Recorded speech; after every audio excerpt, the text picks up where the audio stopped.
Hi everyone, in this video you are going to learn how to build and deploy an e-commerce REST API using Django Rest Framework.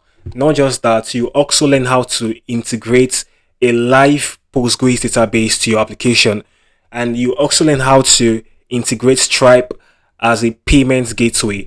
So over here I have the e-commerce app built and deployed. So this tutorial is meant to cover the backend aspects, understand? So in the coming weeks I'll show you how to build the front end using Next.js, understand? So I'd love to explore the application and show you how and show you the features and what we are going to be doing. And I'm also going to explore what we are going to be doing on the back end, understand? So this tutorial is the back end aspect.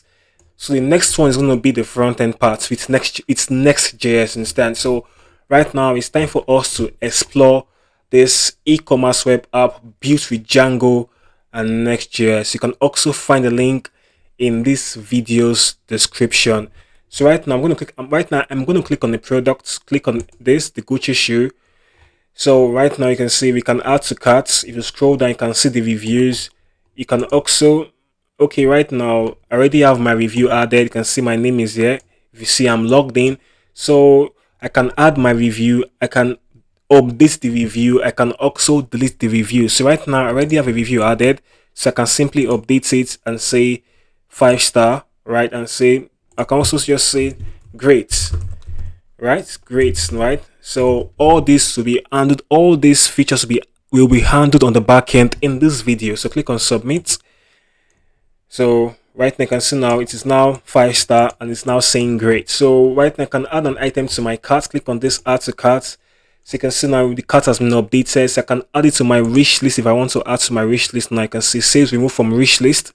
So all these features we're going to cover it in this tutorial. We're going to cover the backend aspect in this video. So click on your cart now. You can go over to your cart. You can update the quantity, and then you can click on this update cart button, update cart, and your cart gets updated, you understand? So you can decide to make payment. So you click on the button, proceed to checkout, click on it.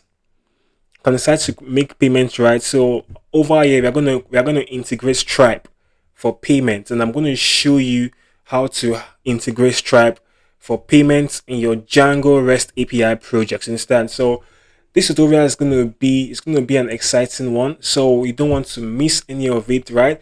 So the source code will be linked in the video's description. So you can see we have some beautiful images on the website.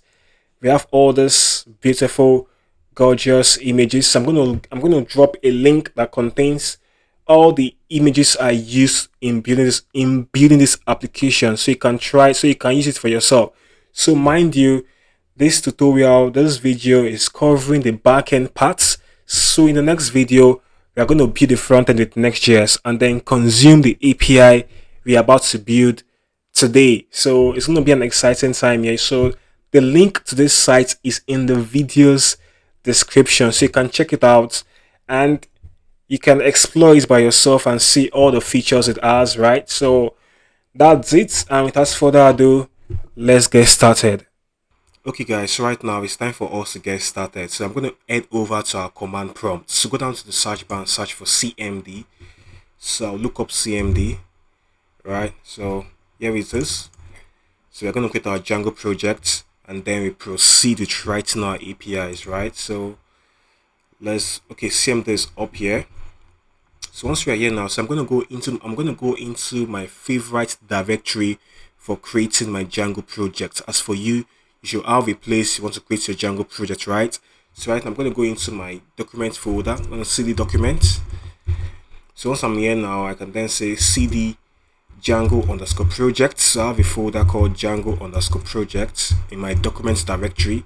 So once I am in this folder, right, and I can then create my Django project, right? So I'm going to call this Django project. I'm going to make a folder. I'm going to say make directory mkdir, and I'm going to call my Django project. I'm going to say YT. YT stands for YouTube. I'm going to say YT e-commerce underscore API. So this folder is gonna hold my Django project, right? So I'm gonna hit enter. So I'm going to say cd yt underscore e-commerce underscore API. So once I'm in this folder, now I can create my Django project again. So before you create your Django project, you have to create a virtual environment. So I'm going to say Python -m. I'm going to say, okay, it's not okay, Python -m, and I'm going to say venv. I'm going to call my virtual environment e-commerce env, right? E-commerce env. So hit enter. So right now we're going to wait for our virtual environment to get created. So right now I think our virtual environment has been created. So it's time for us to activate our virtual environment. So if you're on Windows, there's a way to activate your virtual environment. If you're on Mac or Linux, there's also a separate way to activate your virtual environment. So currently I'm on Windows. I'm going to say e-commerce env. Then I'm going to say backward slash. Yeah, it's backward slash. And then I'm going to say script and then activate. Right? So hit enter. So right now you can see my virtual environment has been activated. You can see it on the left. You can see this shows that it has been activated. So if you're on Mac or on Linux, you're going to say source. So this is the command you're going to use if you're on Linux or on a Mac computer. I'm going to say source, and they're going to say the name of the virtual environment. One is called e-commerce env, and then we're going to then say bin then slash activate. So this is for those on Mac OS or Linux, right? So that's how you activate your virtual environment. So that's it now. So what's next now? So we have to install Django into our virtual environment. I'm going to say pip install Django. So we want to install Django into the virtual environment. So this will take quite some time, but we have to wait for it to get installed. It's going to take a few seconds. So let's wait for it. So you can see now I already have it Django already. Django is getting installed. So let's give it some few more seconds to get completely installed. Okay, so right now we have Django installed into our virtual environment. So it's time for us to create our Django project, right? So we are correct. So now I'm gonna say, so right now I want to create our Django project. I'm gonna say Django -admin. I'm gonna say start project.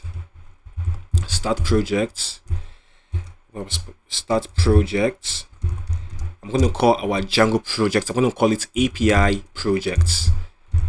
Right, that's what I'm going to call. That's our Django project. Our Django project is called API project, right? And I'm going to put in the period sign. That's to tell you that I don't want to create an external folder called API project. I want to make sure that my Django project is created inside of this YT e-commerce API directory. So that's why I have to put the dots here, because I don't want an external folder called API project, right? So I think API project is good. Let me just call it e-commerce.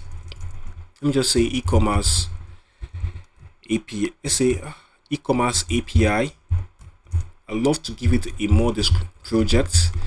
I think this is better, e-commerce API project, and we are going to put in the period sign. That's to make sure that our Django project is created inside of this folder called YT e-commerce API. So hit enter. So we're going to always give it some time to get created. Here it has been created now. It has been created. If I say dir, you can see we have the folder e-commerce API project, right? So I'm going to open this folder, this YT e-commerce API on VS Code by saying code then dots. So right now this code is going to help us open our directory on VS Code. I can see right now VS Code is coming up. Let's give it a few seconds. You can see now we have our Django project. Our Django project is called e-commerce API project. You can see right here we have our virtual. Right, once you see this pop up, always choose yes, I trust the authors. Yes, I trust the authors, right? So right now we can see we have, okay, let me just increase the size of this. So right now you can see we have our directory called YT e-commerce API.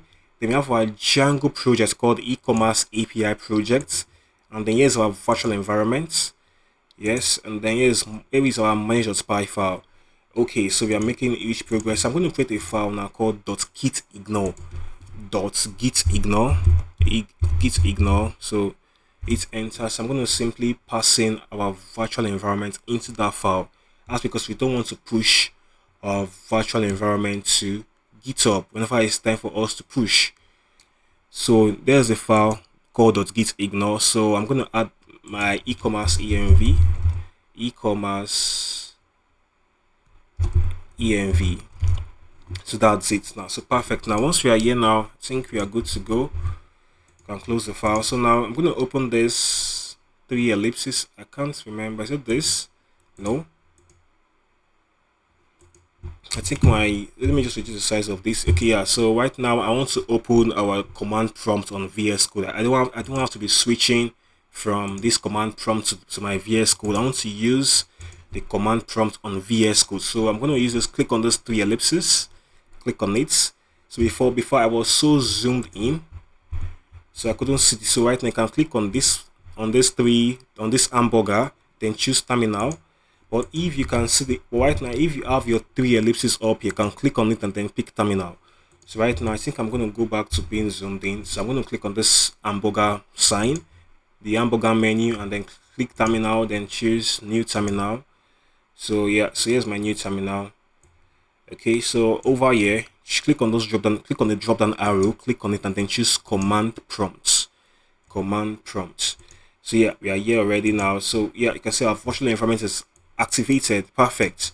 So right now, every Django project must have an app, must have at least an app. So right now, I'm going to create an app for our Django project. So now let's do that. So I'm going to say, let me just say Python manage.py, Python manage.py, manage.py, and I'm going to say start app. I'm going to just call this app. Let me just say API app. Yeah, API app. That will be better. Hit enter. So let's wait for that. We're going to see a folder called API app on the left once it has been created. So right now you can see we have the folder called API app. So it's time for us to start writing some. But before we start, we have to register this. We have to register this app inside of our Django project. We have to register the app. So I'm going to go into my e-commerce API project and then go down to settings.py file and then scroll down to where you have your installed apps. So this is too big. Let me reduce the size here. Where you have your installed apps, and I'm going to add my API app there. API app. So I think now we are good to go. I think we are good to go now. Okay, so before we proceed now, I think it's better we customize our user model instead. So whenever you start a new Django project, the first thing you should always consider is for you to customize your user model. So over to our models.py. I'm going to go over to the models.py file. So over here, we're going to create a new model. I'm going to just call this. Going to say class custom user. So you have to inherit from abstract user. Doesn't suggest it. Okay, abstract user. Okay, it was not suggested for me. So I'm going to just say from. So I have to import it. I'm going to say from Django.contrib.auth.models import abstract user. So that's what you need to do. So now, okay, this is fine perfectly. So I'm going to say I want to make my email unique. I'm going to say email should be equal to it's going to be equal to models.email field dot email field, right? Come on, and I'm going to then say unique should be equal to true. So I want to make sure that my emails are all unique equal true. That's very important. And I want to also capture my profile picture. So I'm going to say profile picture URL. That's because we are going to be using. That's because we are going to sign in through Google, and we are going to get our profile picture from Google. You understand? And Google always give us a URL for our profile picture. That's why I'm using this field called profile picture URL. So it's going to be a URL field. You're going to say equal to models.url field. Yeah, so I think that's it. Now I can just say blank equal true, and then you say null equal true, null equal true. So I think that's cool, that's fine. So right now we just return a string function. I'm gonna just say def underscore string underscore self. Now return self.email. So yes, now so we have our right now we have our virtual environment customized. So over to our settings.py file.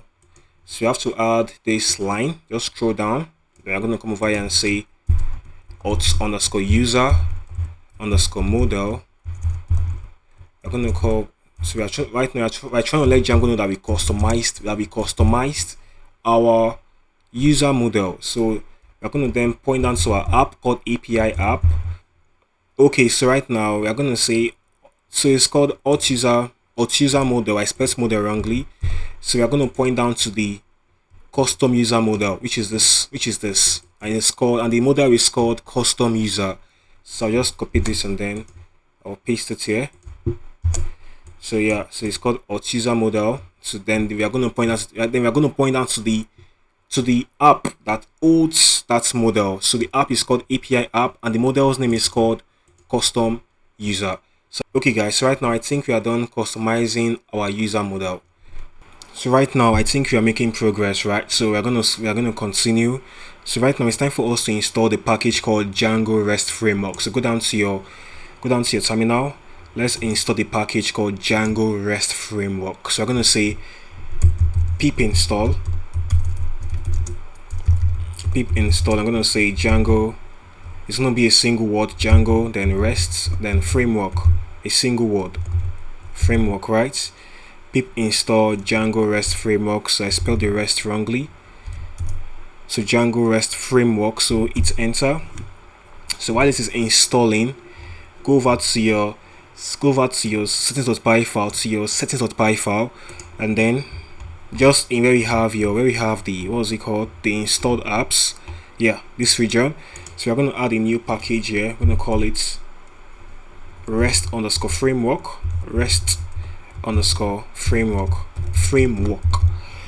So yeah, so that's it now. So let's see if the package is done installing. Okay, it's still going on. Okay, it's done. It says done. So it says successfully installed Django Rest Framework. So perfect. So over, so now back to our models.py file. We're going to create a product model. Remember, every product is, I'm going to say class products. Then we're going to inherit from models.model.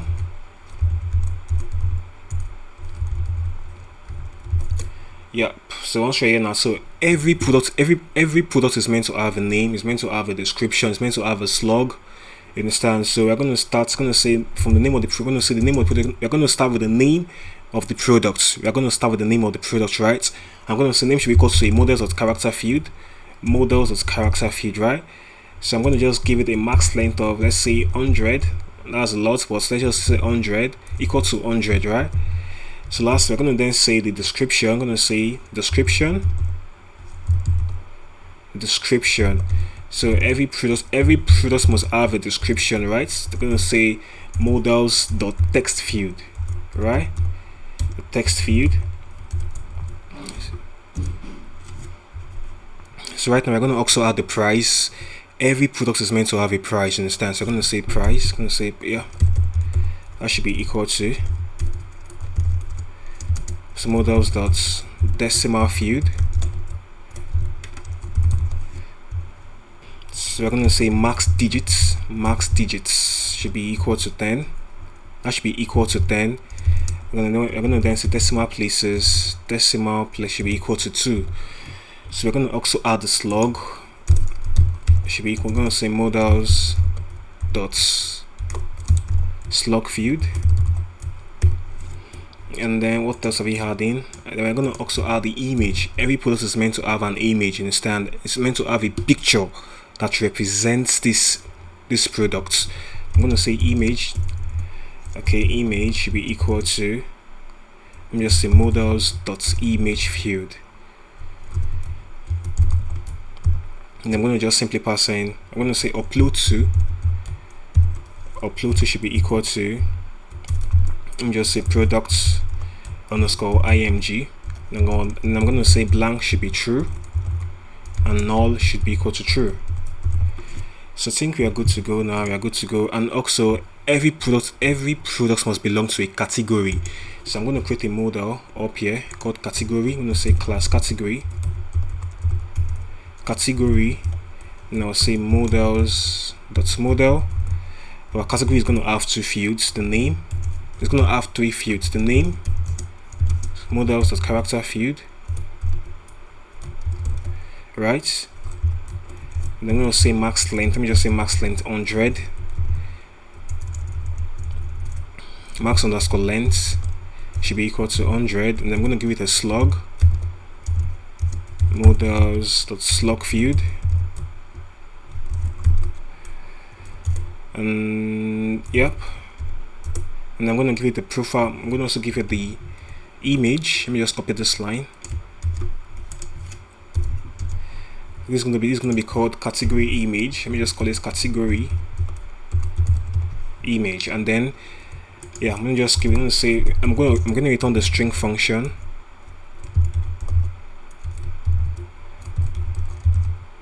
And then I'll just say return self.name. Return self.name. Now I'll just copy the same function for my products. And then over here, okay, let's just bring this a bit back. So over here, we're going to add a new field called category. Category, I'm going to say equal to, I'm going to say models as foreign key. So we are going to point down to the category model. And then we're going to say undelete. Whenever we delete a category, we want to make sure that the product stays. Going to say models.set null, set underscore null, and then I'm going to say blank should be equal to true and null should be equal to true. So I think we are good to go. Okay, so right now let's go configure our image field. Let's go configure this image field. It's very, very important, the image field, right? So how do we go about that? So first and first, we have to install a package called pillow. I'm going to say pip install pillow. Make sure your virtual environment is make sure your virtual env is activated. You can see mine over here that mine is activated. So we have to install this package called pillow. And then once you're done installing, once you are done with the package, go over to your settings.py file, So just scroll down, over to the in this region, this static region. I'm going to add I'm going to say media underscore URL. Should I say media? I think it's media URL. Media underscore URL should be equal to, we're going to just say media, then /. Then we're going to add our media roots. Media underscore roots should be equal to, we're going to then say the base directory, our base directory / media. So this media root simply points down to the folder where our images will be stored. So we are going to have all our images stored in a folder called media. So I think that's it. Now over to your projects url.py file. Your Django project has a file called url.py file. So open the file. So over here now we are going to add one more line. I'm going to then say first thing we have to import. Going to say from django.conf import settings. We have to also import static. Going to say from django.conf.url, so static. And then we have to then import static. So you have to add this line. They're going to come over here and say URL patterns should be plus equal to. Then we're going to then say static. So this is for your image field. This is for your image configuration. We're going to say static. Then we're going to then say settings.media URL. Media underscore URL, and then we're going to then add, we're going to say documents underscore roots should be equal to settings dot media roots, media underscore roots. So I think that's it now. So let's make migrations. We've not made migrations since we started. So if I'm going to say Python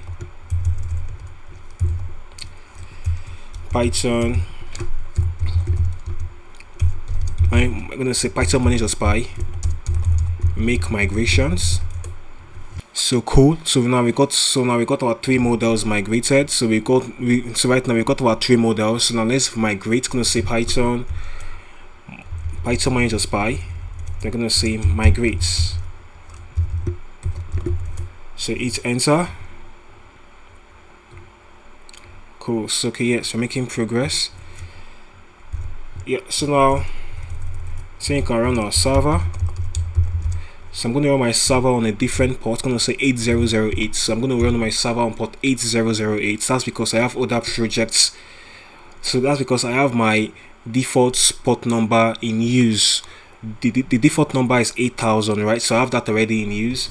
So we've made migrations now. Perfect. So what's the next step? So, okay guys, right now let's go write some serializers, right? So I'm going to create a new file in my app. I'm going to create a new file. I'm going to call this file, I'm going to say serializers.py.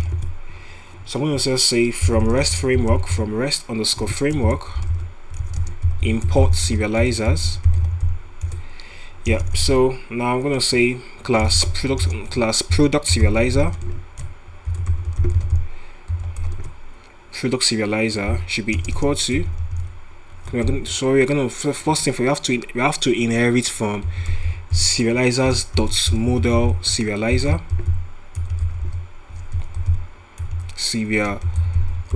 Then we're going to say class meta, just like your model form.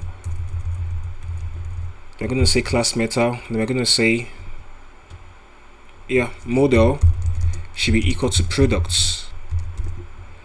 Then shall we products. Then we're going to then say fields. So let's import products. We're going to say from .models import products.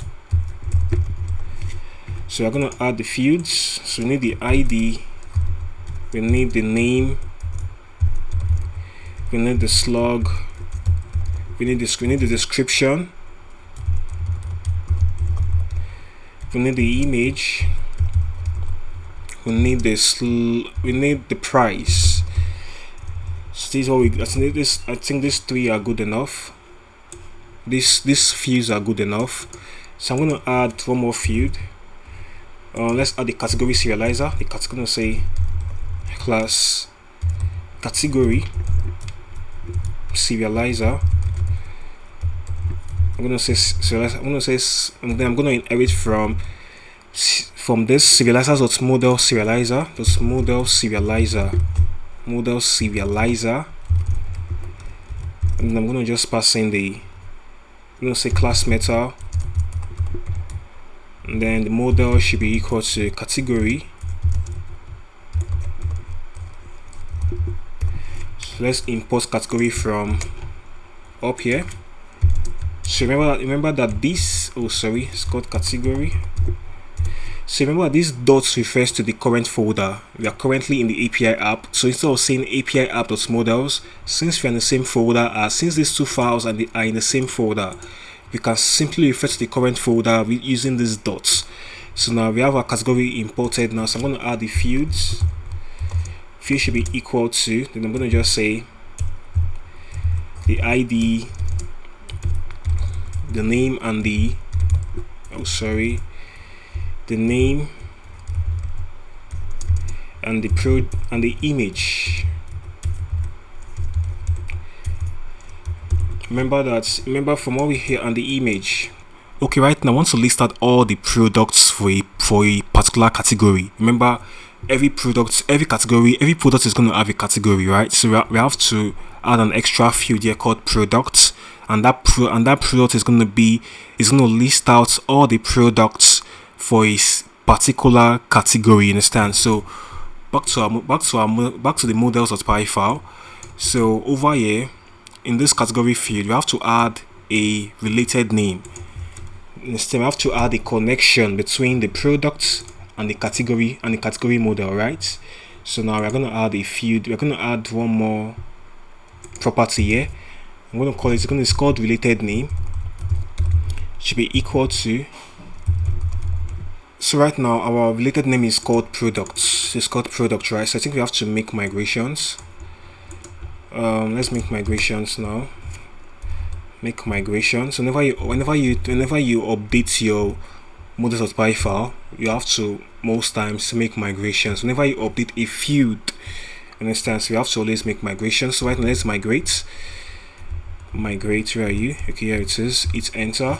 So we are migrating now. So what we are trying to do now is we are trying to list out all the products for a particular category in the category serializer. So here it is. If you go down to the app now, to our website, you click on a particular category, you click on clothing, click on it now, you can see we have all the products under clothing category.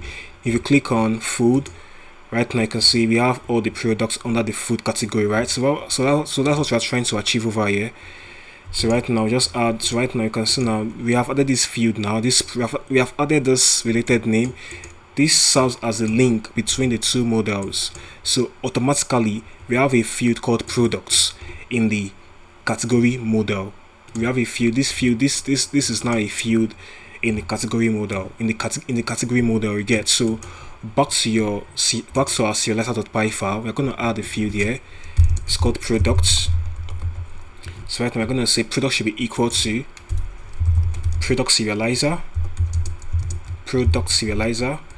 Then we are going to say many equal true. That's because we are going to have at least, that's because we are likely to have more than one product. That's why we have to say many equal true. You understand? So then we are going to say read only should be true. You understand? So read only should be true because we want to only list out the products using this. That's because we want to list out the products using this field. You want to only list out the products using this field. You don't have any intention of creating new products using this field. So now we have the product serializer ready. We also have our category serializer. We also have the category serializer ready. So now right now we're going to go over to our views.py now. So okay, I forgot to, we have to add one more field here. I'm going to add this. Let's add the field here. Yeah, I'm going to call the field featured. So this field is going to determine if the products will be displayed on the home page, because we have up to 100 products. Because we are likely to have up to 100 products in our database. We don't want to list all the 100 on the home page, so we are going to list out only those that are featured set to true, right? So that's what we are going to do. Feature set to true, right? So now I'm going to say models dot, so this field is going to be a boolean field. So I'm going to say models dot boolean field, and default is going to be false, but it's going to be false by default. So now let's make migrations again. It's enter. So now we have to migrate. So now we've got this ready now. So let's run server.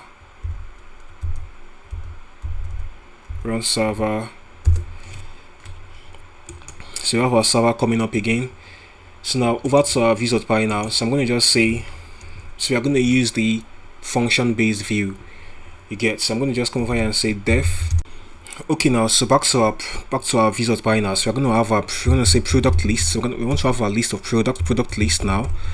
So then we're going to add the request. Remember, we are working with the REST API view, so we have to import a decorator. We have to import the API view decorator. We're going to say from REST_framework dot decorators. We're going to say import API_view. So we have to add this decorator on top of this function. We're going to say at API_view. So this is going to only support, this view is only going to support get requests. So right now I'm going to say product should be equal. Right now I want to get all the featured products, only the featured product. Right, I'm going to say products should be equal to products dot objects dot filter. Now say featured equal to true. So we have to import products now. I'm going to say from .models import products. So then we're going to then have our, we're going to add our serializer. We're going to then say serializer should be equal to product serializer. We have that over here, right? Let me just copy it. Let's import it quickly. So let's say from the serializers import product serializer. Now I'm going to just paste that here, and then we have to just, okay, it's called products, and I'm going to just simply pass in the products.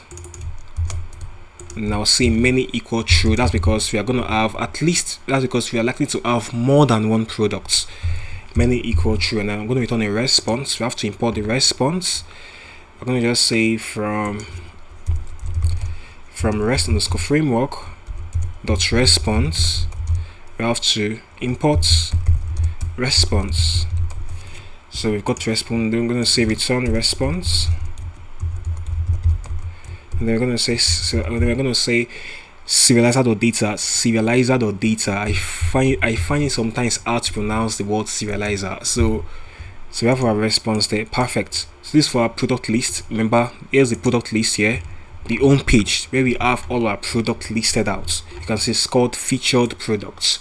We only display the featured products on the home page, right? So that we've got the product list working. So also let's work on the product detail. So I just realized something now. So if we check now, this is the product list. On the product list, we have a very simple serializer. Very simple. What we have here is a very simple structure. We have the image, the name of the product, the price, finish, and we also have the slug. It is through the slug we are able to navigate to the detail page. You understand? So we have this now. So we have a very simple serializer for the product list. So now I'm going to do some back to our serializer now. So I'm going to go over here. I'm going to just call this, I'll call this product list serializer. Product list, yeah. So now what I'm going to call it, because we are going to have different product serializer. We are going to have different products. Let's copy this. Now paste it here. That's because we are going to have different product serializer. So right now this is our product list serializer. It does not need the description. We don't need the description here. You can see, because on the home page there is no description. We only have the name, the price, the image, and the slug. You understand? So we don't need this description. I just remove this. This is what we just need this simple product list serializer. So I'll copy this now back to your views.py file. I'll simply paste that here. Then we replace this too. Yeah, so now, yeah, I think we're good. I think we're fine. So that's how it's meant to be. So we are going to have another product serializer for our detail page. If you click on a particular product right now, you can see now this product has the price, it has the name, it has the description, it has the ratings. You understand? So it has all these individual ratings for this product. You can see it also has the feature, it also has the products from the same category. You can see now the detailed product list is much bigger than the home page product serializer. You can see we're going to have a much bigger product serializer for our detail page. You can see, because we have all this, we have the reviews on the products, we have the individual reviews for this product, we also have the related products for this specific product. So we are going to have two different serializers. You understand? So we can do everything, we can write everything on this serializer. We can do everything here, but it's not advisable. You understand? Because on the home page we are expecting something light. You understand? So we cannot just come and add all the fields on this serializer. We have to just create a separate one. That's the best way to go about it. Okay, so right now right now we're going to create a new serializer for our product detail. I'm going to copy this now. We are going to have a product detail serializer, right? Over here, I'll just paste it under here. I'm going to call it product detail. So it's going to be a fatter. It's going to be very, very fat. Understand? So we are not there yet, but for now, let's just name it. We are going to add a description to this serializer. Description. It's called description. So this is going to be a fat product serializer. So now, yeah, we've got our product detail serializer. So over to our views.py now. So we're going to work on the product detail. I'm going to come over and say at API view, it's API underscore view. We're going to listen for the get request. This view is only going to support the get request. I'm going to say def product underscore detail. It's going to have the requests, and then we're going to be getting each product by their slug. You understand? So back to our models, we have to make sure our slug is unique. So I'm going to just say unique should be equal to true. I'm going to say blank should be equal to true. That's because, yeah, blank should be equal to true. The reason why I did blank equal true is because back in our Django admin, I am not going to provide the value for the slug. The slug value will be captured automatically from the title, from the name of the products. So we are going to work on that later. So that's why I had to put blank here, because in our Django admin, the slug field will always be blank, because the value of the slug will come from the product's name whenever we save a product, right? So whenever you make a change, you always have to make migrations. So I open the new command prompts. Let's make another. I'm going to say Python manage.py make migrations. It enters. So once the migrations is done running, we have to then add the let's migrate. Manage.py migrates. It's enter. So now, yeah, back to our views. So over here we have the slug now. So we are going to get each product by their slug. I'm going to say product should be equal to product. Product should be equal to. I'm going to say product.objects.get slug equal to slug. So this slug we have. What am I? Sorry, I'm not used to this keyboard yet. So this slug is the field in our product model. This slug we have here. So we are trying to get the slug by by this slug up here. So this can be called whatever name you like. This what we have on line 17 can be called whatever name you like, but I choose to call it slug. So then we are going to then say serializer should be equal to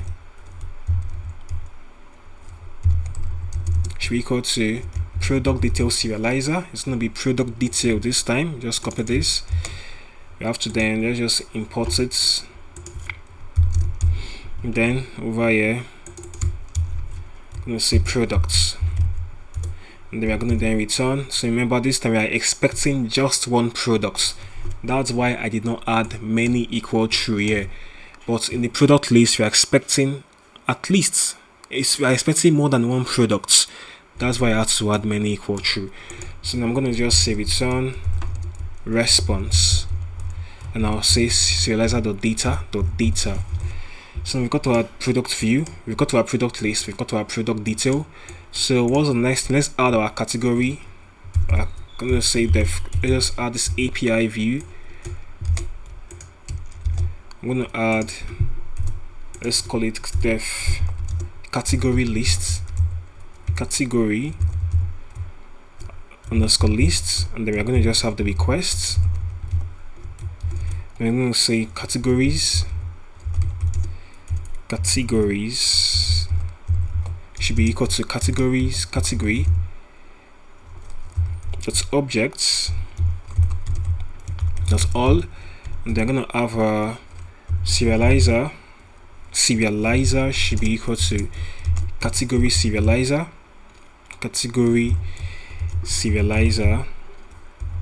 Then we are going to pass in the categories.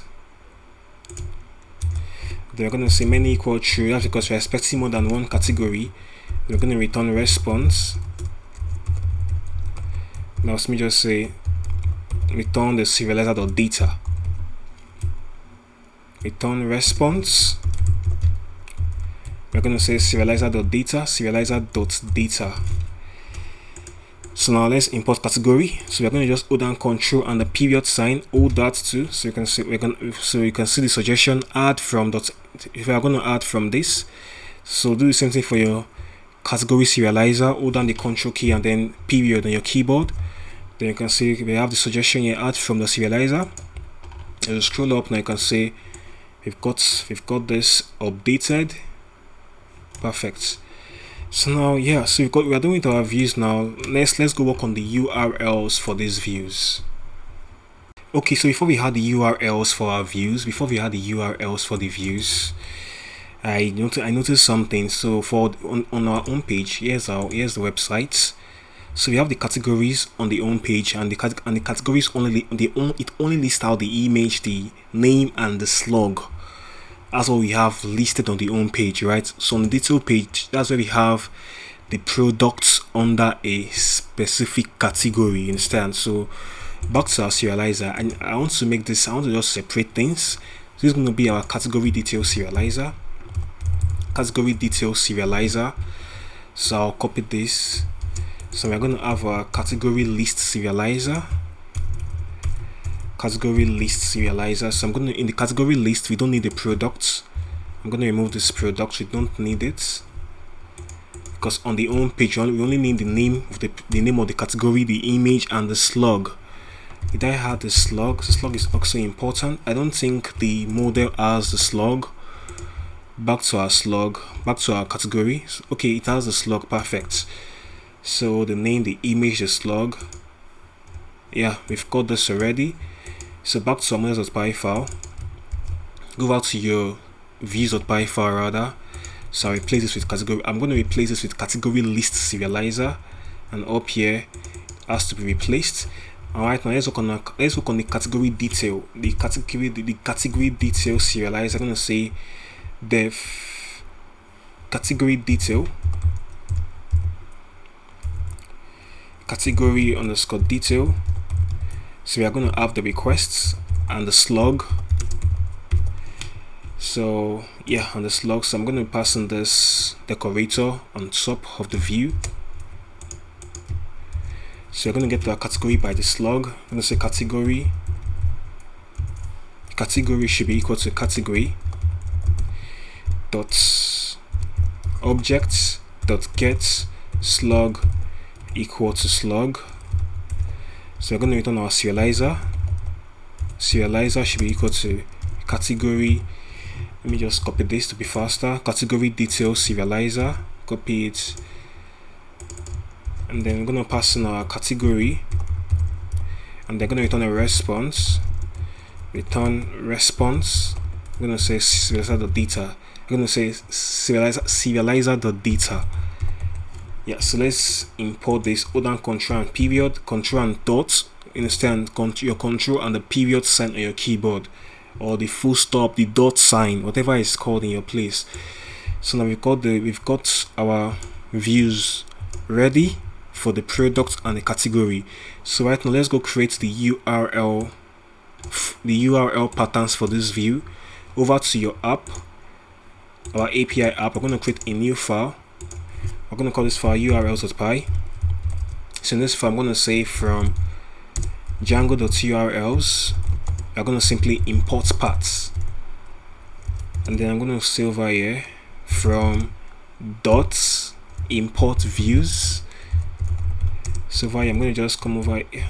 I think I got it here. Import views. So I'm going to say URL patterns should be equal to, and I'm going to say the first one is going to be the path to our product list, product underscore list, and the views is called views.product list .product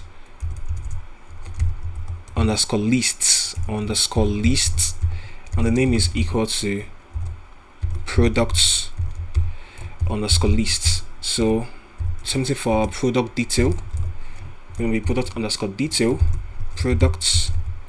I'm going to just say products, then / the slug. So we're going to, the slug, we have to pass in the slug, right? And I'm going to say views dot, let me check out the name, it's called product detail. Yeah, let's just copy it and back to our URL. Views product detail, and the name should be equal to product detail. For our category, let's do the same thing. I'm gonna say category underscore lists, and the name of the views is called gonna be views dot, let me just be sure, views dot category underscore lists. List here. Go copy this, paste it here, and the name should be equal to, yeah, and then the path should be equal to, sorry, let's work on, we want to work on the path for the category detail. Maybe category, then the slug, right? And then we're going to pass in the views dots. Name of the view is called category detail. Just copy it and then back here, paste it here, and the name should be equal to category detail. So we have our URL patterns done for our API app. So right now we have to let Django, we have to let our Django project know about this file called urls.py file. Over to your Django project, in the url.py file, over here we are going to simply come over here and say paths. You just say paths, right? Over here just say include. So I'm going to just say include API app.urls. So we have to import include, and that's going to be coming from Django.urls. So we've got include imported. I think we should be good to go. Okay, so right now we already have the URLs configured. We have our URLs configured here, these API URLs. So right now let's try and see if what we've done so far is working. Back to the browser. So we're going to go down to port 8000. I'm going to be 127.8008. So let's see. I'm going to go down to /product_list. Product_list. I hope it doesn't throw any error. Let me get the actual URL name to make sure I'm not making any mistake. Yeah, it's called product_list, right? Copy, and then we paste it here. So now let's see if this URL is gonna work. So we're gonna remove the X there, hit enter. Let's hope it works. Let's hope there's no error. So perfect, it worked. You can see now we have our product list, but currently the reason why we're having an empty list is because we have not yet added any product to our database. Once we have our database populated, we're going to have the products. We're going to have some product listed here. We're going to have the featured products listed on this page, but currently our database is still empty. That's why we have nothing showing here. Let's try the category lists. Let's see if it's also working. So we're going to replace this. We're going to replace the URL there. Hit enter. Perfect. You can see that's because our database is still empty. So in the next video we are going to work, so in the next episode or in the next slide we are going to work on populating our database with some data. So see you there. Okay guys, right now I'm going to add some products to the database, some products and categories, right, to our database. So if you go down to 127.8000/admin, if you hit admin, so we have to log in, and before you can log in let's go create our super user. So I'll say python manage.py, create super user, hit enter. So I'm trying to create our super user so you can gain access to the Django admin, you get. So I'm going to say Clint as our username, the email, let's say clint@gmail.com. Let's eat the password or input a simple password. I'm going to say yes. Yep, so we are good now. So over here, remember my server is currently running on the other tab. You know, we have two tabs open. My server is running on this tab. I'm using this other tab to run our commands, you get. So back here, I'm going to say Clint. Now input the password so we can log in. So we are logged in now. So you can see now we don't have, so now let's go register our, what was it called? We have to register the models we've created. We have 3 models. So now let's go register these models right away. So our Django admin to the admin.py. Open your API app, admin.py file. Yeah, over here. So I'm gonna first of all I'm gonna say class. So I'm gonna say class custom user admin, custom user admin. So we're gonna inherit from user admin. So we have to import user admin. I think it's coming from Django .contrib .auth .admin. So we have to import custom user admin, right? Sorry, user admin rather, not custom user admin. Control C and we'll paste it here. Yep, so I think that's it. So now I'm going to say list display. So just on the Django admin, want to display the username. Just say, let's say username. Username. What else? Let's add the email. Can just say first underscore name and last name. Yep, so just leave that like that. So now we're gonna say admin.site.register. We're gonna have the user model. We can simply just say let's import the custom user. I'm gonna say from .models. You can simply just import custom user. So I'm gonna just say custom user. I have to register it now, custom user. And then I'm gonna simply also add the custom user admin. Yep, so now let's do something for our product. It's gonna say class product admin. So I'm gonna just say we are gonna inherit from admin.model admin, and then we're gonna have the list display. So once we simply list out the product name, the price, and if the once to list out the featured field. Yeah, that's it. So I'm gonna then say admin.site.register. So I'm going to just add the product admin and then our products. Yep, so I'll copy this. Let me just import the product control and dots. So add import from product. So I'll copy this for our category. I just change this to category admin, category. Just copy this. This should be category. Ouch, let's do that correctly. Category. Yep, so we've got this now. Hold down control and period to import your category. So you have the name. The category has the name. Let's add the name on the slug. Yep, so we've got this already now. Perfect. So this is good. This is cool. So now let's go back to the Django admin. Refresh the page. We try an error. Let's see what the problem is. Back to our code. Over to the Python. Let's see. It says, "Do you mean user admin? I think I spelled my user admin wrongly. Oh, I spelled user admin wrongly. It is admin, not admin. Admin." Just copy this and paste it here. So our server is going to run again. Let me try something.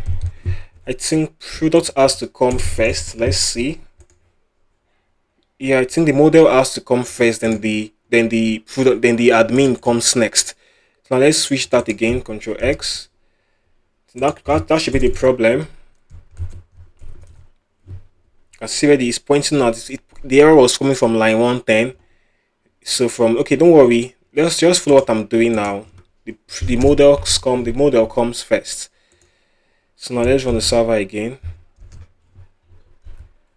Hit enter.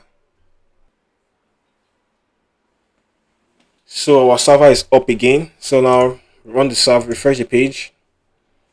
Perfect. You can see we have our categories, product, and users. That's fine. So now we have to add, once we add, so right now I want to start adding our products. But before we do that, I want to go work on the, I want to add a customized save method to the models, to our product model and to the category model. The reason is because our slug has to be generated from the name. Whenever we save the product, we want to get the value of our slug from the name of the product. And every slug must be unique.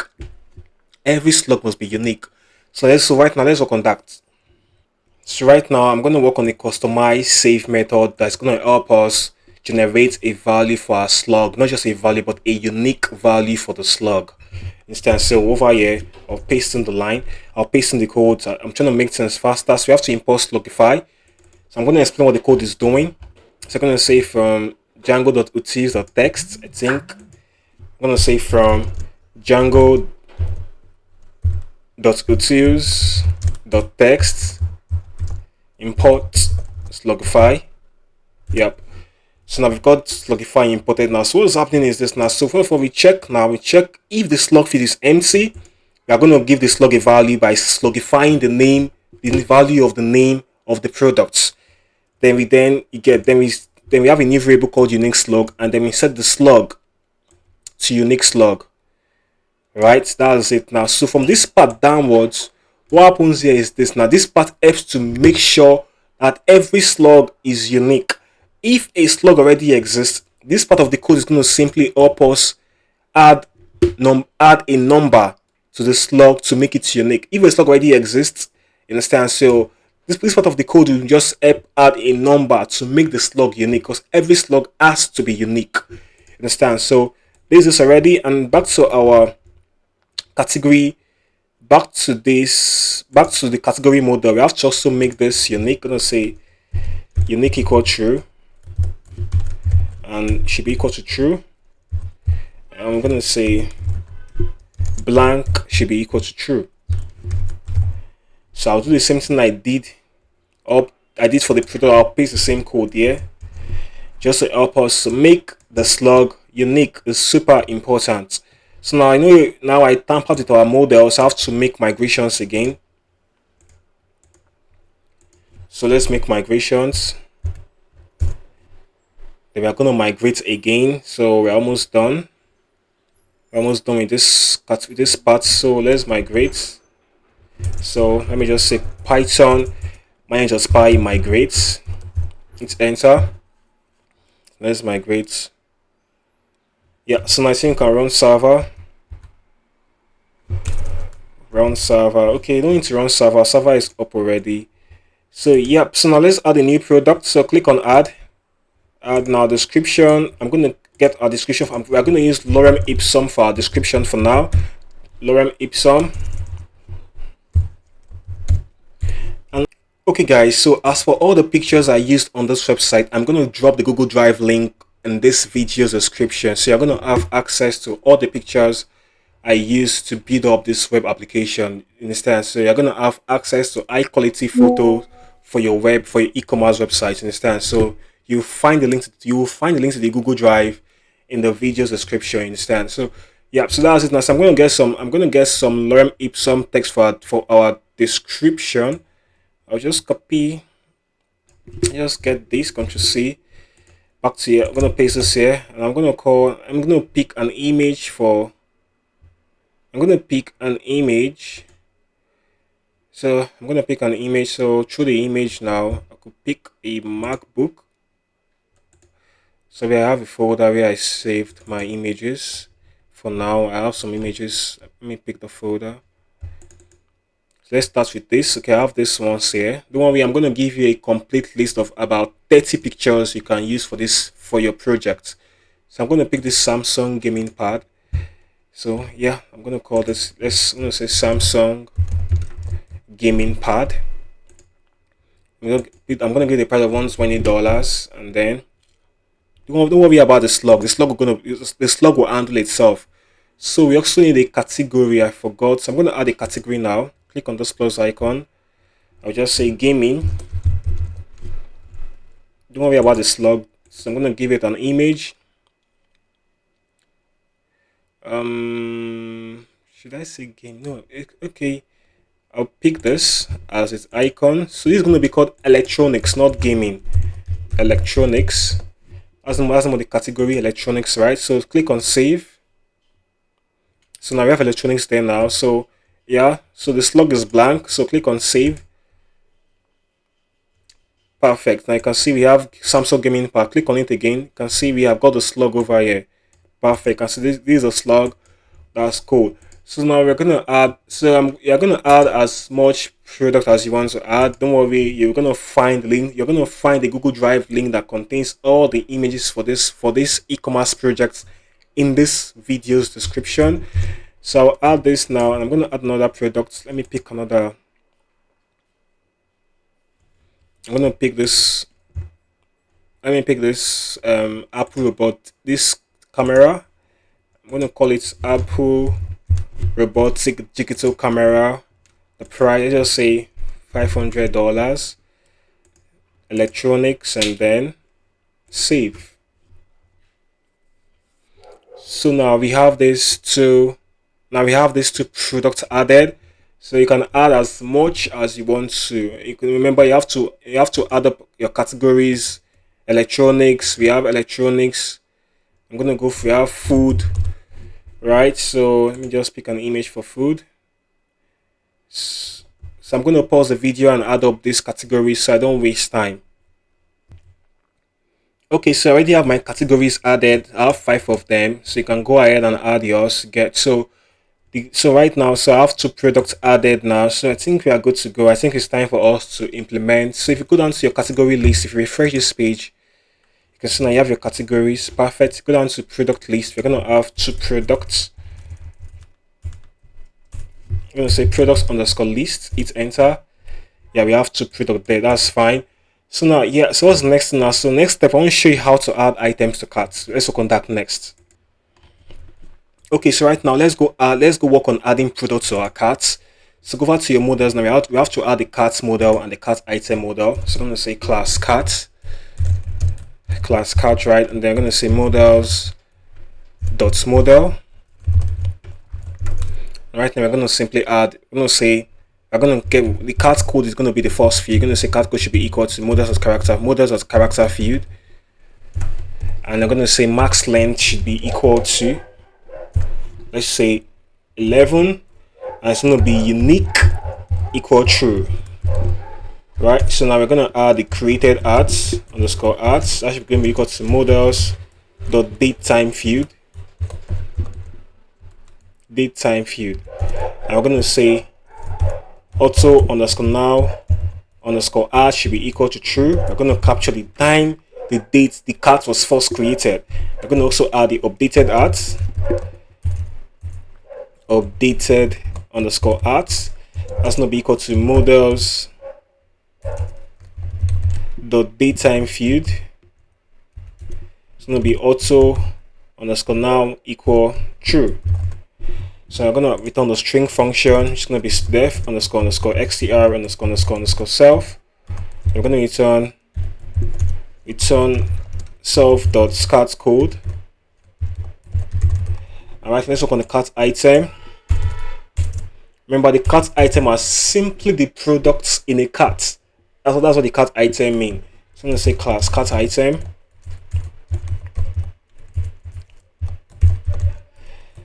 Now say models dot model.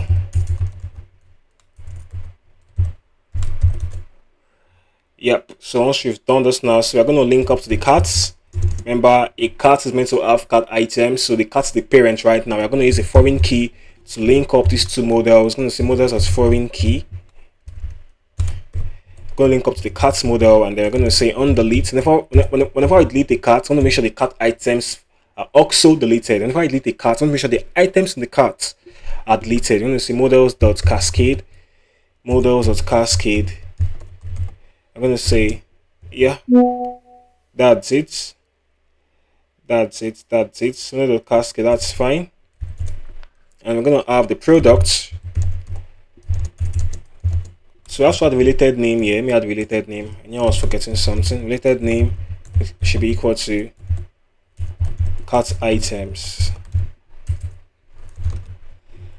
And the product will be modals dot foreign key linking to products. I'm gonna say on delete should be equal to modals dot cascade, and related name should be equal to item. And last, let's have the quantity of this. The quantity should be equal to an integer field. You're going to say models that integer field, integer, and default value should be 1. Default value should be equal to 1. So yep, so that's it. So I'll simply add this for the string function. This is faster. Yeah, this is going to be self.cart code. Okay, let's say cart underscore cart code. Yes, so we have our carts done. Our cart model is done. So right now, let's go work on the views for adding items to carts. Okay, so right now it's time for us to work on. Let's work on serializing our cart and cart item. Let's serialize the carts and the cart item. Back to our serializers. But before we go there, let's see what the fields we have. So you can see now the carts and the cart item are related to using the cart items, right? So that's good. So back here, I'm just come over here and say, I'm gonna say class class cart item serializer. I'm gonna say serializer.model. I'm gonna say serializers.model serializer. That's model serializer. Then we're gonna have the class meta. Ouch. Class meta. The model is gonna be equal to cart item. And the fields, what are the fields again? I think we have, let's start with the ID, the product, the product, and quantity. Quantity, right? Quantity. And we'll say subtotal. The subtotal is simply referring to the quantity multiplied by the price of the product. Subtotal. So this is going to be a customized function. Remember, we don't have this field called subtotal on the cart item. The field is not there. So let's import our cart item. So by using control and then the full stop on your keyboard, full stop or period or dot, whatever it's called, just hold control and then period. Click on the item you want to import, then hold down your control and the period sign on your keyboard. You're gonna have your Django model or whatever stuff imported. Okay, so now for our products, now we're going to simply point out to the products list serializer. Yeah, because we want to be able to get the product's name, the product's price. We want to get the properties. Want to be able to get the properties of the product. So we're going to say product should be equal to products list serializer, and we're going to say read only should be equal to true, because whenever we are creating a new cart item, we don't want to provide a value for product. We have a way of providing a value for product. We have a way for doing that. So that's why we have set it only to true. Right? So yeah. So this should be product read only equal true. So that's it. So now as for our subtotal, we're gonna create a new function here. I'm gonna say def get underscore subtotal. We have to append get to the subtotal. Get underscore subtotal, right? We are going to say self, and then we're passing the cart item. So for the total, we're going to just put in the. We're going to say total should be equal to. I'm going to say cart item dot product dot price times cart item dot quantity. Sorry for the noise around. So I'm going to return total. So over here we're going to say subtotal should be equal to serializers dot serializer method field, because this is a method field here. So serializer dot serializer method field. So we've got our cart item done. So let's work on the cart serializer. I'm going to say class cart serializer. Serializer. I'm going to say serializer.model serializers.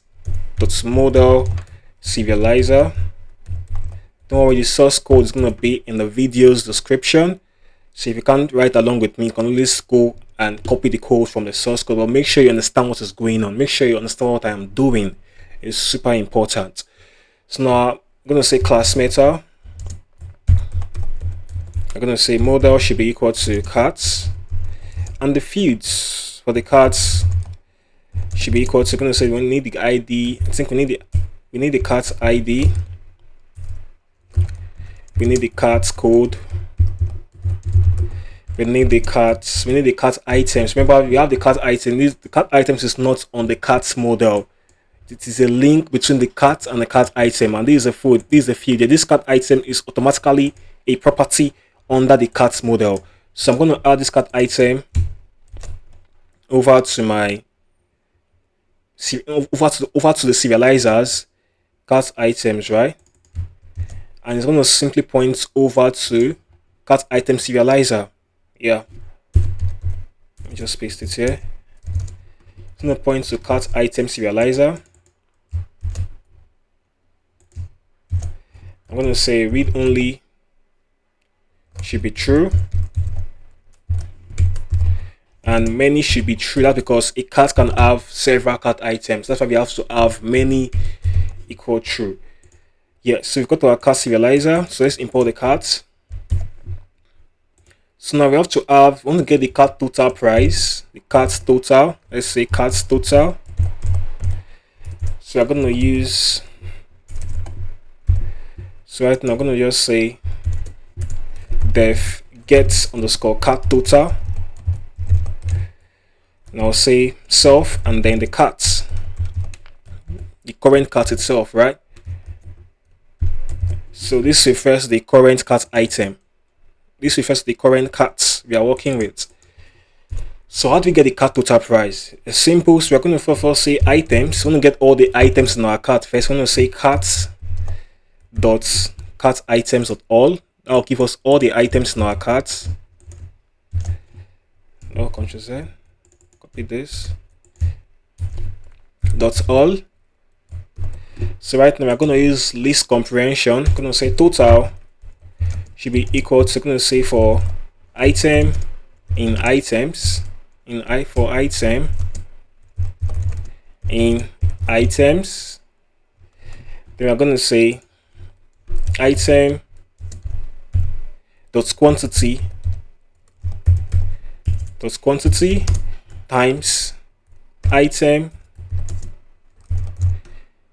dot product dot price. So what we did is simple. We have to look through all the items in our cart, and then we got the quantity of the item, understand, and then the price of each of those items, and then now we have to sum up everything. Just have to sum it up. We're going to use the sum here, and then we're going to simply return total. Return total. So yep, that's it. Okay, so right now we're going to say cart total.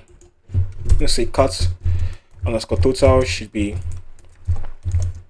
equal to serializers dot serializer method field dot serializer method field. So yes, that's what we need for now. And lastly, we want to also get the number of items in our carts. The number of items in the carts. That's gonna be on a separate serializer. On a separate serializer. I think I have my reasons. We'll get there soon. Should I add it here? I don't know. Let me just say carts. Let me just say cart stats. Let me just say class cart stats. So I have my reasons for. I'll explain when we get to the front end. You get to know why I have to create a separate serializer to get the number of items we have in our cart. I'm gonna say cart start serializer. It's gonna be serializer. It's gonna be. Let me just copy this. I find it hard to pronounce this. Just copy and paste. I'll say class method. Now say the model should be equal to cart, and the field should be equal to, I'll say the ID, the cart code, and then let me just say, let me just say total quantity.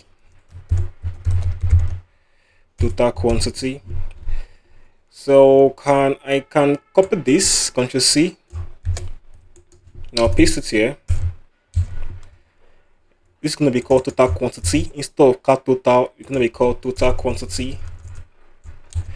And over here, instead of having to multiply by instead of having to do item plus quantity times the price, I only need the item. I only need the item, right? So I think that's fine. So I'm going to say total quantity should be equal to, I'll copy this line, copy it.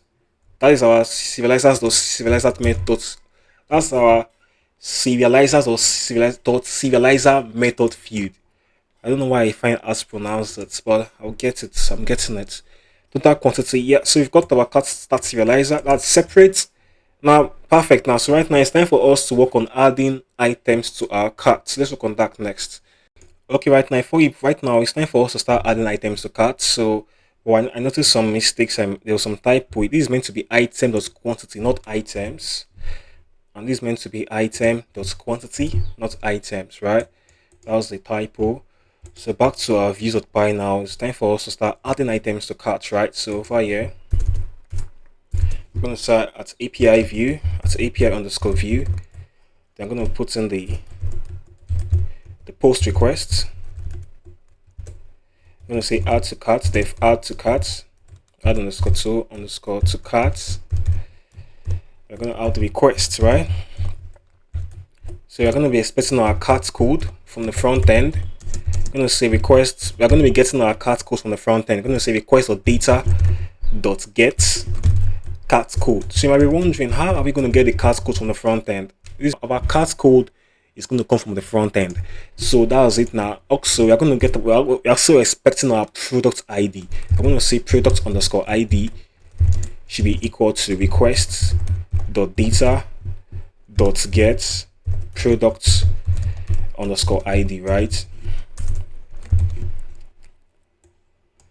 Product underscore ID. So how to get we get our product ID. There's our products. These are product now. Whenever I want to whenever I click on add to cart, we send the product ID to the backend along with the cart code.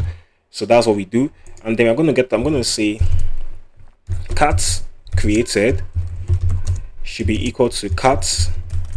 Going to be equal to cart dot object dot get or create. So if a cart already exists with this cart code, we are simply going to get the cart. We are going to simply get the cart. But if there is no cart with this cart code, we are going to simply create a new cart. That's what it means. I'm going to say cart underscore code should be equal to cart code. So now we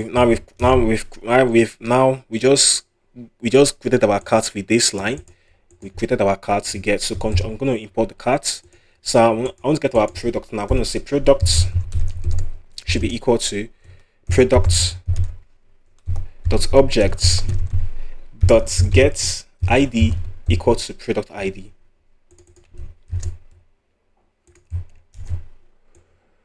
Yep, so now it's time for us to create our cart item. I'm going to say cart item should be equal to cart item dot product. Sorry, cart item dot object dot get or create.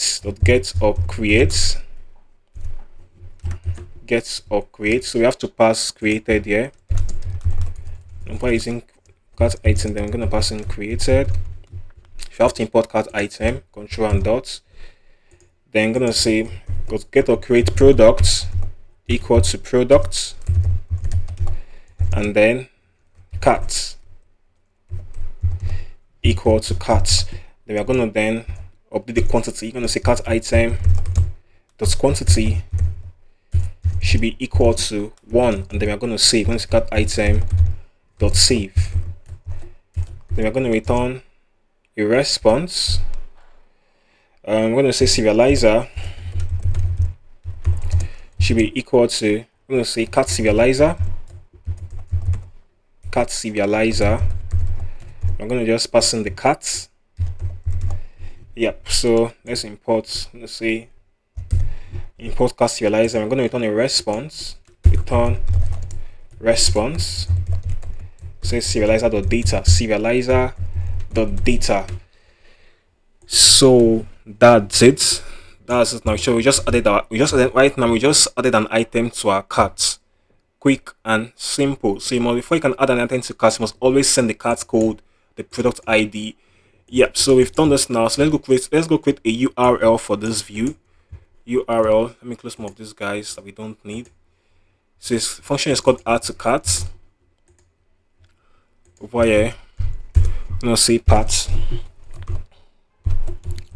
add to cart. Let's just paste it here.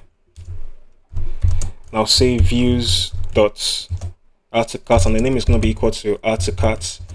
So whenever it is a post request, it's advisable you add a /. That last / always advisable you add it whenever it is a post request. Remember, this is a post request. We're trying to create a new object, right?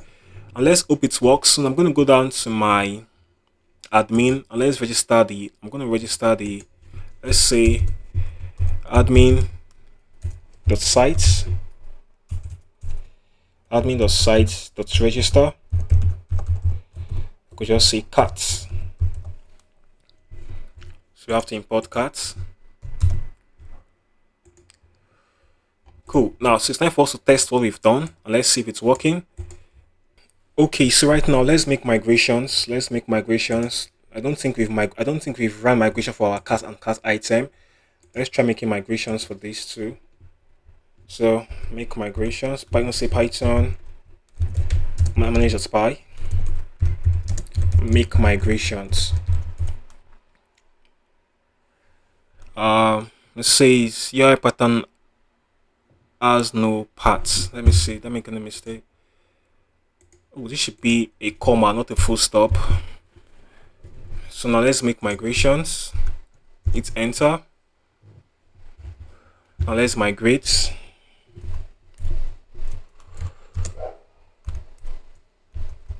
What's happening? Python manage.py. Migrate. Hit enter. So now I think we are good to go. Yeah, so right now go down to our Django. Let's refresh this page. What happened?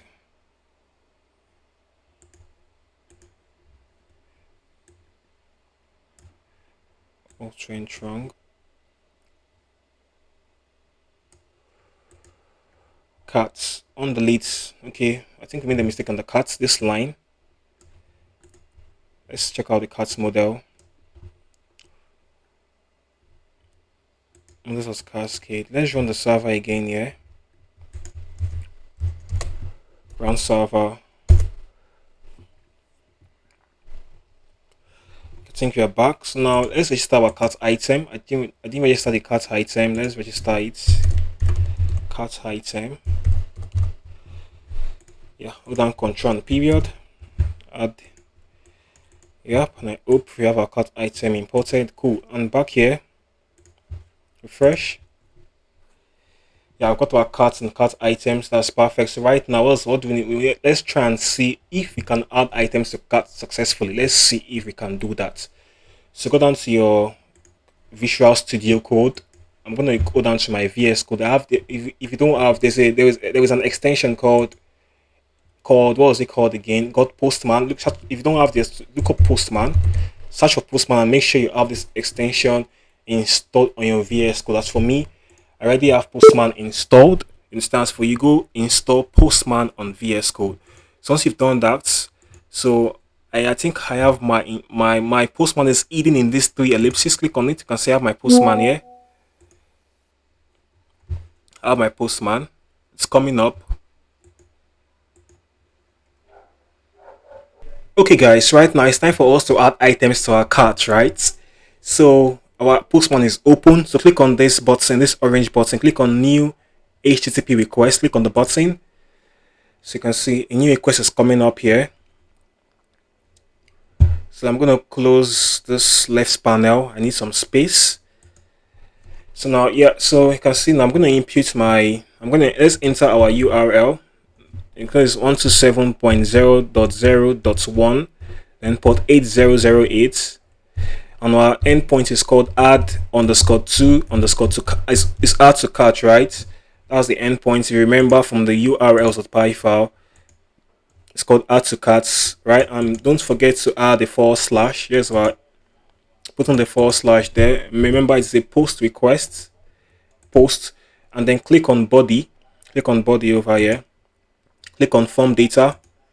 Yeah, so now we're going to enter some keys now. So the first key we want to enter is our cart code. Remember from our views.py is the cart code, right? So I'm going to enter some random characters there for the cart code and for the product ID. We are going to enter a valid number for our product ID. Our product ID should be 1 and 2 because we only have 2 products in our database now. So it should be 1 and 2. Okay, back to here. So I'm going to add our cart code, cart underscore code. The value should be, I'm going to just add a random value 2345. As for our product ID, products underscore ID, I'm going to add 1. So now what we're going to do now is click on the, okay, I'm trying to minimize this, but it's not, okay, let me bring this, okay. So now click on send, click on the send button up here. Click on the send button and it's sending it through an error, through a server 500 error. There's an error message and it says server, it says 500 internal server error. So that's cool. So let's go find out what the problem is. Go down to your admin. Let's go down to our terminal rather, not admin. It says object has no attribute get create. Sorry, it is get or create, not get create. That was my mistake. It is get or create. This over here, copy this and then pass it here, paste. It is get or create. So I made a mistake there, so I've corrected it. So back here, click over here, bring this terminal down. So bring it down. So let's try again. Click on send.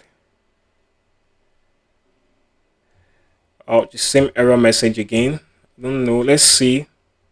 Drag up your terminal. It says field name subtotal is not valid for model CartItem. So go out to your serializers, CartItem serializers. The CartItem serializer, subtotal. Okay, I suppose so. It should have been a parenthesis here. It should have been this parenthesis in this subtotal. I forgot to add that. Let's try again and see. I hope we are lucky this time. It works. Click here, back to the Postman. Drag this down. Let's just drag it down a bit. It's not coming down. Okay, let me bring this down first. Okay, then click on send. It says 200 OK. Let's hope it works. Perfect. You can see it says 200 OK this time. And you can see now we have our cart item created. Let me just take this. You can see we have our cart item. We have our carts and the cart item created. Right, so that's perfect. That's fine. Let's check up our terminal. Let's be sure our terminal, there is no error in the terminal. Scroll down to the end. You can see now we have the 200 OK. 200 OK, right? You can see that.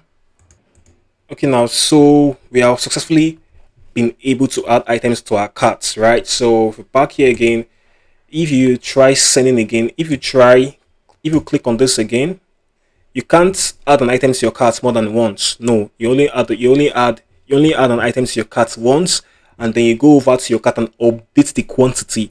That is how the website works. That's how the website works. Understand? You only add to your cart once. Let me illustrate that to you. So you add an item to your cart once, and then you can go over to your cart and increase the item's quantity. You get. So right now, we can now add items to cart. So what's the next phase now? Let's work on updating the quantity of our cart item. If you go down to your model, go down to the database, we click on carts. We have a new cart 2345. This is the cart code. So if you click on cart items, we have a new cart item in the cart in this cart with the cart code 2345. So what's the next phase? Let's work on updating our cart item quantity. Okay guys, so right now we've been able to add items to cart successfully. So it's time for us to update the quantity of our cart item. So come over here. I'm gonna just come over here and say, I'm gonna say at API underscore view. So this time I'm gonna be listening for a put request. Put, right? So I'm gonna say def update quantity, update item quantity. Okay, update quantity. Let's just say update quantity. That should be the name. We're trying to update the cart item quantity. Let's make it descriptive. Update cart item underscore quantity. So yeah, I'm gonna pass on the request, and then I'm gonna say, so right now we're expecting the cart item ID. I'm gonna say item. Let's say cart item underscore ID. I'm gonna be expecting that. So I'm gonna say request dot data dot get. Let's say item ID. We are also gonna be expecting the quantity. I'm gonna say quantity should be equal to request dot data dot get quantity, right? So we've gotten the item ID and the quantity now. So we're going to say cart item. I'm going to say cart item should be equal to cart item dot object. Sorry, cart item dot object.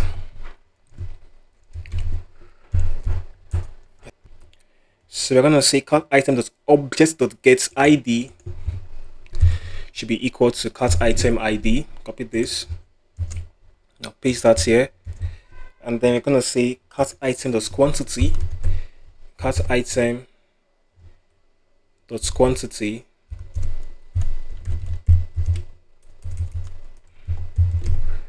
should be equal to quantity. And then we'll say cart item dot save.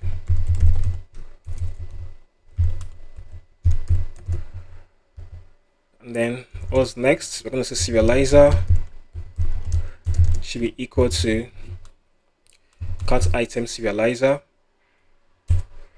Cart item serializer. Then I'm going to pass in cart item. So let's import the cart item serializer. Then I'm going to say return response.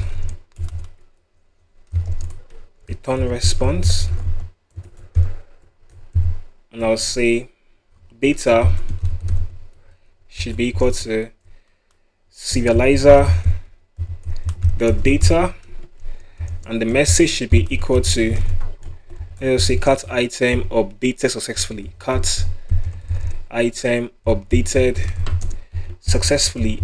So I hope this works. So we have to try it. So we're going to go over to our urls.py file. Let's add a new URL path, a new URL pattern. So I'm going to say path. So paste this here. It's quite long. Put in the / I'm going to say views dot, and then the name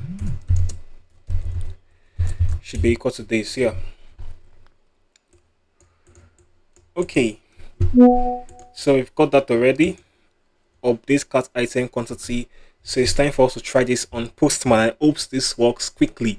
I really hope it works. So right now, back to Postman. Here we are on Postman. So I need a new what's it called? A new tab. Can I duplicate this? Okay, let's create a new one. New HTTP request, new one. So we have a new HTTP request. I'll copy this. Let me copy this port number. Let me copy the URL up here. I'll paste it here. Remember, it's got 127.0.0.1, then 8008 /. Then we're going to put in our URL, which is, let me close some of these guys. Update cart item quantity. So paste it here, add the /, and then put on the post request puts. So from data, and then the key. Let's get the keys again. What are the keys again? This is item ID and quantity. So item ID is a cart item ID. Understand? So you only have one cart item as of now. So the ID should be 1, right? So you're going to say item underscore ID. The ID should be 1. So the quantity now. So I'm going to right now. Let's check what we are trying to do now. So this is the cart item we have. Click on it. The ID is 1 from the URL up here. The ID is 1, right? So and down here you can see the quantity is 1 currently. So I want to simply update the quantity to 3. I want to take it up to 3, right? So let's try that. Let's try it on Postman. So we have our item ID. Quantity should be 3.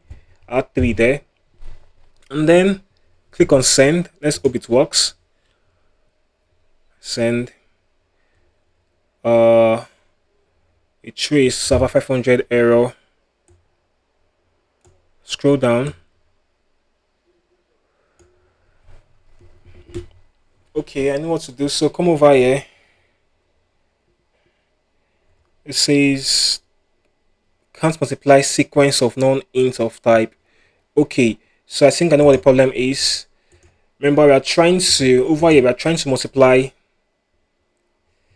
this. So right now, this quantity that is passed is not an integer.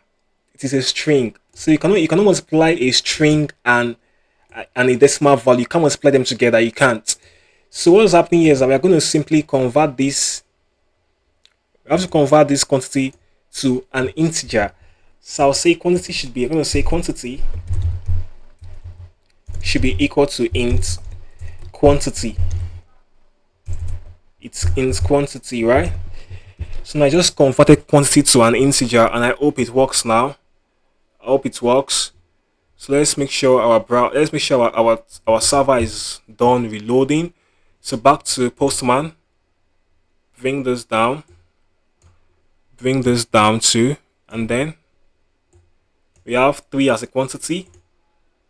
Remember, we have 1 as the item ID. So send this time. Hope it works. Because now it says 200. Okay, it works now. That means it works.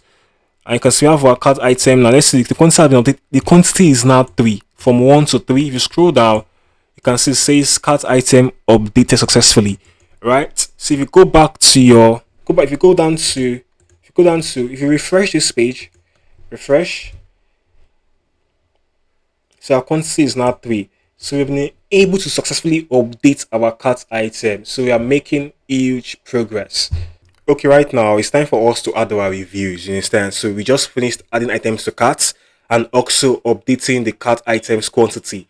So right now I want to add reviews to our product to get. So for example, I can pick a product now, and then we can add some reviews on this product. You understand? So you can come over here, you pick the star rating you want to give the product.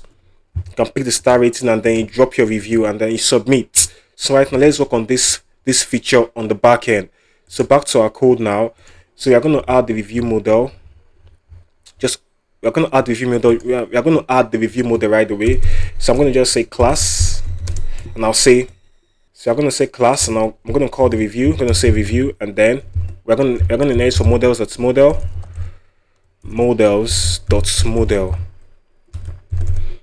and then once we've added the once okay, now our review model is okay. So right now the first field is this now. So we're going to add the product field. You understand? So the reviews are made for products. We are adding the reviews for a particular product. So we are going to add a product field. We're going to say product is going to be equal to the model. We're going to say models as foreign key. Models as foreign key.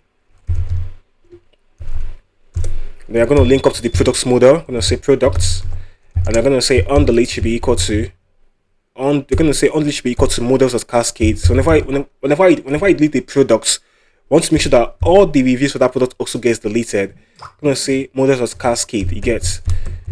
And then we're going to add, I'm going to say related name should be equal to reviews. Related underscore name should be equal to reviews, right? So now remember, and now we're going to add the user field, because a user is the person that makes this review, right? I'm going to say user should be equal to models as foreign key.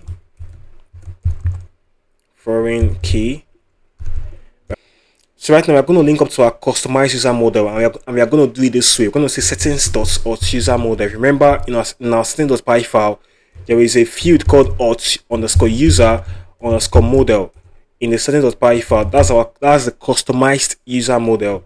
So let me hold down Control and period to import settings. Yeah, so that's not add it, and then we're going to add related. We're going to say on delete. So that's because we're adding on delete now. Whenever a user gets deleted, all the reviews this user has made is also going to get deleted. So we're going to add related name, related underscore name should be equal to reviews also. So you're also going to add the rating. The rating is the number of stars you pick for a particular product. It's the number of stars. That's the rating. Could be 1 star, 2 star, 3 star, 4, 5. So it depends on your choice. So you're going to add the rating field. Rating should be equal to, we're going to say models dot positive integer. It's going to be a positive integer field, because you're not allowed to pass in a negative integer. It's going to be positive integers. So and the rating has a list of choices you can pick from. So we're going to point this. Oh no. So right there, I'm going to paste the choices now. Paste it. So right now, here are the list of choices you can pick from the rating. It could be a 1 star, it could be a 2 star, 3, 4, 5. Right. So I'm going to just say choices. So right now, the first number, the 1 on the left, the 2 on the left, the 3 on the left, the 4, the 5. These are the actual numbers. These are the actual values that get saved to our database. Why the one on the right are what we just show to the user? Like one represent poor, 2 represent fair, 3 represent good. You get, but these are the values on the left are the actual values that are stored to our database. So far, I'm going to say choices should be equal to rating choices. Rating underscore choices. Now we're going to add the review itself. The review is the message you drop. The message you pass here. I'm going to add the review. Understand? So I'm going to say we're going to add review should be equal to. Review should be equal to models or text field. It's going to be a text field, so you can write as much as you want to write. So I'm going to add the created. The created should be equal to models the datetime field. I'm going to say auto now add auto underscore now underscore add should be equal to true. I'll just copy this line for the updated. I'm going to call this updated. I'm going to say models of datetime field auto now equal true. We're going to move the add auto now equal true, and I think that's all we need. That's all we need for our review system. So I'm going to add the string function def underscore xtr self. Then we're going to simply return. I'm going to say return. I'm going to use the formatted string. I'm going to just say self dot username. I'm going to say Clinton's review on this product, right? I'm going to add the product name. I'm going to say self.product.name. Yeah, so now this is our string function now, and I'm going to add the class meta. The class meta is important because I want to make sure that a user can only drop a review once on a product. You can only review a product once. You can always update your review, but you can only have one review for a product, right? I want to say unique underscore together should be equal to, I'm going to say user and the user and the product. This makes sure that a user can only have one review on a product. That's what this line does. So I'm going to add the ordering. I'm going to say this should be equal to, I'm going to just say created. So this means that the last created review is going to appear first. So on the list of reviews, we're going to have the last created reviews as the first review on the list. How this ordering? Okay, I want to negate it, so it has been negated. So it means that the last created review is going to come first. Yeah. So now I think we have done now. So I think we've done this now. So let's go work on our serializer.py file. So right now we're going to add a review serializer. So let me just I'm going to open this on the right. Let me open this to the right. So let me close this guy. And yeah, let's do that. Review serializer. Come on, just here. I'm going to say class review serializer. And I'm going to say serializer. We're going to add this. I find it hard to pronounce. I don't know. It's called serializers.model serializer. Yeah, that's model serializer. And then yeah, it's going to say class meta. I'm going to say model should be equal to review, right? And then I'm going to say the fields. These are the fields you are expecting. I need the ID of the serializer of the review. I need the ID. Do I need the user? Okay, I need the ID. I need the rating. I don't need the product. I need the ID. I need the rating. I need the review. I also need the time it was created, right? Let me use my double string. I've been using the double quotes. I think I've been using that. Yeah, I'm going to stick with the double quotes. I'm going to say ID, rating, the review, the created and the updated. Created and updated. Yep. I think I also need to add the user. I also need to add the user field, because over here, if you check our website now, let me check out I want to check out the product that has a review. Let me check out a product with a review. You can see now for every review you're gonna show the user's name, the user's profile picture, right? So I'm gonna simply have to add the user field. I'm gonna say user. Yeah. So we're going to create a simple user serializer. So right now, just create up here. I'm going to say class user serializer. And yeah, so remember the default .model serializer. And then I'm going to say class meta model should be equal to, I'm going to say get user model. Get user underscore model. So let's import that from top. I'm going to say from Django contrib.auth import get underscore user underscore model. So right now I'll go back to our user serializer, and then the fields I want to list out for the more from the, you can see the fields I need are, I just need the ID, the first name,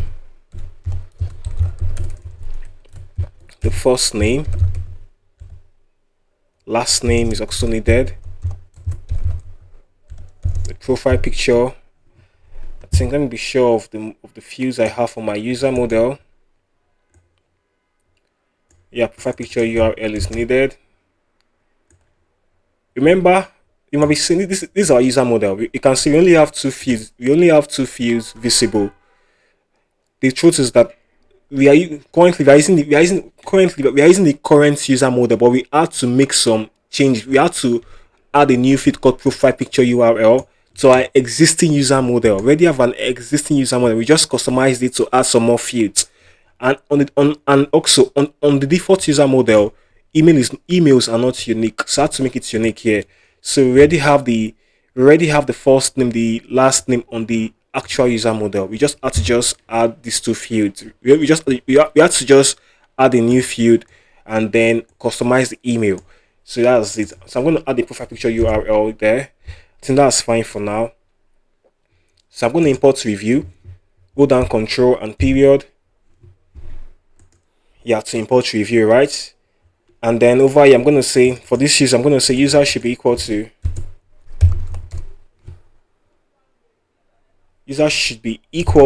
user serializer.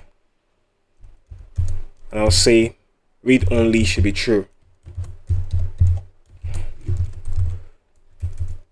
I think we are good now with our review serializer. So what's next now? So we're going to work on the views to start creating reviews. Okay, right now it's time for us to start adding reviews. We have to check on our views.py file. So I'm going to put my views on the left side, split on the right side rather. I'm going to split right. Let me close the review serializer for now. I can bring this guy here. Yeah. Okay, yeah, we've got our views on the right. So we're going to add a new view called add review.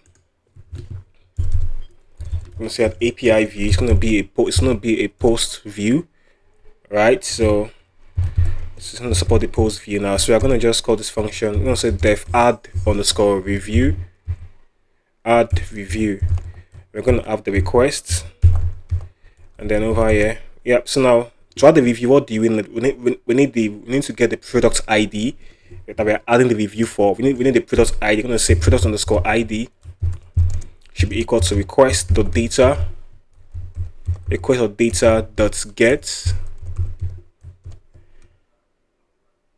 get product ID.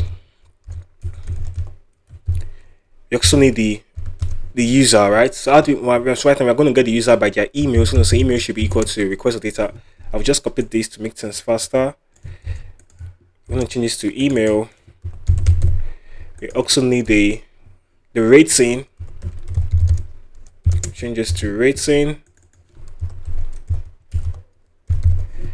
We need the review itself. I'll change this to review. Yep, so I think those are the fields we need now. So first thing, I'm going to say product should be equal to product.object.get ID equal to product underscore ID.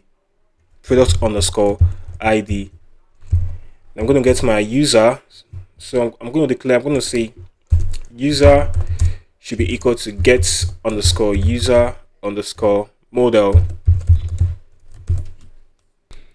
Yes, so I'll put this on top of my code. Let me just go to the top of the code up here. Yeah, so other functions can use it. So we have to import get user model. I'm going to say from Django .contrib.auth .models import get underscore user underscore model. So we've got that already. What's the next step? Yeah, so now we've got that now. So we're going to say user should be equal to user.object.get email equal to email. And now I think we are good now. Right now we can create our review. I'm going to say review should be equal to review.object.create.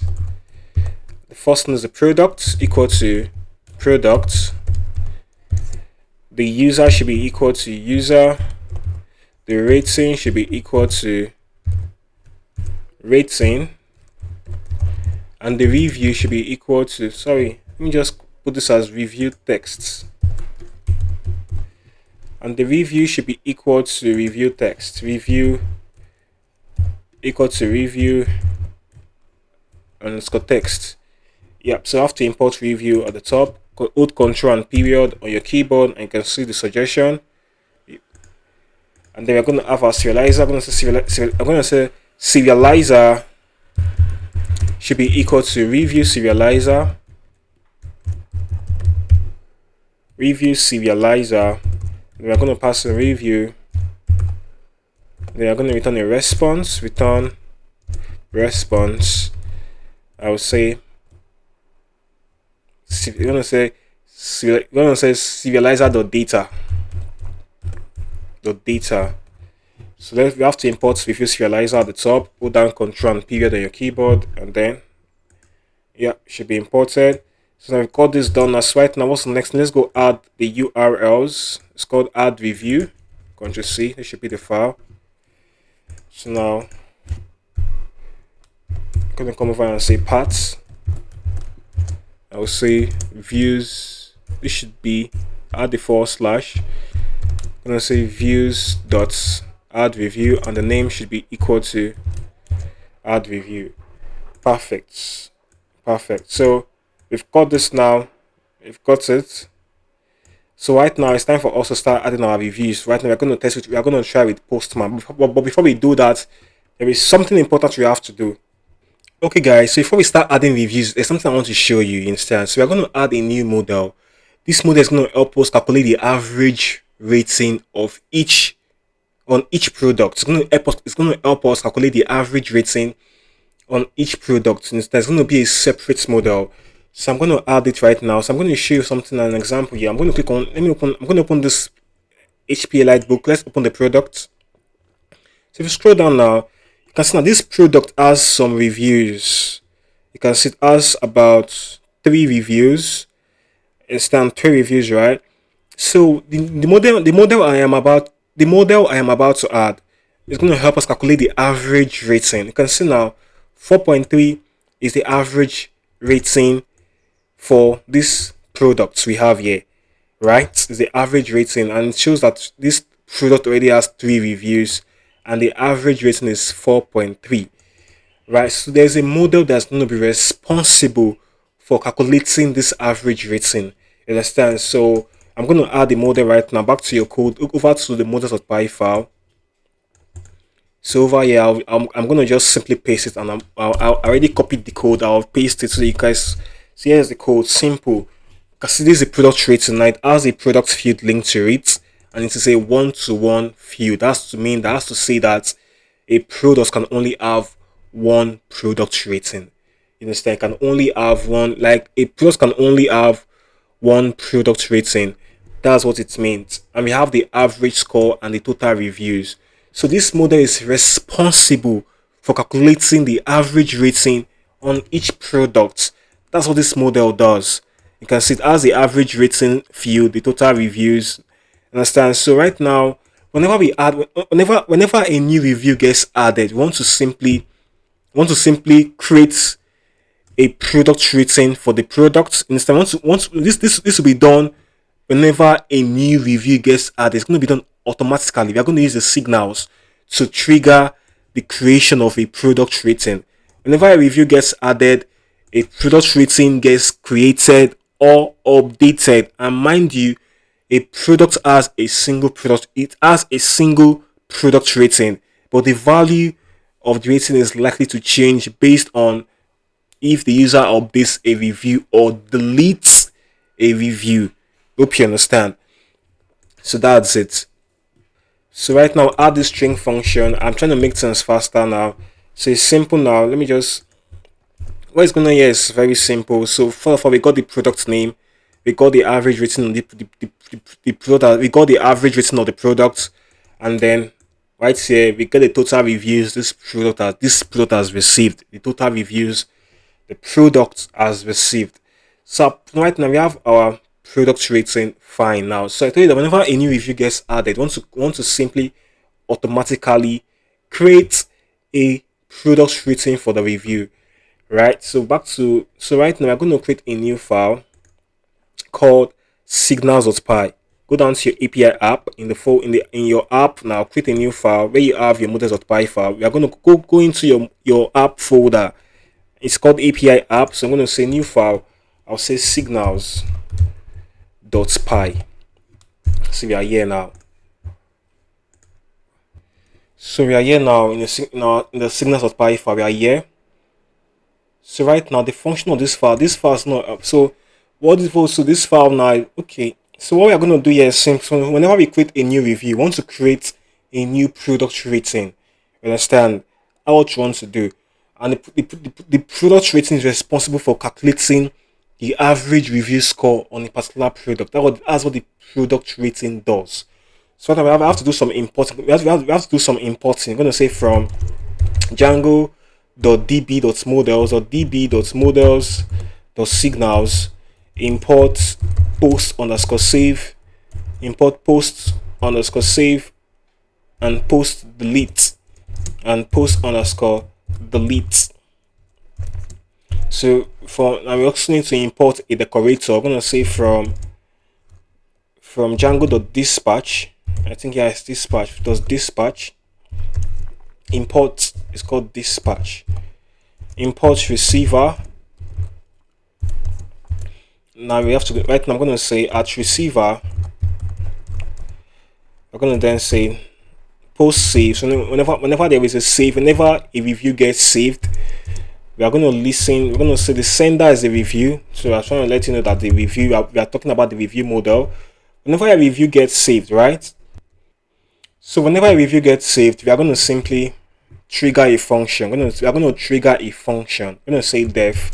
The function will be called, we're going to say update underscore product underscore rating underscore on save. Update product rating during on save whenever a save is made. A save can be made whenever a new review is created or whenever a review is updated. That's when a save method has taken place. So this is going to take in some arguments. So we're going to say the sender, the instance, and the keyword args. So you're wondering what the sender is the review model. That's the review model, right? Let me just import review. The sender is the review model. The instance is the particular, we can have several reviews. So the instance is the particular review we are working on. It's the current review we are working on. Understand? So, and the keyword args are just other arguments that are not seen there. So we've got this now. So first thing, we want to get our product. We're going to say product should be equal to instance, whereby instance is the review we are currently working on. We're going to say instance.product. You get, so remember the instance is the review we are currently working on. On the review model, we have the product field. You get, so we are trying to get the product, and we are saying instance.product. So right now we're going to get all the reviews on this product. Right now I want to get all the reviews on this product, right? It's going to say reviews should be equal to product.reviews.all. Remember, we linked the product and the review model. We linked them using a foreign key, and this is the related name is called the reviews. That's the related name between the product model and the review model. So right now I've got our reviews now. So right now I want to get the total reviews on this. I want to get the total reviews on this product. The total reviews. Instead, I'm going to say total underscore reviews should be equal to reviews.count. Reviews rather dot count. Give us total reviews, right? So now we want to get the average review. We want to get the average score of all the reviews. The average score. Right, that's what we want to do right there. So how do we get the review average? It's simply going to say review underscore average should be equal to. So right now I want to get the average review of the rating, right? I'm going to say reviews. I'm pointing down to these reviews here. I'm going to say reviews dot aggregates. Hope I get this correct. it's not supposed to suggest this for me. Reviews dot aggregate. I can aggregate, right? And I'm going to say models.avg, right? And then I'm going to point down to the rating field, right? So model.avg was wrong. It says it's not defined. Okay, sorry, I didn't import models. So instead of saying models.avg, I'll simply just import the avg method. I'm gonna say avg, right? So I'll go to the top now. I'll say from Django.db, from Django.db dot models import avg. This helps us calculate the average of the reviews. I'm going to say reviews of aggregate rating, right? So remember, we have a list of reviews, and every reviews have a rating field. So right now we're trying to calculate the average score of all the reviews. Or we're trying to calculate the average score of all the reviews for a particular product, right? So right now this is going to return a dictionary with the key. It's going to return a dictionary with this key called the key is going to be called rating underscore avg. That's what the key will be called. So right now I want to get the actual rating value. That's why I had to come here and say, so this is going to be the key in the dictionary. So through this key I can get the actual value of my review average. You get. So if the review average is none, I can simply just return 0.0 if the review average is none. So what's happening here is simple now. So we got all our reviews for a particular product. So I'm trying to calculate the average score of all these reviews for a particular product, right? So I have to now say reviews of aggregate, then in passing the average method, and then in passing the field we are trying to calculate. We are trying to calculate the rating field. We are trying to calculate the average score of the rating field, right? So what we did here, and then this returns a dictionary, and the key in the dictionary is called rating underscore average. This is double underscore average. So through this rating average, I'm going to get the actual value of our review average, right? So we've got that now. So right now it's time for us to create our product rating. I'm going to say products underscore rating. We're going to rating. Then we're going to add created. Should be equal to. I'm going to say product rating. Product rating should be dot object dot get underscore dot get or underscore, not under single underscore, or create dot get or create. So let's be sure. Okay, it's called product rating, so you can import that just above, just here. Let's just use the control and the period sign. Click on the product, click on it, and then hold down control and period. Yeah, it's going to be imported now. So right now we're going to say we are going to create this based on the products. Now we're going to say product should be equal to products. Remember, in the field, in the model, we have the product field. So we are going to simply, what we are doing is, this is what we are doing here. First of all, check if a product rating as a product. We are going to check. So right now what we are doing here is this. Now we are either going to get or create a product rating if we already have a product rating with this particular product. If you already have a product rating with this product, we are going to simply get it. If you don't have a product rating with this product, we are going to simply then create it. And what is happening here? So I'm going to then say products underscore rating dot what's the field now, dot average rating. Let me just copy it. Copy dot average rating. Here's what I do. Dot average. Copy this thing, clean in. Control C. Dot average rating should be equal to review underscore average. I'm going to say product rating dot, what's the name of the other field? Total reviews should be equal to total reviews. Now let me just say product rating dot save. So that's the signals for you. So so right now this function will be triggered whenever a new review is created or updated. So you have to also add the one that's going to get triggered whenever a review is deleted. Right now, we just added the signals that helps us create a product rating whenever we save a review, whenever we create or update a particular review. So we have to create another signal that's going to help us.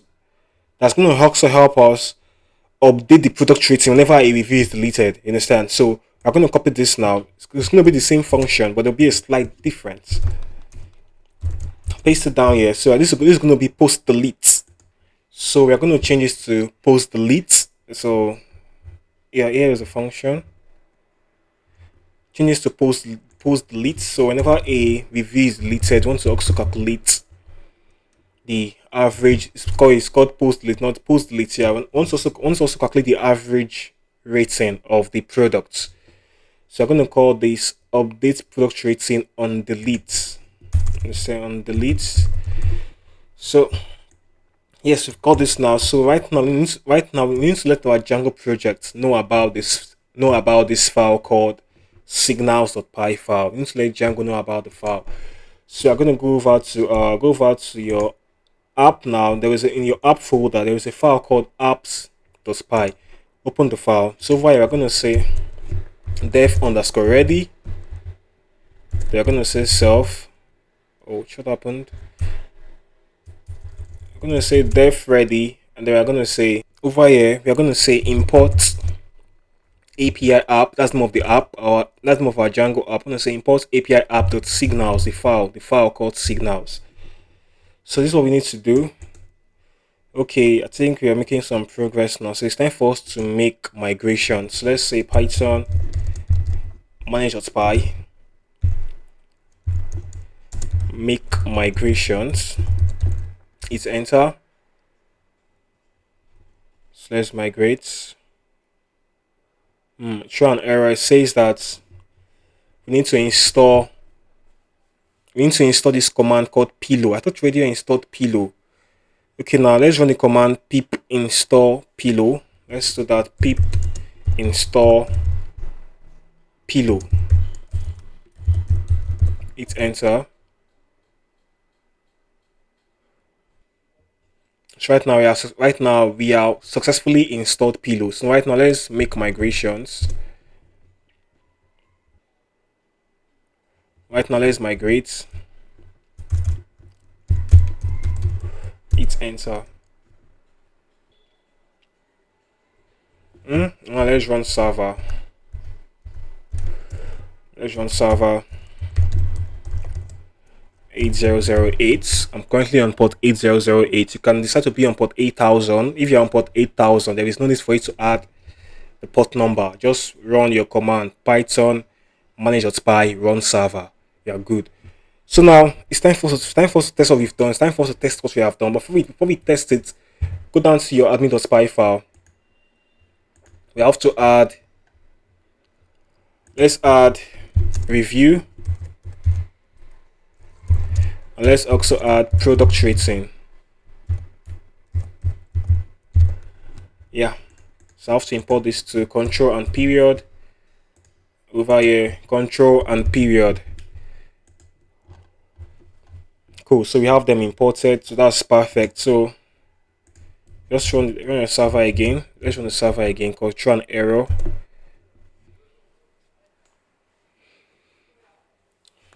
So I think we are good to go to start testing this. Yeah, come on. Okay, back to our views.py file. To create a review, we need the product ID, we need the email, we need the rating, and we need the review. Right? So let's go create our review. So remember, open your Postman, open Postman. This is the icon. Postman, common. So click on new HTTP request. Click on it. So I'll close this guys. Yeah, I can close some of these guys. Some of them that are open, don't need them for now. We'll close the app.py, the modals, the serializers, admin. For now, I only need the views.py. Okay, our URL, I think already have our part there. So back to so right now, let's add a new review and let's see if it works. So right now, I think it's time for us to test the endpoint. Let's test our endpoint on Postman. We'll say 127.0.0.1, then port 8008, and the URL is called, I think it's called, let me check, add_review. Let's just copy this back here, paste it, go down, click on body, then let me bring this down a bit. Click on body, it's not responding. Body, okay, bring this down. Okay, yeah. Click on body and then choose form data. So what we need to pass here are the product ID, the email, the rating, and the review. So I'm gonna come here and say product ID, product_ID. I'm gonna say 1. The email, I think I have to get I need to know email. I need to know, okay, I'm going to go back to my Django admin and find out an email to use. I'm going to say 127/admin. So I'll log in now, cleans, put in my password.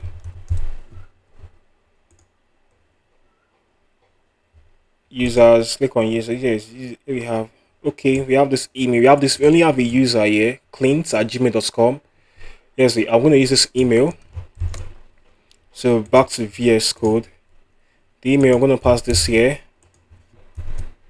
The review, I'm going to say beautiful products.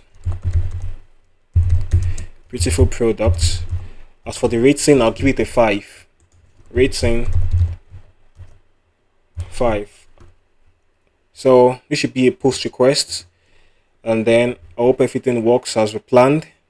So we're expecting to see a new review created and a new product rating created, right? So let's see if that's going to be the case.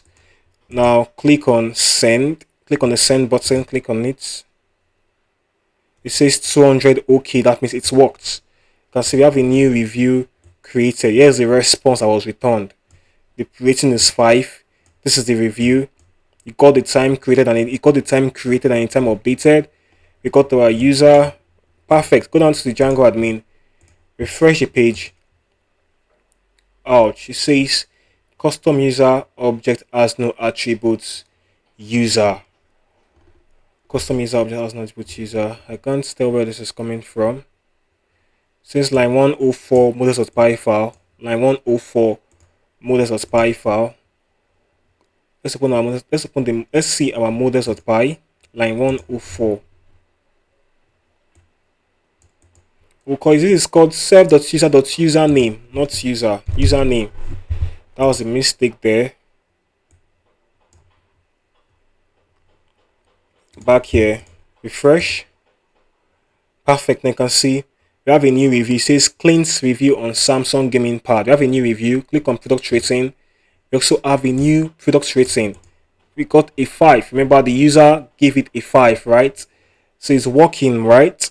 So over here now, I'll try and add a new. I want to try and drop another review for this same product. Remember, this is the same user. Remember, so it's not meant to work. So let's just try and see the error. Let's see what we are going to get as our error message. Click on send. It threw a server 500 error. That is not meant to be. That is not meant to be the error. How do I? Right now, let's check our server. Let's see what the server message is saying. It says unique constraint failed, right?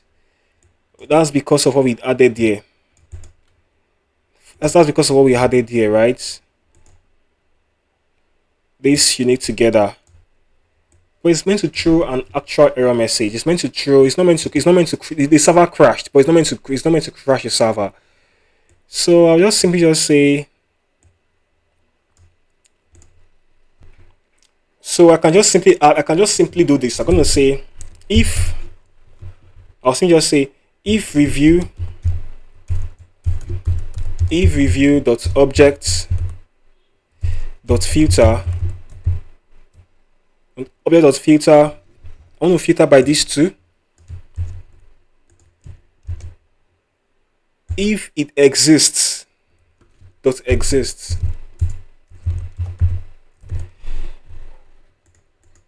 If it exists, now we're going to simply just return. I'm going to say return response. I'll say you already dropped a review for this product. You already dropped a review for this products. Right. So this right now we're not going to be having a server error again. We won't have server error. You can see right now. You can see our server crashed. So let's try again. Let's try this again. We should not have another. We should click on send. You can see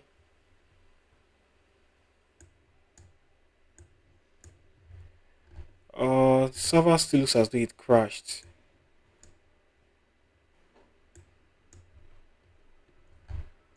Go down to click, refresh the page. Click on reviews. This should be status 400. Let's give it status equal to 400.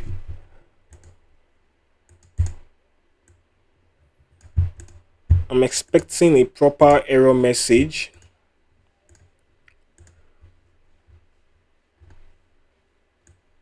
So click on send one more time. So you return, yeah, perfect. You can see now it says you already dropped a review for this product, right? So now if you already dropped a review, you can't drop more than one. You can update your review, but you can't drop more than one. So right now, back here, you can see we have our review now. Perfect, right? And we also have the product, we also have the rating. You click here, the average total reviews is 1 on this product, and the average rating is currently 5. Only one person has made a review. You understand? So it's working now. So now let's go work on updating a particular review. Let's work on updating a review, right? Let's work on that next. So right now, let's work on updating a particular review. Let's work on updating a review. Go down to reviews.py file. So here's our add reviews. So it's time for us to update review. Let's say add API underscore view. So we're gonna this is gonna be a put request. So I'm gonna call this dev updates underscore review. We're gonna have the request, and then we are gonna have the review ID, which is the primary key of the review. Then right now I'm gonna just say I'll say review should be equal to review dot objects dot get ID equal to PK. Right now I've gotten our review ID right. So after getting the review, what's the next step? Now, so we want to get what can we update in the review? What we can update is the rating and the review itself.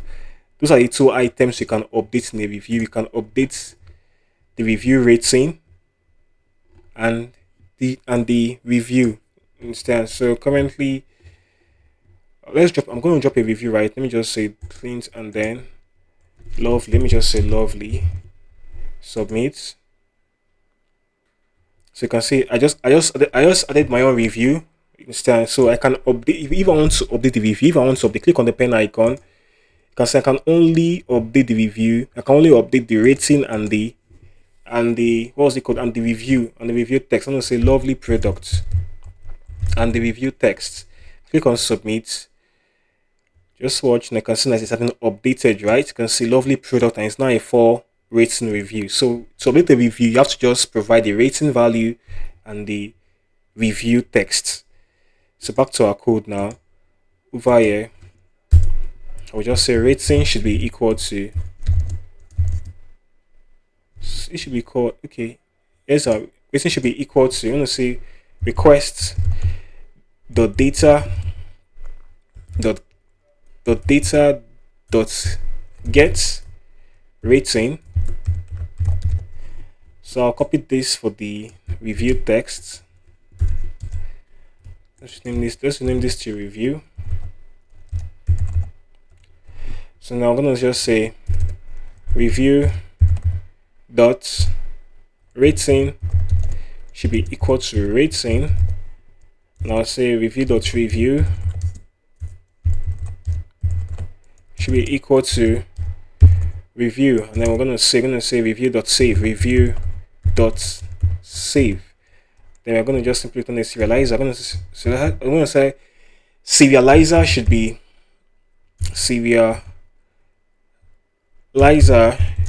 equal to review serializer. Now passing the review, and they're going to return response. We're going to say serializer.data. So I'm going to quickly work on the delete review. Let's work on that quickly. Just copy this and then I'll change this to delete. This is going to be called deletes. We are going to get our, let me copy this line. Get our review by the PK that was passed here, and then we are going to simply just say review. I'm going to say review.delete. Review.delete, right? They're going to return a response. I'm going to say return response. I'm going to say review deleted successfully. Now return a status of 204. Yeah. So now we got these two views done. So right now let's quickly add up the URLs. This is called update review. This should be called, this is delete review, delete underscore review. Update review, delete review, right? We've got these two done. So let's add the URLs for each of them. Just here. Add the paths. I'm gonna say views dot update review, and this is gonna be, name is gonna be equal to update review. And we're gonna be expecting the primary key. The primary key is gonna be an integer, int pk, right? And then what next? I'll copy this for the delete review. It's gonna be called delete. Sorry, Ctrl Z, Ctrl D, Ctrl. It's gonna be called delete underscore review. So we've got this now. It's time for us to test what we've done. Let's hope it works. So back to our Postman. So right now I want to delete a review. So I'm going to change this to, I want to update a review, right? I'm going to change this to update. And for updating a review, we're going to pass in the ID of the review. The ID, right? So right now the ID should be 1. We only have 1 review, so the ID should be 1. The review's ID in our database is meant to be 1. Let's just confirm that. You click on it, because we have the ID up here, it is 1. So that's it now. So review ID. So right now, to update a review, you only need the review and the rating. So I'm going to remove this. I'm going to remove the product ID and the email. We don't need those ones. Those are for creating a review. And this should be a put request. Over here, click on put.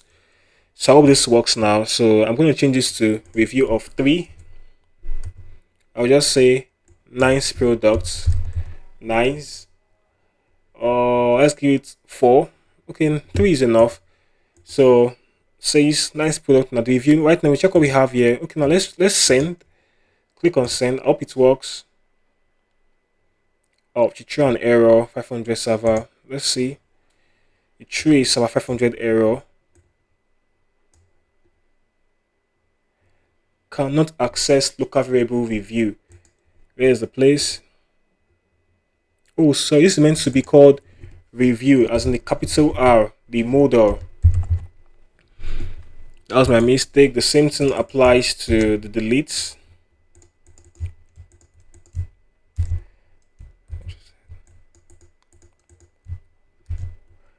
Yep. So now our server is currently reloading. Once it's done loading, we are going to try again.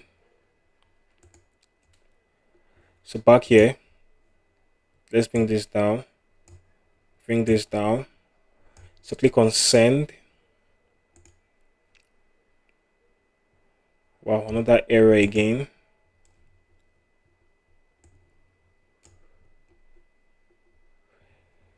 It says object has no attribute rating. Review.rating. It's not called rating again. Review.rating. I thought it's go down to your models. It is called rating, right? What then is this saying? Object has no attribute rating. Okay, here's the problem. Here's the issue here. It's from this text. It's from this place. Remember, this is called the review. I'm gonna rename this to review text. Review text, right? So that was the issue. That was the problem. Review text, and then yeah. So that was the problem. It is review. It is. I also have to rename this guy because these two are having the same name and it's wrong. It's not meant to be so.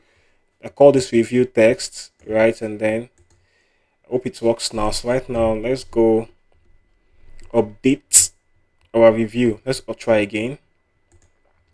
So click on send.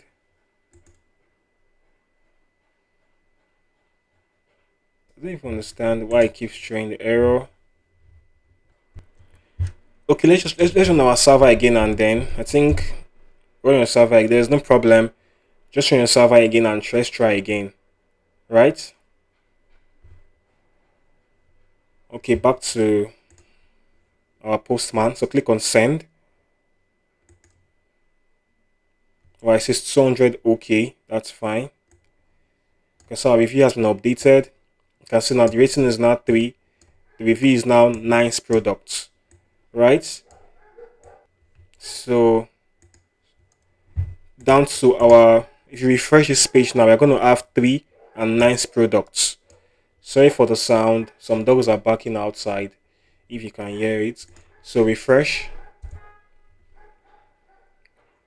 Now it's now 3 and nice products, right? Perfect. So right now we've been able to add reviews. We can also update our reviews, right? So what's next? Let's see if we can delete the review. Let's try and see if we can delete our review. Let's try it out.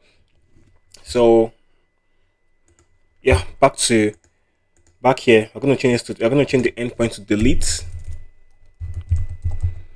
Delete, right? And then we're gonna change this to delete request. Right now, to delete a review, what do we need? We need the community just passing the reviews parameter key, the reviews ID, right? So over here, we already have the review ID up here. We can remove this. We don't need this form data. Remove them, and then click on send. You can see it says 204 status 204 and says review deleted successfully. So that's as happened. Now go down to your Django admin. If you refresh this page, this review will not be there again. If you refresh, it's gone. Check out your product rating. It says 0.0. Yeah, it's also okay. Yeah, 0.0. That's because we already deleted that. That's because we already deleted the review. Understand? So this is saying that this product once had a review. It once had a review, but now the review has been deleted. Understand? So yeah. So right now we've covered our review. Our review is now working fully well. We can delete your review if you want to. You click on OK. This review will be deleted. I'm going to cancel it now. You can update. So right now the backend is working fine. So yeah, so that's it. Okay guys, right now it's time for us to add items to wish list. You get, so your wish list are products you intend to buy maybe later, products you like that you intend to buy later, right? So I'm going to show you how it works. I'm going to open this product now. Click on any of the products. I'll click on this book. So you are here now. You can see we have this button that says add to wish list. So if I click on the button, you can see now it says add in, and right now you can see now the product has been added to my wish list. I can remove it if I want to. I click on the button remove from wish list, the product gets removed and it says add to wish list. You get. So if you go down to your profile, you see the product there. Right now I just added the product, right? Go down to my profile. Okay, so if I scroll down, you can see I have the product on my wish list. You can see it here, Millionaire Fast Lane. This is the product over here, right? So in this video, so in this episode now, we are going to work on adding products to wish list. So over to our backend, over to our models.py file. So we're going to add a new model. I'm going to kind of say, yeah, I'm going to say class wish list, right?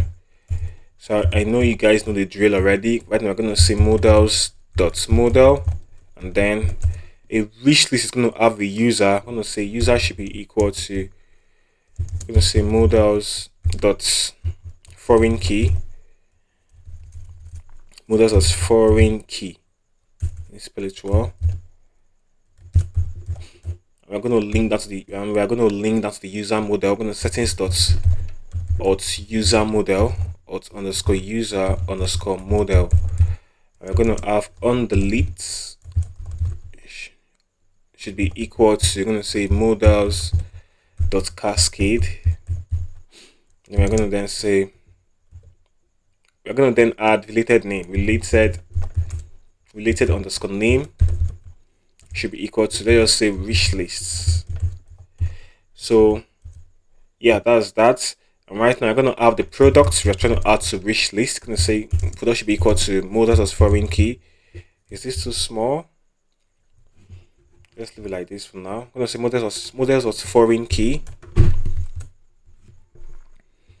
dot foreign key, right? So we are going to link that to the products model, products. Then we are going to then say on delete should be equal to models dot cascade. We're going to say related name should be equal to sorry, I think this is, let me just make it a bit. So we're going to, our related name is going to be equal to wish list. Let's say wish list also. Wish list. Now let's add the time this wish list was created. I'm going to add, let me just say creator should be equal to, I'm going to just say models or datetime field. Models or date time field. We're going to then say auto underscore now underscore add should be equal to true. Yep, so right now I'm going to add, okay, sorry. So right now we're going to add our class method. I'm going to say class method. I'm trying to make sure that a user cannot add the same product twice to his wish list. You can't add the same product twice. You only have a product, you only have a single product. For example, you cannot have duplicate products in your wish list. You cannot have two same products in your wish list. It must be, if every product in your wish list must be unique. You understand? So we're going to say unique underscore together should be equal to, you're going to say user and product. So user can only have one unique product in his wish list. You cannot have two same products in your wish list. No. I'm going to return the string function. I'm going to just say def underscore xtr underscore self, and I'll say return. I'm going to say return self.user.username, and then over here I'm going to return the products name. I'm going to say self.products. Let me just say self.products.name. So we've got this already now. So right now let's work on the serializers.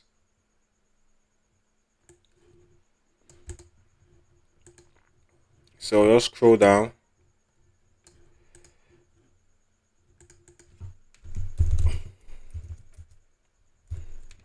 So right, let me just make this a bit smaller. So right now I'm going to say class wishlist serializer.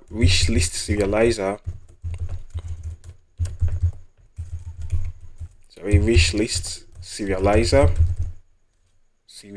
should be equal to. We are going to first of all we are going to inherit from we're going to inherit from our serializers model serializer, right? So and then we're going to say class meta. We're going to say model should be equal to wish list, and the field should be equal to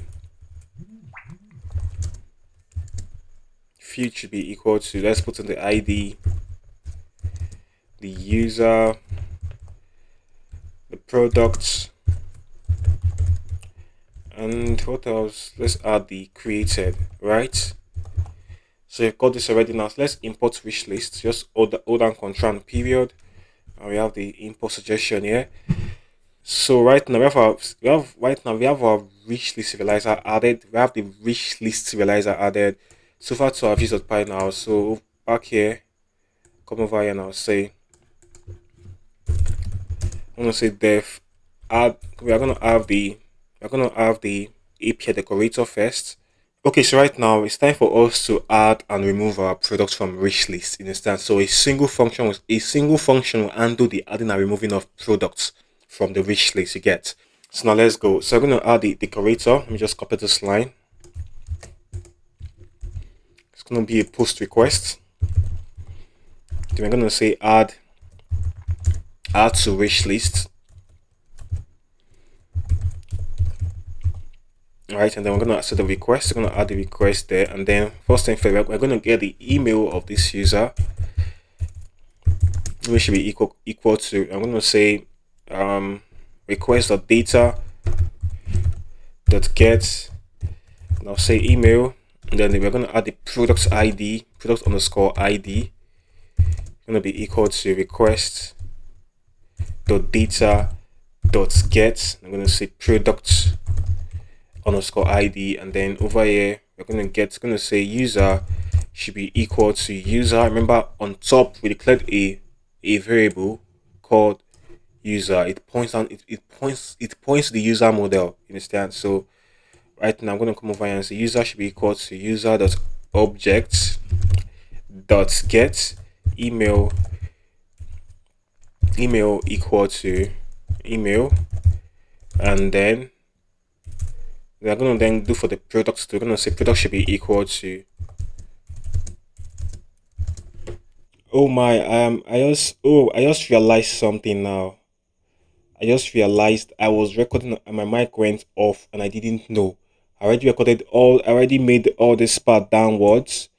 I was just talking to myself, right? So I'm so sorry. I'm gonna explain what's happening here. I'm gonna explain it again.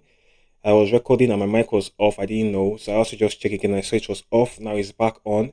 So right now I'm gonna explain what's going on here. Right now we've gotten our user and our product based on what was passed from the front end, the email and the product ID, right? We got our user and email, right? So we got our user and product. So right now, this is how it's gonna work here. So remember, you add and remove items from your wish list. You add and remove item. Whenever you click on the button, here's a button. Here is this product over here. Right now, you can see it says add to wish list. That means that this product is not yet in our wish list. It is not yet there. So it is not yet there. So you click on it. And once you click on it, and once you click on this product, it gets added. It gets added to our wish list, right? It gets added to the wish list. And what is happening here also?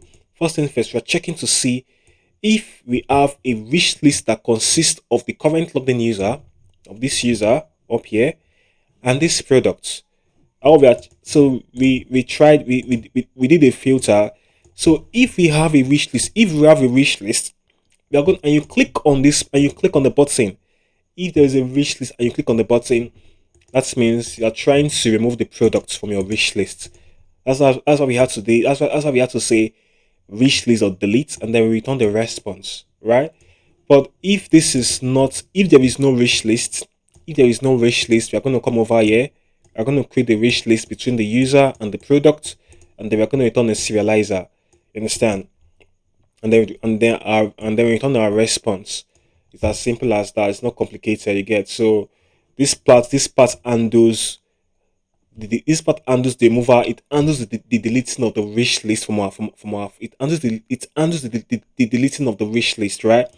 While this other part handles the creating of our wish list. It's that simple, right? And over here that's what our URL mapping for this for the view. You can see it's called add to wish list to get. So, and lastly we have to come over to our admin.spy file and then register the wish list, right? And last but not the least, remember we have to also make migrations, which I've already done. I already did all those things before I realized that my microphone was down. So right now, let's run the server again to make sure. Let's run the server, and it's time for us to test this endpoint on Postman. So we're going to do that right now. So right now, we have our server running, and let's head over to Postman. Click on this three ellipses. We don't have yours here on this. If yours is not, mine is not there now. Click on the three ellipses. You can see Postman. It's gonna come up now, and then we're gonna test the endpoint. The URL is called add to wish list. Copy it and then click on the button that says new HTTP request. So it's coming on, and then once it's up, you can try it. So I'm gonna say 127. Let me just add in the URL. It's called add to wish list, right? Yep. And then that's it. So choose a post request, click on body, right? And then drag this down. Use form data. Remember, we are expecting the email. My user is called clint@gmail.com. That's his email, clint@gmail.com. And then I'm gonna add our product ID. I'm gonna say product_ID should be equal to 1. So right now it's time for us to try this and let's hope it works. I just really hope it works straight up, no errors. Click on send. It says 200. Okay, that means it worked. So if we bring this down, bring this up now, so now you can see now we have a new product added to our wish lists.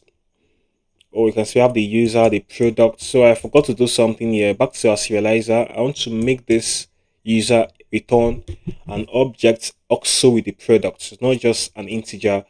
So to make that happen, go over to your serial, go over to our click on this file called I find how to pronounce your serializer.py file. I got it. So over here, for the user, I'm gonna just say user should be equal to user serializer. So I'm expecting to suggest it for me. Serializer, yes. I'm gonna say read only should be equal to true. Read underscore only should be equal to true. And as for the products, that's going to be equal to product list serializer, and read only will also be underscore equal to true. Yes. So I think that's going to fix it now. So when next you create a new wish list, you're going to have an object for these two fields, the user and the product field. So right now we already have this product with the ID of 1 added to. It has already been added to it has been added to the wish list, right?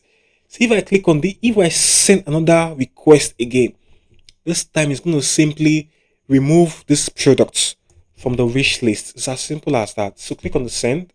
We are expecting right now. We are expecting the 204 status. Click on send. Perfect. You can see it says wish list deleted successfully. Very simple, right? So right now we have been able to complete the adding to wish list and removing from wish list. So what's next? I now remember that we've not yet done this feature yet. We've not, for example, when you add items to your cart, add to cart now. Click on the button add to cart. Go over to your cart page. So we've not yet worked on removing items from the cart. We've worked on updating cart items, right? But we've not worked on removing item from a cart. We've not worked on deleting cart items. So right now let's work on that next. So right now we're going to work on deleting of cart items, right? So it's very similar to the deleting of reviews. Very similar. So I'll look for the one. Okay, yes, okay. Now I'm going to copy this particular code, Control C. Now simply just paste it again and make it work for the listing of cart items, right?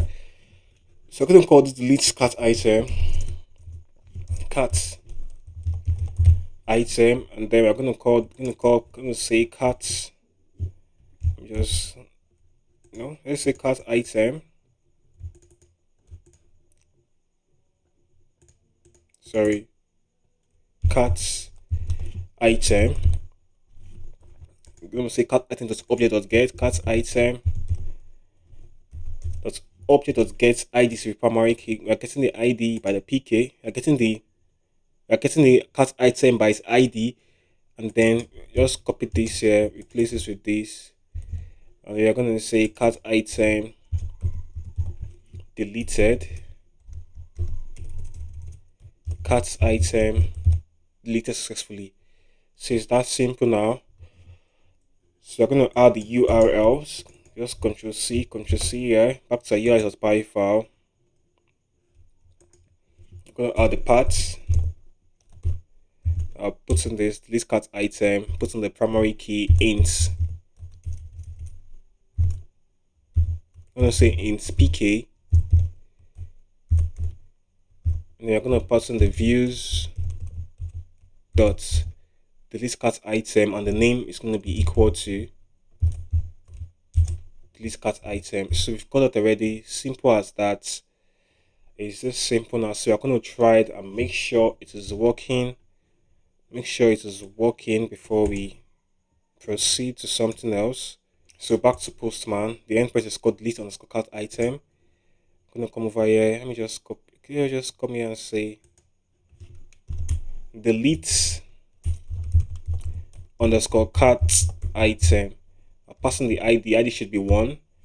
So it should be a delete request. Let's be sure if the ID is 1. Back to our Django admin. We have cart items. So we only have this one cart item. Let's see what the ID is. The ID is actually 1. Right. So now, let me add another cart item. Let me add another one, just to make sure. Let me just pick up the cards, pick up the products, and then quantity. Okay, let's just add another cart item. We have this one now. So right now I'm going to delete the one with the ID of 2. So put in 2 there instead of 1. Yeah. So and then click on. So first, so yeah, what we have here, you can see we have some. We are gonna let's remove this. We don't need this body. We don't need it there. And then click on send. Right now it says so for no content, cart item deleted successfully. Right now we've been able to work on our cart item deletion. So that's fine. So right now back to the front end. Now it's time for us to work on product search, whereby we can search for a product. I can come here and just search for I can come over here and search for laptop, right? Hit enter. Okay, click on this button. We don't have a laptop. Let's search for food. Search. So we have food, right? If you search for, so you can search for, we have, oh, it's called HP Elite. I was expecting this, but it's called HP Elite book. So let's check out something. Oh, I was meant to have also, okay, it's called HP Elite book. I only search based on the title and the category. Right now, we are going to work on whereby we can search based on the title, based on this category. This falls under electronics, and then the description.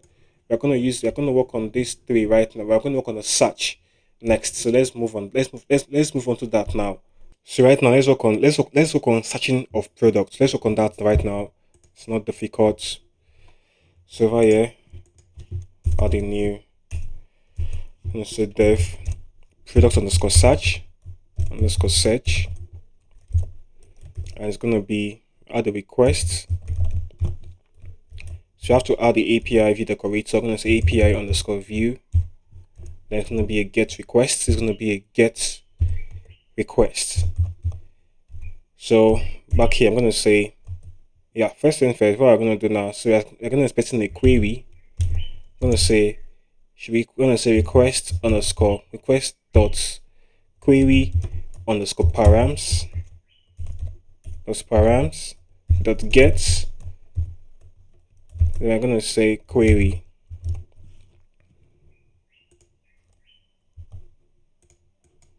So if there is no query, I'm going to say if no query was passed.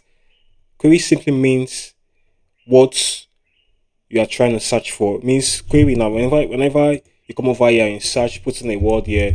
So this is your query. What you input into the search bar, that's your query. So you're expecting a query from the front end to the back end. So that what this line does. It helps us to get the value that was passed in. Yeah, right. So I'm gonna say if there is no query, then we're gonna just simply try an error. We're gonna say return response. Return response. I'm gonna say there was no query provided. We can just say no query provided. And then we're gonna return status 400 equal to 400. And if there is a query, what you want to do is simple. We're gonna just say products should be equal to, I'm gonna say products dot objects dot filter. So we're going to filter based on the query that was passed. We're going to search for that product based on the query that was passed. So it's simple now. So back here we have to import the QLOOKUP. The QLOOKUP now helps us to search for items dynamically. It's very dynamic. So I'm going to say from Django.db.models. We're going to say import Q. Yeah, import Q. So that's it. And then scroll down back to our function. So far we're going to say product should be equal to product.object.filter. We're going to use the QLOOKUP. We're going to use the QLOOKUP. Now I'm going to put in the Q. Then we're going to say we're going to search based on the product name. I'm going to say name underscore I contains equal to query, or we're also gonna search base. If the name does not work, we're gonna try the product description. We're gonna try the product description. I'm gonna say q underscore q, and then I'm gonna put in the brackets. I'm gonna say name underscore. So it's gonna be description this time. We are gonna use description. I'm gonna say description underscore I contains equal to query. So if the description does not work, we are going to then try. Let me break this. We are going to then use the category, right? So I'm going to say add the queue now. I'm going to say category underscore name underscore I contains equal to query. So now we are searching using three different parameters. We are using the product's name. If the product name does not match, for example, now we have a laptop here, right? This laptop, now I search for laptop. When we search for laptop, nothing showed, right? But we have a laptop because we don't have laptop in the product's name. But you can see we have laptop in the description. So if the name does not match, we are going to try something else. We are going to try the description instead. So if this does not also match, you can also try the product categories. Understand? We can also try the category. So so that right now, that's what we are trying to do over here. We are trying the name. If the name does not match, we can try the description. If description does not match, you can also try the category. It's as simple as that. So you go down to your products model. You can see we have the name, description. As for the category here, back to your category now, we have the name also here. So what we are trying to do is that simple. Right. So now, yeah. So now we're going to then say return. We're going to say we're going to add our serializer. I'm going to say serializer. I'm going to say serializer should be equal to what's it called again? Product list serializer. Product list serializer. We're going to add the products, and they're going to say many should be equal to true. That's because we are likely to have more than one. That's because we are likely to have more than one product returned. We're going to say many should be equal to true. We are going to return a response. Going to say return response. Now say serializer. I'm going to say serializer.data. Yeah. So that's it now. So we're going to work on. So right now we're going to go over to our URLs. Create a new URL mapping. I'm going to say parts search. I'm going to say search. I'm going to say views dot product search. The name should be equal to, let's just call it search. Yep. So right now let's try out this endpoint to see if it works. I hope it does work. Right, so back here, let's just put in, sorry, let's just say search. Yep, and then the query now is gonna be equal to let's just say laptop. Or let me just see what do we have in our database? That's a good question. We have to check what we have in our database before we start searching. We only have two products in the database, two products. Okay, we have the gaming pad and the camera, and they are both under electronics. Electronics, right? They're both under electronics, right? So I'm going to just search using the electronics now. I'm going to just say electronics, not laptop. Let's just use electronics.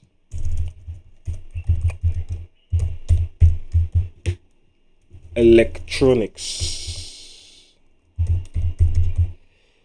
Yeah. So now click on, it's going to be a get request. And then let's hope it works. So click on send. Return 404 not found. Okay, remove this forward slash. This forward slash is not meant to be there because if you check the URL, we didn't have the forward slash. For the get request, there is no need for the last forward slash. There is no need for, but if it is a post, put, or delete, you have to add the last forward slash. So back here, you don't need this forward slash there. So click on send. Return through a 500 error. It's not meant to. It's complaining about the query params. So scroll down to your views.py. Okay, so here is the issue. Over here, I forgot to add the @ symbol. It's meant to be at API underscore. It's meant to be at API view, right? So not just API view. That was a mistake I made. So everything should be fine now. Over here, right now, let's put in electronics. Electronics, right? Click on send. Right now, it give us all the electronics product, right? It give us everything solved. Then we only have two products. We only have two products in our database. Only two products, right? So if I try right now, I'm going to search for gaming. We have the gaming part. Let's search for gaming. Gaming, right? Then click on send. That's what we have. Right now we have the gaming pad showing here. Right, so you can see it's working. Right now, if I search for laptop, we're going to have nothing returned. We're going to have an empty list. That's because we don't have a lap. Right, that's because there is no laptop in our database. There is no laptop in our database. It's that simple, right? So I click on send. You can see we have an empty array, an empty list there. So right now our search feature is working perfectly. So that's that. So okay, I think we are done with this episode. Okay, I think it's time for us to integrate a payment gateway, and we are going to use Stripe. You understand? So first thing first, we have to go down to Stripe's page, to Stripe's website. Onto your browser, look on your browser, look up Stripe. Understand? So it's called Stripe, right? Click on it, click on the first link, and then click on those first link up here, stripe.com. Click on it. So right now we are heading over to Stripe.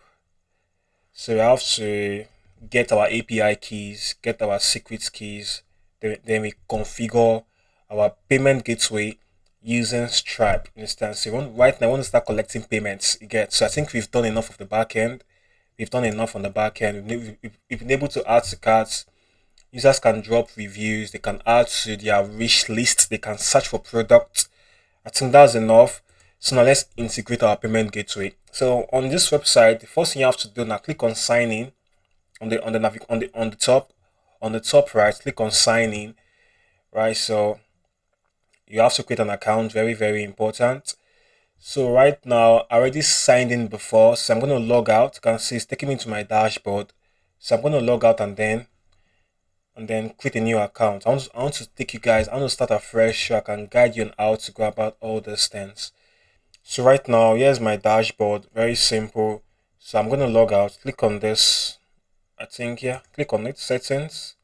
Click on sign out. So I want to create a new account. I want to guide you guys on how to configure Stripe from scratch. It's simple, very simple. So let's start right away. So it's going to ask me to log in. I'm going to create a new account. So you learn how it is being done. You get. Yeah, so here is the login. Here's the sign-in page. So I'm going to just say new to Stripe. Click on the create accounts link on the footer of the form. Click on the link called create accounts. So it's quite, I don't know whether my network is slow or something. It's taking quite some time. So we're here now. So I'm going to create a new account. So I recommend you put in your email address if you have one. Input your email address, input your password, and pick your country. Understand? Then you can create account. For me, I'm from Nigeria. Understand? Nigeria is not on the list of countries that support Stripe. You get? So if you don't find your country on the list, I recommend you pick the United States. You understand? Just go with the United States. You get? So if your country is not on the list of countries in this drop down, so go with United States. You get? So that's that now. So back up here, I'll input my email, input my password. I'll input my email, my phone name, and my password. So I recommend you do the same thing. So I'm gonna pause the video and then input my credentials. So right now I already have my credentials imputed. So click on the button create account.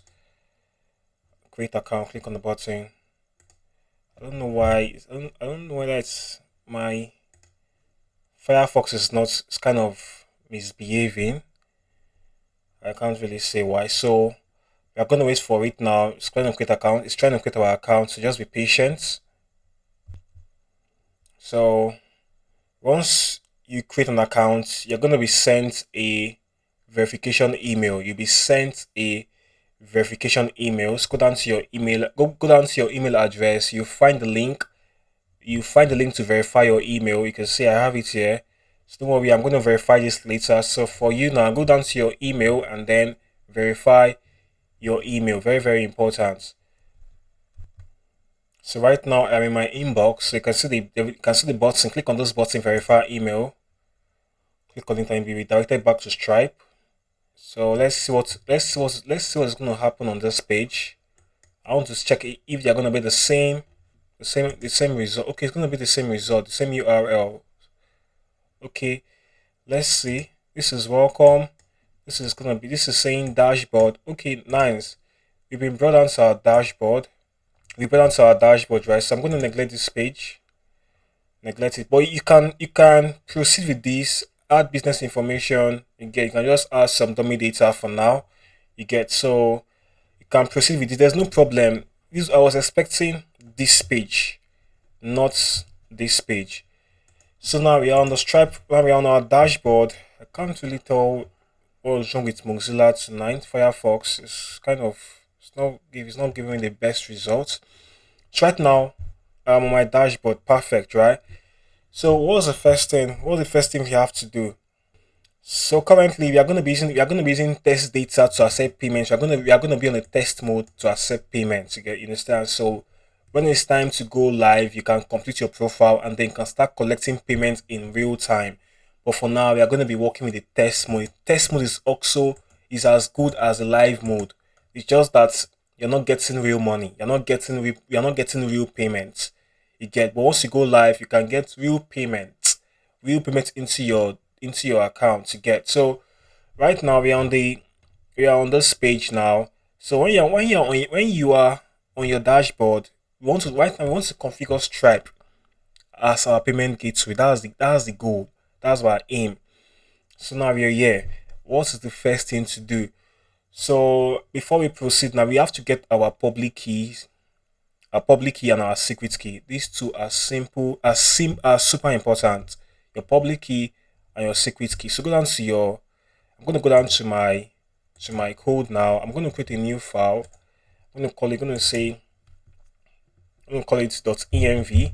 So there are some information you have to hide in your environment variables. For example, your public keys, your secret keys, your API keys are meant to be hidden in your .env file. So I'm going to create a .env file in the root directory, in the same directory where you have your manage.py file, where you have your manage.py file, right?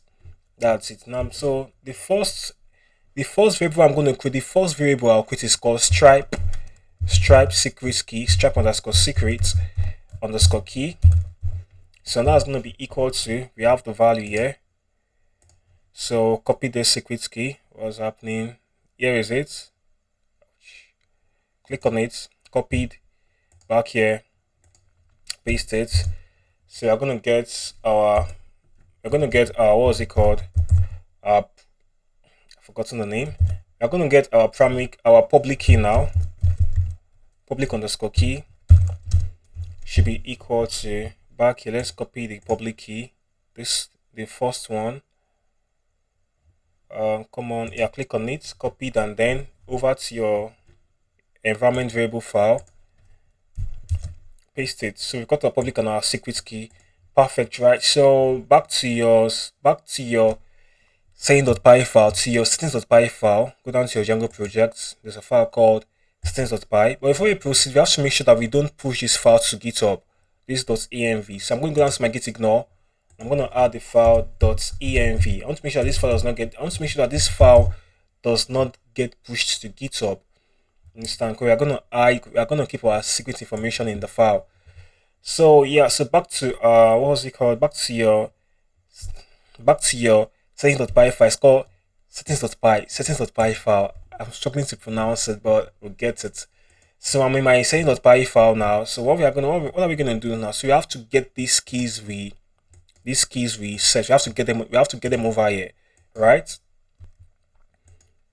Okay, so right now, to access the contents of your env file, you have to install a package called python.env. So I have to create a new command prompt. So right now I'm trying to show you how to set up your environment variables. So you have to install this package. It's called python.env. I'm going to say pip install python.env.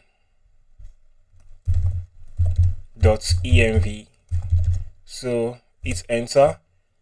So we're going to get that installed. So while it's installing now, what's the next step? We have to import OS, our operating system. Let's see if it is imported. Let's go to the top. We don't have OS imported, so we have to import OS, right? And we have to also say from .env import load underscore .env, and we have to call this just, where's the best place, just underneath here is fine, and then put in the parent, and then yeah, we call it like this.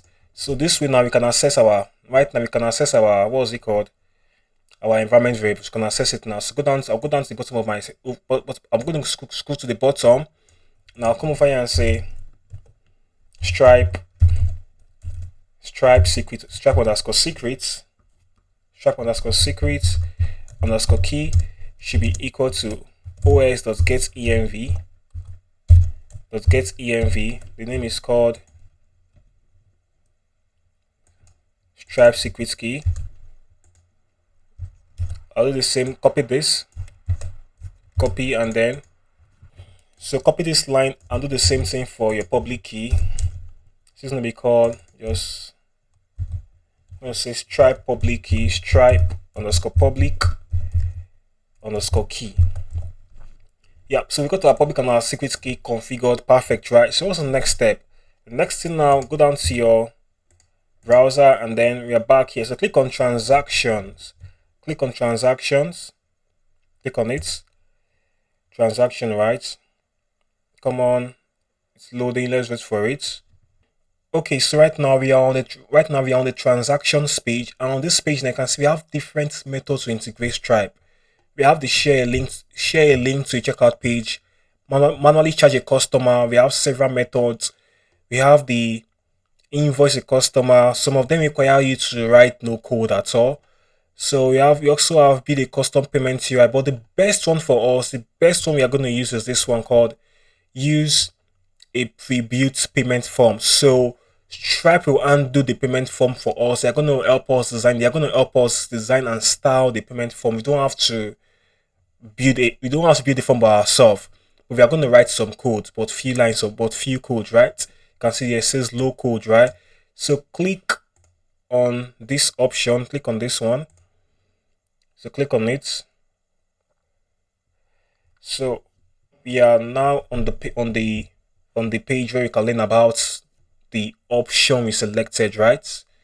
So we are now here. So scroll down a bit.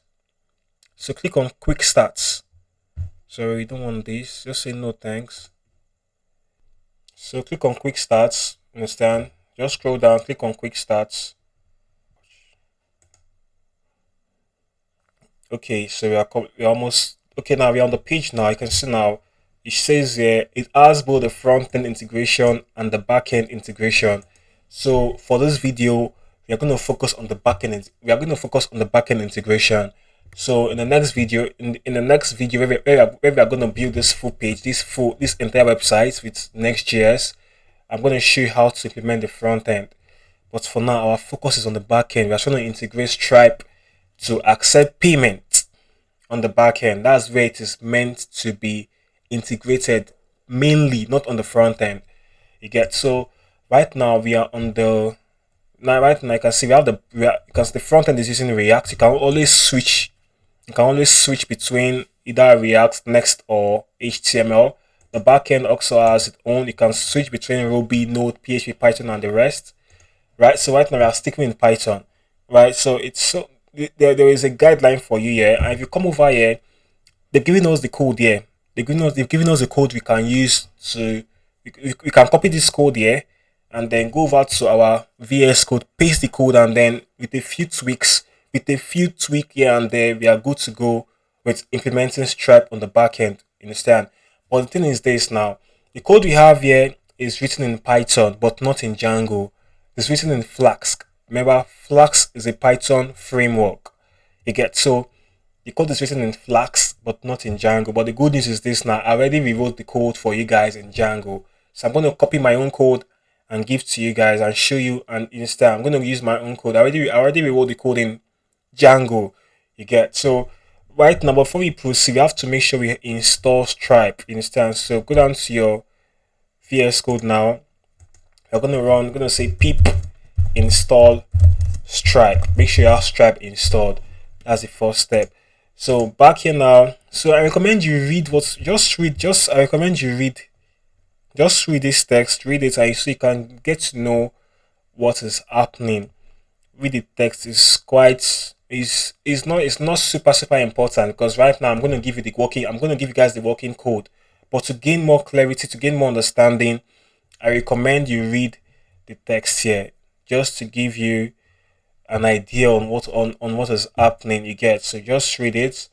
You get? So read it. Read the text here. It's not that much. Okay, so right now once to start collecting payments is from our backend. You get? So yeah, so right now I'm going to get my code and then I'm going to copy the code written in Django, because what Stripe gave us here is written in Flask, not Django. So I'm going to copy the code written in Django, one I already rewrote, written in Django. So right now, instead of having to copy this code here, this is written in Flask. So I'll just simply paste the one I wrote in Django back to our views.py file, views.py. Go down to your API app, your views.py file. So scroll down, and then just under the product search view, I'm going to add our Stripe integration. Yep, so we have this now. So we have to import Stripe first. So I'm going to take this Stripe import to the top of our code, and we have to also import settings. So on top, let's go to the top, and then we import Stripe, and then let's import settings. I'm going to say from django.conf import settings. You can compare the Django code and the Flask code. They are very similar, almost similar, very similar. Understand? So I'm going to make this a bit smaller so you can see what we are doing. Okay, I'll take this. I'll take this to the top now. Take it to the top. Just here. Yep. So we have our API key on top. That's good. So we scroll down. Our API key is simply pointing down to us. It's simply pointing to this secret key we configured in the setting.py file. In this, you understand, that was the secret key. That's what the stripe.api key is pointing to. So back here, I'm going to add the @API view. I'm going to say @API underscore view. It's going to be a post request, post, right? So yeah, so we are here now. So right now you can see now our main focus should be here. So you can see we have our currency in USD. Right now, how do we get our product information? How do we get the amount of each product? How are we going to do that? So back to the browser. Whenever you add an item to cart, you click on let's add this shoe to our cart. Add to cart. Over to the cart page where we are now. So right now we get. So how do we get the items we want to pay for? We get the items we want to pay for from our cart. Understand? So these are the items we want to pay for. This is the price total on the right. So we get the items from the cart, right? So we are going to do the same thing now. So over here now we are going to be expecting our cart code. So I'm going to say cart code. So it should be on the small letter. I'm going to say cart underscore code should be equal to, we're going to say request dot data dot get. We're going to say cart underscore code, and then we're going to we also need our email. So we're going to say email should be equal to request dot data dot get. We're going to say email. So yep, so we got our email, right, and our cart code. So I'm going to say cart should be equal to cart.objects.get cart underscore code equal to cart underscore code. This cart code up here, right? So now we've gotten our cart items, right? We've gotten our cart information. So what's the next thing? So right, we have to make what we have here dynamic. This is meant to be all the items we have in our carts. So what do we go about it? It's simple. We are going to use list comprehension. So right now I'm going to just say, I'll remove this, come over here and say for item in cart.cartItems dot all. So what we are trying to do now, so I'm going to say for item in, remember our cart and the cart item are linked to this cart item. Go down to your models.py file, you see that there. Here's our cart, here's the cart item. You can see the cart and the cart item are linked to the related name called cart items. So I can access my cart items from my cart using this related name. Hope you understood. We've been doing this before now. So right now I've gotten all the items in my cart, all the items. So you can see we have this error sign there. Let's remove this comma. Remove this comma here. Remove the comma. The sign is gone. So right now, because my individual item in the cart, so over here, I'm going to just come over here and say, I'm going to say item dot products dot name, and as for the price, I'm going to say, you can see right now, forget about this 1000 you see here, it's actually 10.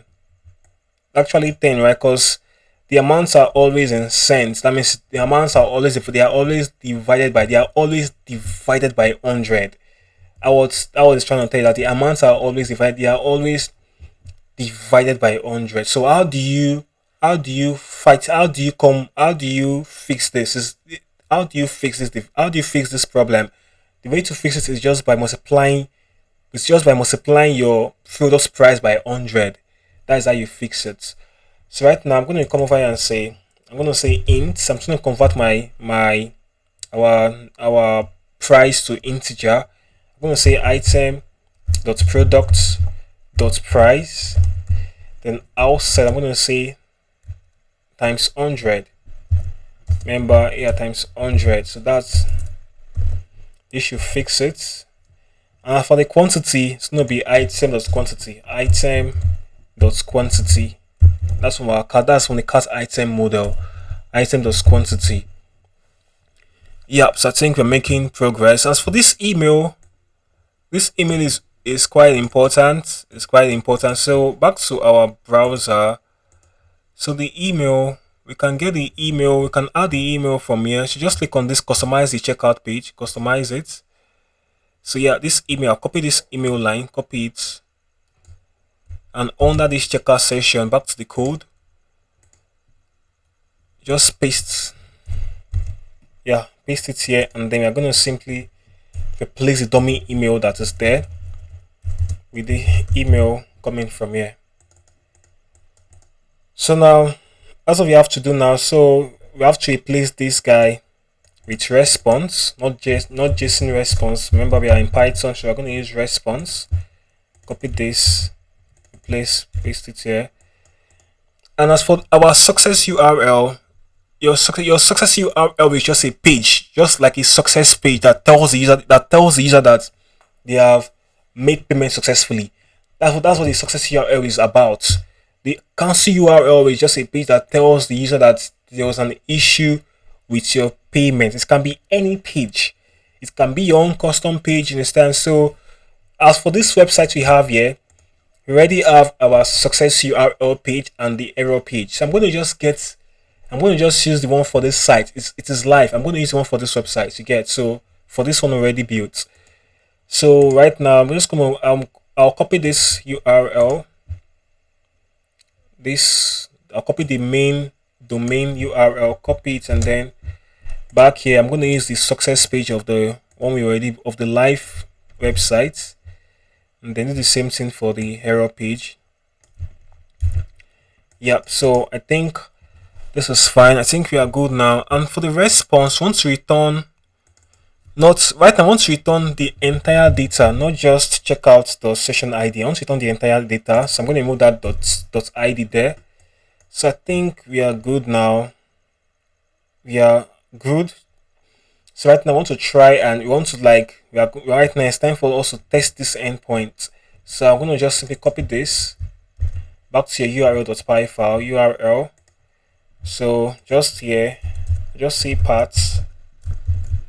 I will paste it, put in the / and then I'll say views dot the function name, and then name should be equal to the same thing. So let's hope everything works well. So right now it's time for us to let's try this on Postman. Right, let's try it on Postman. So our server is not, let's run our server Python manage.py, run server 8008, hit enter. Our server is up now. So down to Postman, I really hope there will be no issues. Click on Postman. Let me close some of these guys, we don't need them. So click on new HTTP request, click on the button, and then Postman is coming up. So what's the URL again? So I can just pick up something. Okay, I already have it here because the URL is here. It's called create checkout session. Checkout. If you check it here, that's the same name. Create checkout session. So for the URL, we have to pass in. We have to pass in the click on body, then form data. We have to pass in what? The cart code. Remember, from our database, our cart code is current. Let's check out what our cart code is in our database. I'm going to go down to 127/admin. Let's see what our cart code is to be sure. Click on this. Click on the cart. So our cart code is currently 2345. It's currently 2345. So this cart has about two items in it. That's two items in it. Okay, yeah, two items, right? 2345, 2345. So now our cart code now, I'm going to put in 2345. So for the email, I'm going to pass in the email. Don't worry, when it's time for the front end, all these things will be so seamless. Just by this email you have here will be gotten by the logged in user. We'll get it based on the logged in user. The cart code is going to be the cart that has those items. If when it's time for the front end, you're going to see how it's going to be implemented. It's quite simple. Understand? So right now we are passing these things manually just to test and see if it's going to work. If it works now, it's going to definitely work when it's time for the front end. You get. So for the email, I can just put in a user email, cleans@gmail.com. cleans@gmail.com. So it's going to be a post request. We are trying to pay for the items we purchased. We're trying to pay for those items over here, the items here in the carts. You get. So we are open, everything works. Click on and then it's a post request, then click on send. Let's hope for a 200 status. I really hope for that. Click on send. Sending. Come on. Why it says 200 OK.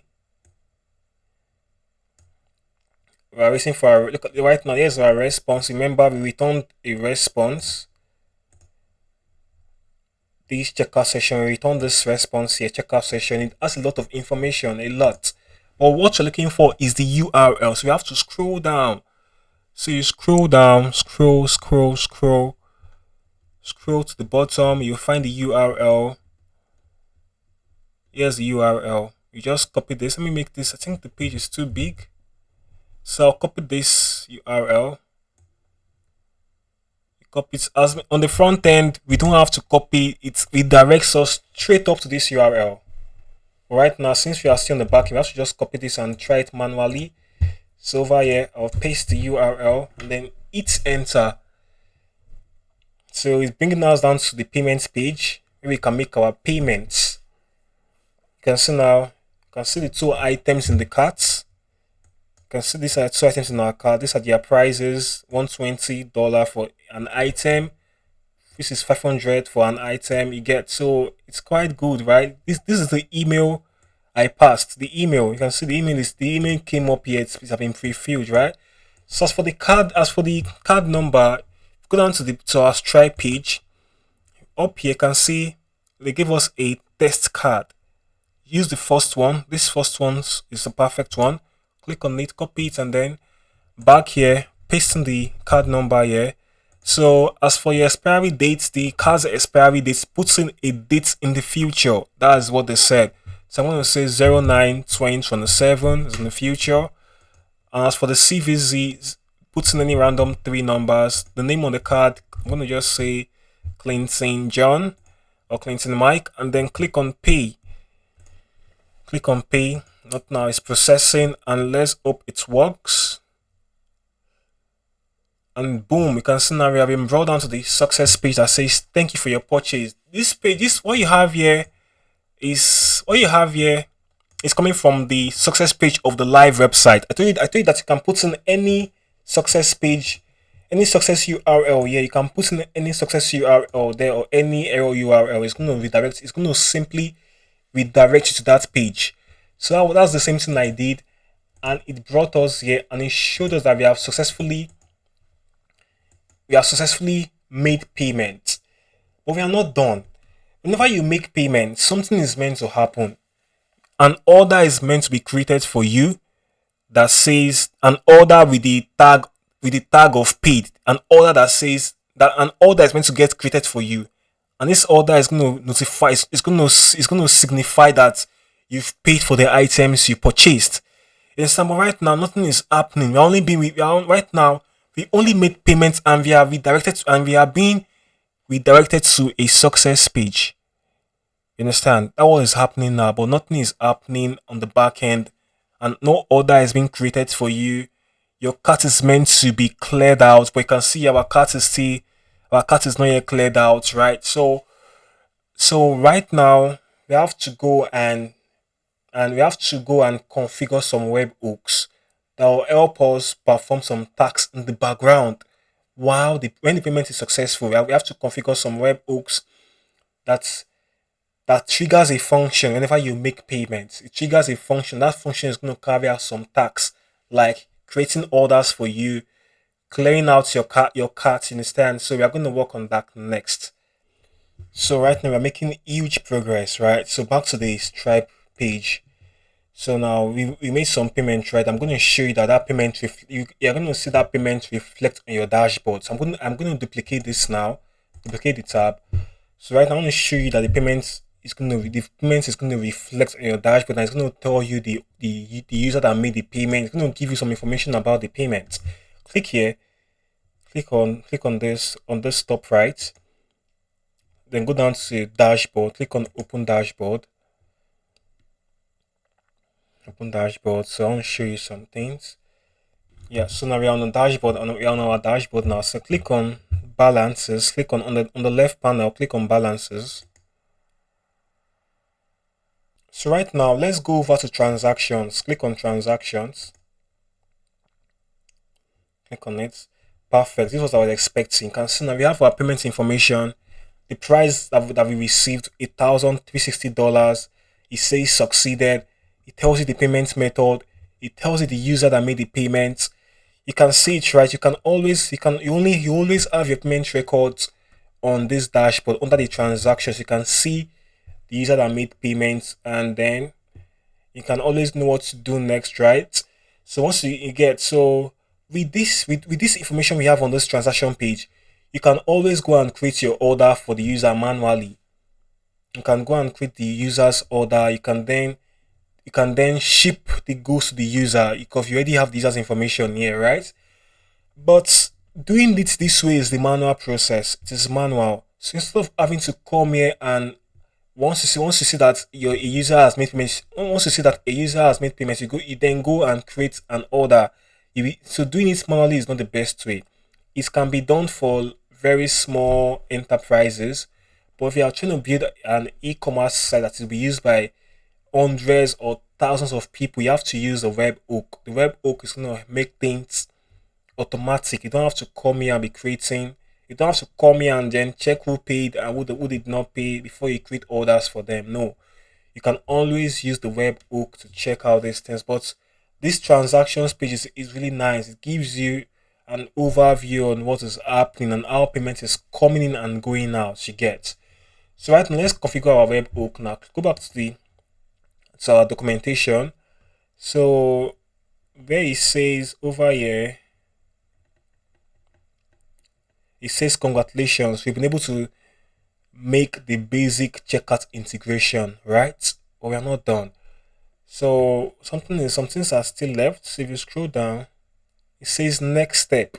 The next step is the fulfillment of orders. We have to fulfill the orders. We have to create orders for these people that made payments. We have to create an order for them with the paid tag that shows that these people have paid for this item, and their orders can be shipped over to them. So click on this fulfillment of orders. Click on it. Come on. So right now we're on this page now. Now I need you to read the contents of this page so you can know what we are doing. You understand? So you can know why we have to use the webhook to fulfill orders. So it says right now it says here, When you receive a payment to the checkout sessions API, including payment links, you might need to take actions to provide your customer with what they paid for. For example, you might want to grant them access to a service, or you might need to ship them their physical goods. This process is known as fulfillment, and you have two ways to handle this process.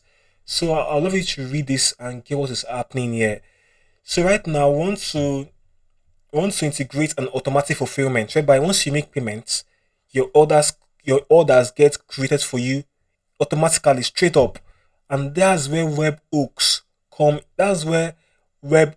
comes in. You understand? So it says here, webhooks will help us trigger a function that will help us carry out the creation of orders. You understand? How the webhooks does. So we are going to have two things done. Now we are going to have our webhooks, and we're also going to have our custom function that's going to get triggered whenever a user makes payments. You understand? You get, because if you wait for the user to get to the success page, for example, some people might make payments, and once they make payment, their network might just go off, and they will not get to this page. You understand? They might not get to this page, and they already made payments. But with the webhook, once you've made payments, the webhook gets triggered. You don't have to come to this page before anything happens. Once you make payments, you are good to go with the webhook, right? You don't have to come to this page to be sure you've made payments. You get, so that's one fascinating thing about the webhook. So I really recommend you read the information here. It's very simple to understand, really, so you can know what I'm really trying to explain to you guys. So right now, let's start coding. It's not difficult. We are only going to just copy and paste some few codes, and we are good to go. But before we start copying, okay, right now I'm going to copy my webhook function. The webhook, where are you? Where are you? So this is the web. No, this is, yeah, this is the webhook function here. Here it is.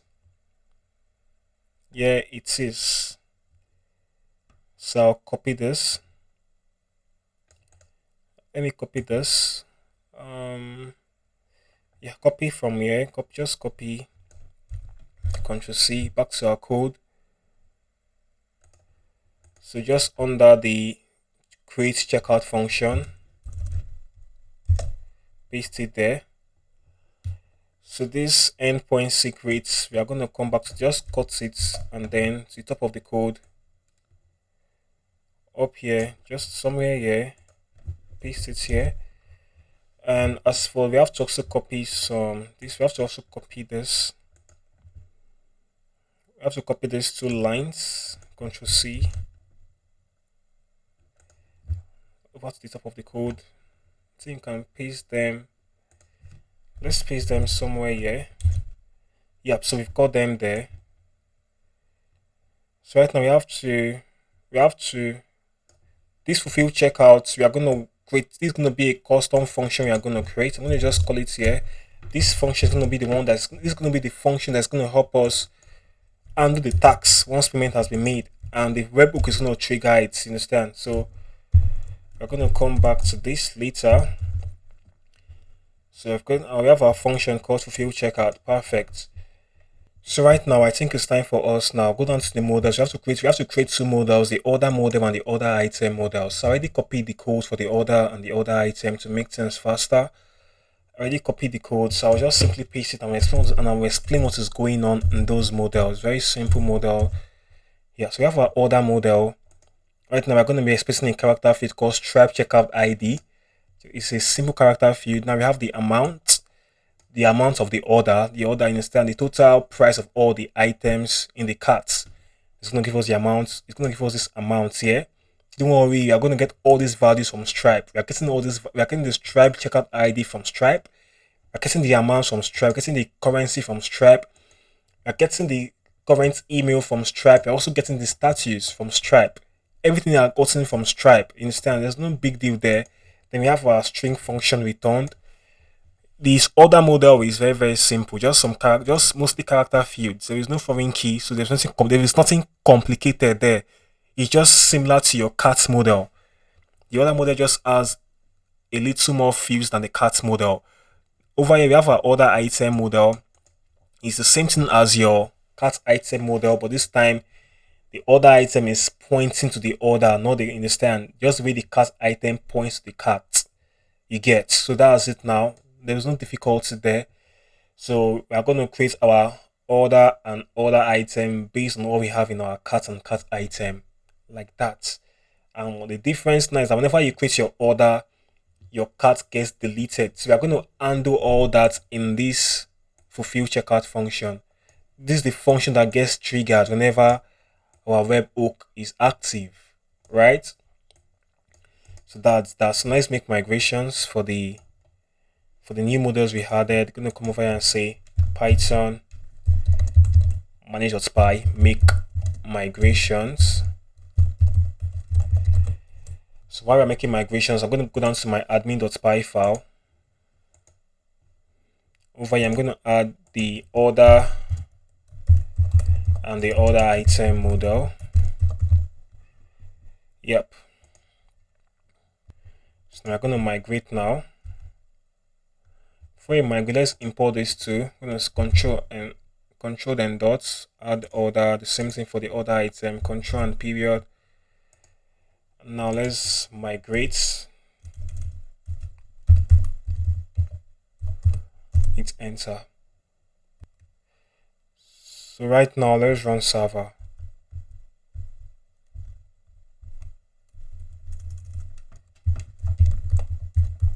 Run server A008, hit enter. So now right now we've already made migrations back to our views.py file. So we're going to work on this fulfill checkout function. So this function we're going to be expecting the session from Stripe.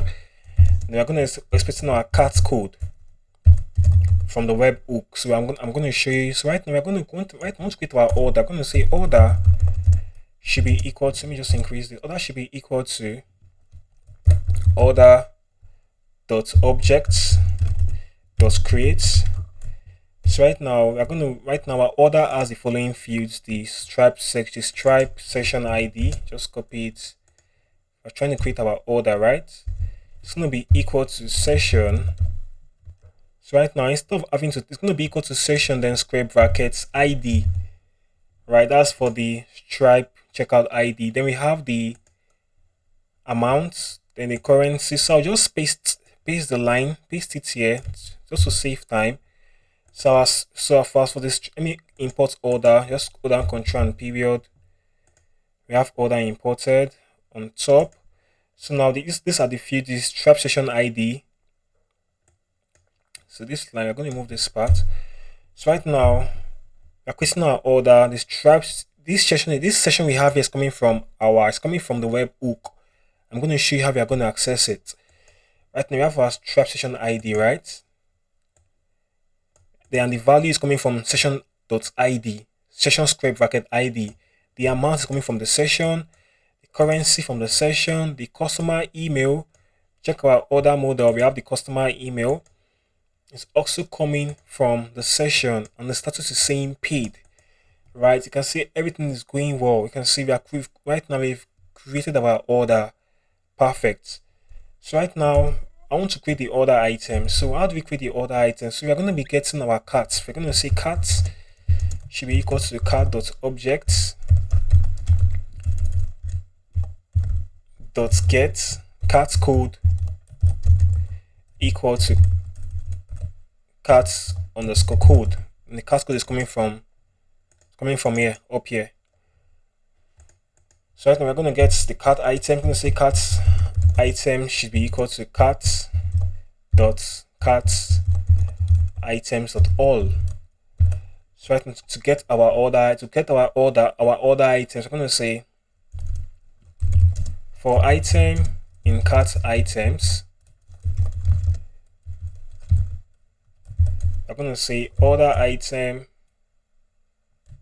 I'm going to say order item should be equal to order item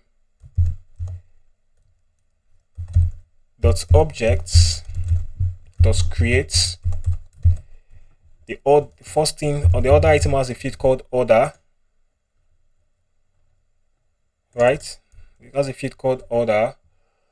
So Okay, I'm going to say order should be equal to the order we created up here. Equal to order. And the order item also has products. I'm going to say product should be equal to item dot products. And the quantity is going to be equal to item dot quantity. Right? Let me just break this. It's too long. So I have to import order item. Go down control and dot.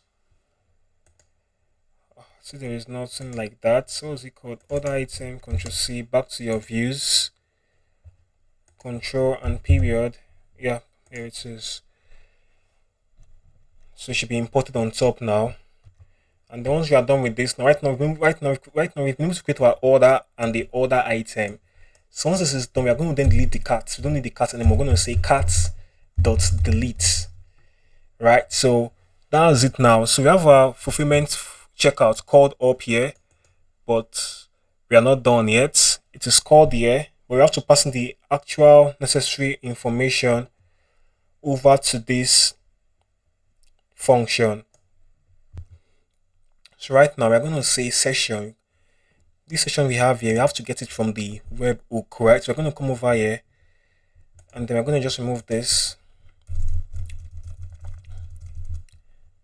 So back, I'm going to say session should be equal to event square bracket data square bracket object. Then we're going to, we don't need the ID there. Yep, so we've got to our session here, and also we also need to get cart code because we are going to call this function in this webhook. We also need to get this cart code from the webhook. How do we get it from the webhook? So we can get, so right now we can get the cart code from the webhook if only we pass it to this function. Right now we have the cart code up here, right? So we have to pass this cart code as a metadata in this function. So I'll show you how it is being done.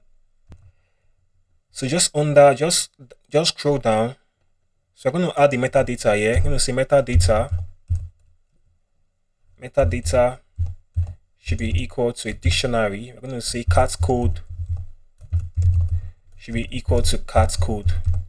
This way now we can access the cart code in the webhook. So right now we passed our cart code as a metadata in this create checkout session. So we can then pick up the metadata, this cart code, just in the webhook over here, just on that session. I'm gonna just say cart code should be equal to, I'm gonna say session dot get metadata. I'm gonna say metadata. We're gonna pass in an empty dictionary. That's what I saw online. I'm gonna say dot get cart code. So that is how we do it. So right now we've got to our session, and we have the session and the cart code now. I think it's time we can call the function, the fulfill checkout function. We call it just under the cart code, and we are going to pass in the session and the cart code. So right now we're going to declare, we're going to add the URL mapping for this view, this webhook. Back to your URL. So we're going to just call it.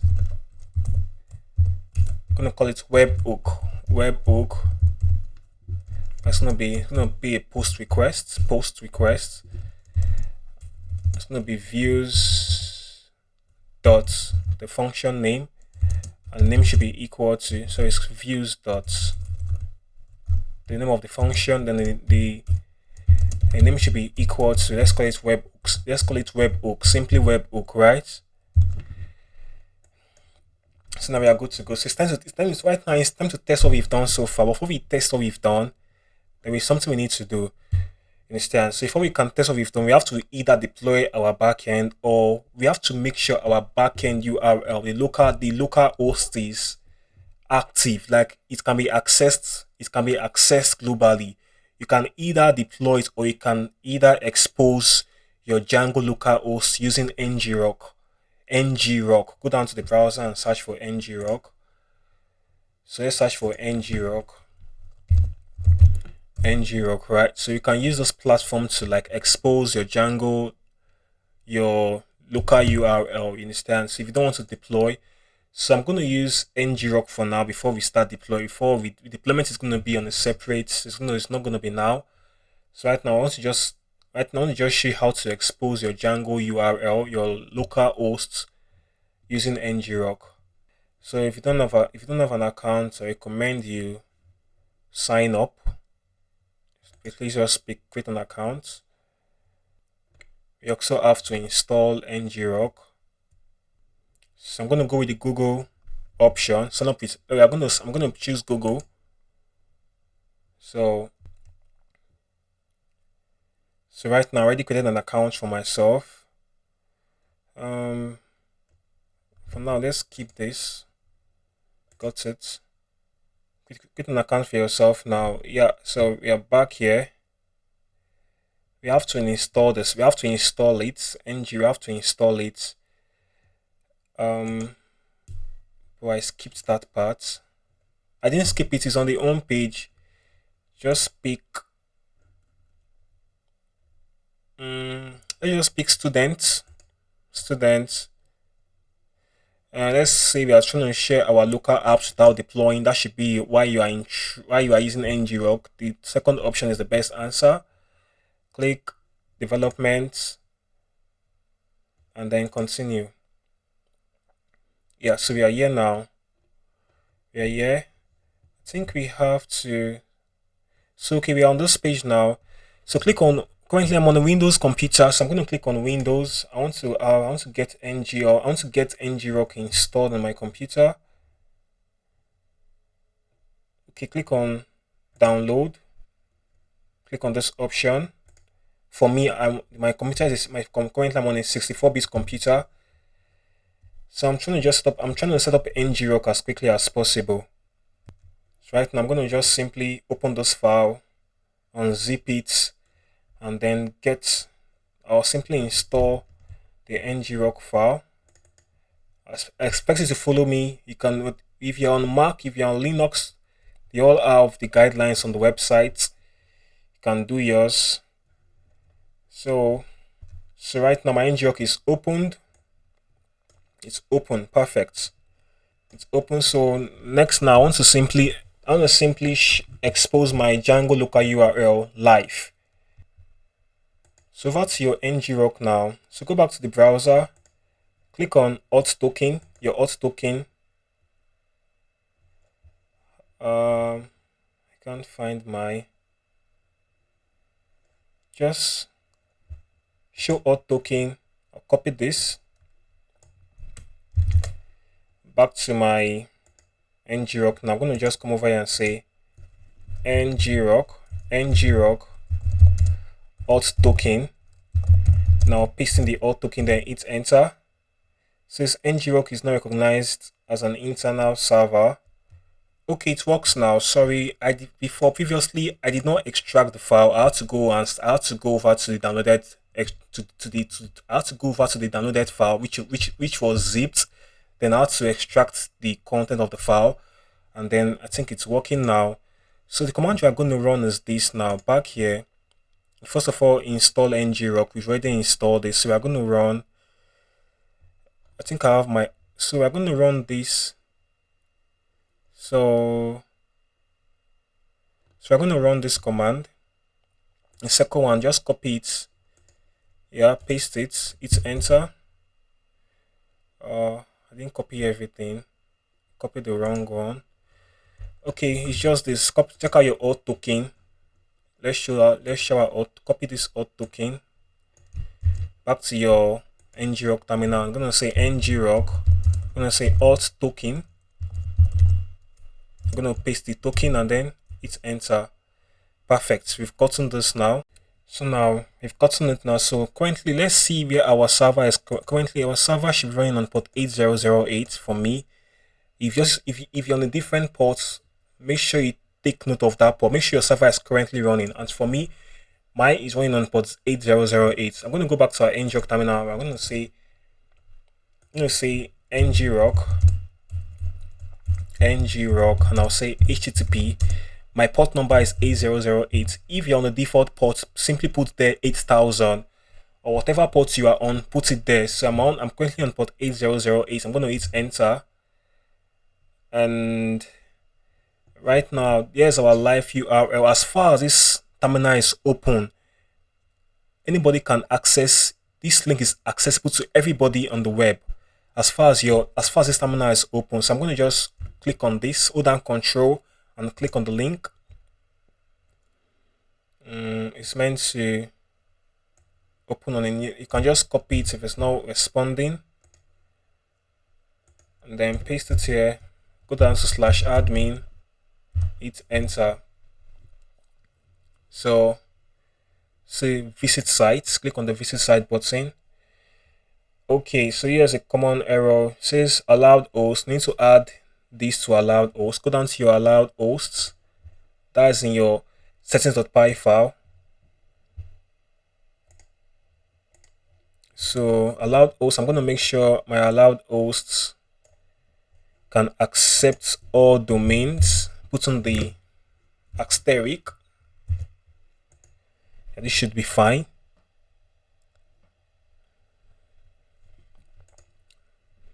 Back here, hit enter. It's meant to work. I think we have to run server, or should I just copy it and add it? Let's just copy it down to your allowed hosts, paste it, and then we're going to add our local host 127.0.0.1. Yeah, let's run server again. Hit enter. So we are just trying to just get our Django URL, our local URL live, using without having to deploy our site yet. So this is quite faster.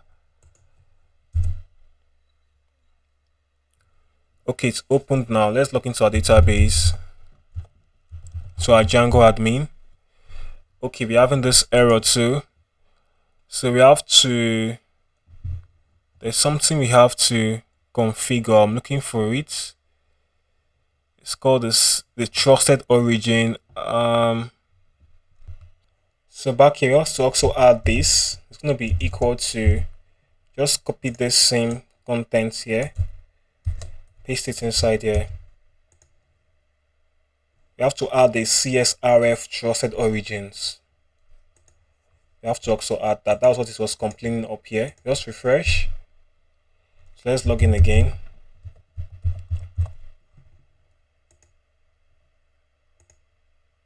Show the same error. What could be the problem?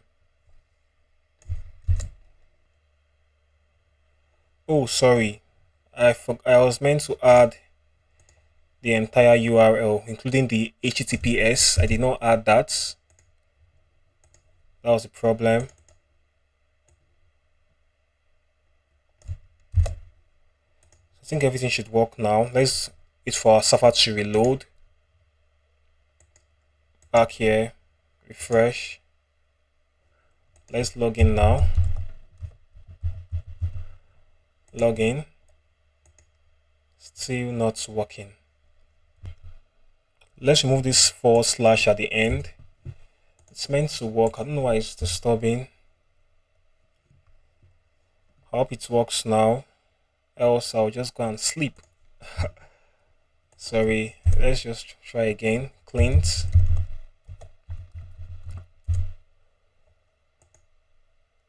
Nice, it's worked now. Perfect. So we've gotten right now it's working. So right now we have a new, so this URL now is live. Anywhere you find yourself, you can access this page with this URL. So you're making progress now. We are almost done. So right now let's try the webhook. Let's try our webhook and see if it is working. Let's try it out. So I'll copy this. Just copy this URL. You can leave it there for now. Go down to your Stripe dashboard. Here's our dashboard, right? This dashboard, right? Now we got here. Click on this. Sorry, there was a. You can click up here. If you refresh the page, Well, here's our dashboard. Click on developers on the bottom, click on it. Then up here, click on webhooks. You can see this. Click on webhooks. Click on it. Nice, we're here now. So once you get here, we have to, sorry, it was not like this. Okay, better. I have to close that stuff, and then we are here now. Here we are here. This is where we are meant to be. After closing that pop-up, so click on add destination. So scroll down. So we are going to come over to where we have checkouts. Click on checkouts. When you are in this page, just scroll down to where you see checkout. So once to trigger our webhook whenever a payment has been made. Listen, for example, whenever once our webhook will be called whenever a checkout session has been successfully completed. Understand? So we're going to go with this one, checkout.section.completed. So click on it. Yeah, and then I think this is, yeah, and then I think that's it. So click on continue. So it's asking for the webhook endpoints. Right, so click continue. So we're going to pass it here.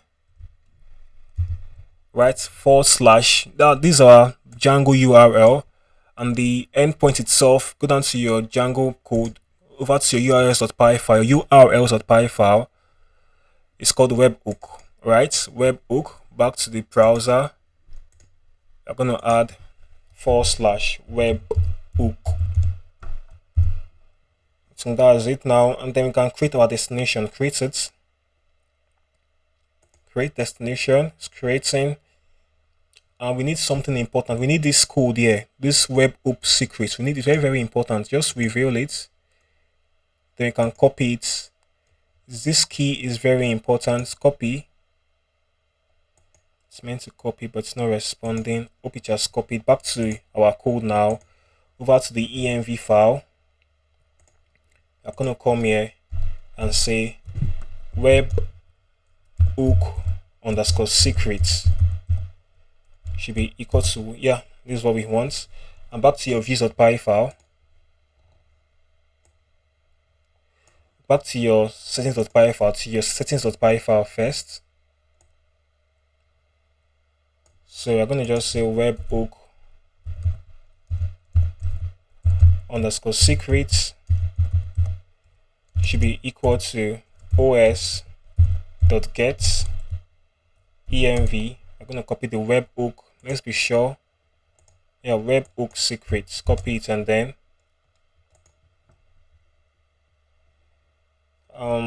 yeah, over here. Yeah, we've got it now. And back to your views.py file. We need it here. We need it up here. Let me show you. This endpoint secrets. Yeah, we're gonna come over here and say settings.webhook secrets. So that's what we need to do, and I hope everything is going to work. So right now we are going to make payment again, and right now once payment, and this time if we make payments, we are expecting to see our order and order item created. That way our webhook is fully working.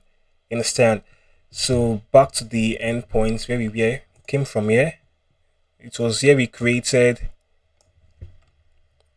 It was here we had to trigger. We had to try making payments. It was here. So let's go down to the browser and see. Hope there is nothing that needs to be done. Oh, I made a mistake. Okay, no, there was no mistake. I didn't make any mistake. There was no mistake. And then back to VS Code. Now let's try and make another payment for goods we bought. So click on send. It says 200. Okay. So scroll down. We're going to copy the URL at the bottom. Copy this.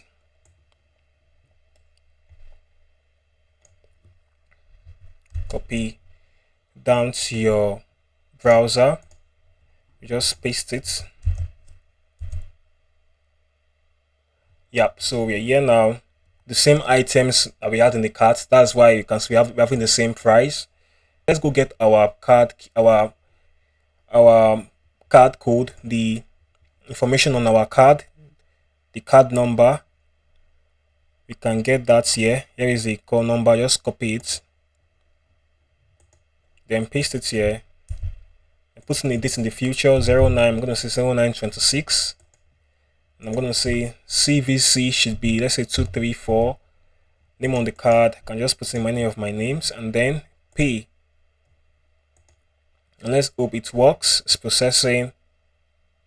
And let's hope you can see it says thank you for your purchase. We are not done. Go down to your Django admin and then click on orders. Perfect. You can see we have a new order item created. Previously, this was not there previously. Check out the order items. We have 2 order items created, right? So everything is working fine. Whenever you make payments, your orders get created. If you open the orders, you can open it now. You can see it says paid, right? This is the amount you paid. Everything is working fine, right? So I think we are good to go with the payments. I'm going to do a brief recap on how the payments flow went. I'm going to do a brief recap right now. Okay, now so everything seems to be working fine. Everything is working fine. So first thing first, we have to make payments up here. We have to make payments for the goods we purchased, for the items in our cart. We made payments for it, right? We made payments. So after making your payments, something needs to happen. So that's where we had to go call that's where we had to go integrate our webhook. So we had to we got our webhook ready. This webhook is meant to trigger a function. This is the function we have here. The function helps whenever a payment has been made. The function creates the order and order items for the user. That's very important. It creates the order and the order item for the user. That shows that the user has made payment. User can get his orders, right? So that's what we did. The webhook calls this function. The webhook triggers this function called fulfill checkout. Understand? And the webhook, before you can test the webhook, you have to deploy your backend application. So right now it's not time for us to deploy. So I had to use Ngrok to expose our local hosts using Ngrok, and we have to go down to our Stripe dashboard, right? And then we went down to the webhooks, and then we had to configure. We did some configuration, added our endpoints, and then we got our webhook secret key. That key is very, very important. That's the key we are using in the views.py up here. Here's the key. Very important, right? Super important. So we got the key, and then we had to go make payments again. And once payment was made this time, the webhook was called and it triggered a function. And this function helps the user create their order and order items. It's super easy. If you follow the tutorial, you're going to understand what I did there. So when we deploy the sites later, when we deploy our backend API, we are going to simply change what we have here to the backend URL. We are going to simply do away with the Ngrok URL, and then we are going to use the real backend URL when it's time for us. But right now we are going to stick with the Ngrok. I think we've made huge progress. So see you in the next episode. Okay, so right now I think it's time for us to deploy the API we've built. I think we've done enough. So it's time for us to deploy our e-commerce API. Understand? And we are going to deploy on Railway. You understand? But before we deploy the API, I'll have to show you how to configure Postgres as your database. You understand? So go over to your Django project. It's called e-commerce API project. You've opened the file called settings.py. Open your settings.py file. So we want to switch from using the DBSQLite. We want to switch from using this file to using a production-based database. We are going to be using PostgreSQL. I'll show you how to configure a live Postgres database for this e-commerce API. So let's get to it right away. So go down to your browser and look up railway.com. So here is railway.com. So if you are new to the site, if this is your first time on the website, you have to create an account, and it's best you create an account with your GitHub account. Create an account using your GitHub account. That's the best approach. So once you're here now, so I'm here, I'm going to go to my dashboard. So make sure you create an account. Very, very important. Create your account with your GitHub profile. So I'm going to click on my dashboard. So I already have 3 projects there. So we're going to ignore these 3 projects, ignore them. So I'm going to create a new project. So right now I want to create a live Postgres database for our API. We want to switch from using the db.sqli3 to using a production based database. So back to Railway, click on the new button. Wherever you find it, click on the button called new. Right. So once you click on the button called new, now you have to just scroll down. Once you click on the button, once you find the button, you're gonna find this list of items here. Let me reduce the size of my So this list now you're gonna see it now. So you have to go for deploy Postgres. This third one, click on it, deploy PostgreSQL. So now it's gonna take some time. As you can see, it says creating projects. So it's gonna take some time to create a Postgres database for you. So Railway is a free application. Railway has the free plan and the premium plan. You understand? So currently I'm on the free plan. The free plan has some limitations you get. So every month Railway gives you $5 every month. So if you exceed the $5 Railway give you, if you exceed it, your application will be brought down if you exceed the $5 Railway gives you monthly. You understand? So Railway gives out $5 to every users every month for their free account. So once you exceed the $5 you've been given, your services will be brought down till the next month comes, till the new month. You understand? So that's how Railway does. So Railway is quite affordable. So if you have a card, you can add up your card so you can have your application up for as long as possible. But if you don't have a card to impute, you can go with the free plan. It is good enough. But just know that towards the end of the month, your services might be brought down till the next month. Understand? So that is how it works. So right now we have our Postgres database created. It has been created, right? So if you click on variables, you're gonna see all the configurations we need to create our Postgres database. So right now we're gonna start it right away. So yeah, so right now we have our variable right now we have right now we have our Postgres data. We have the variables already given to us. So it's time for us to configure Postgres for our Django project to get. So let's proceed.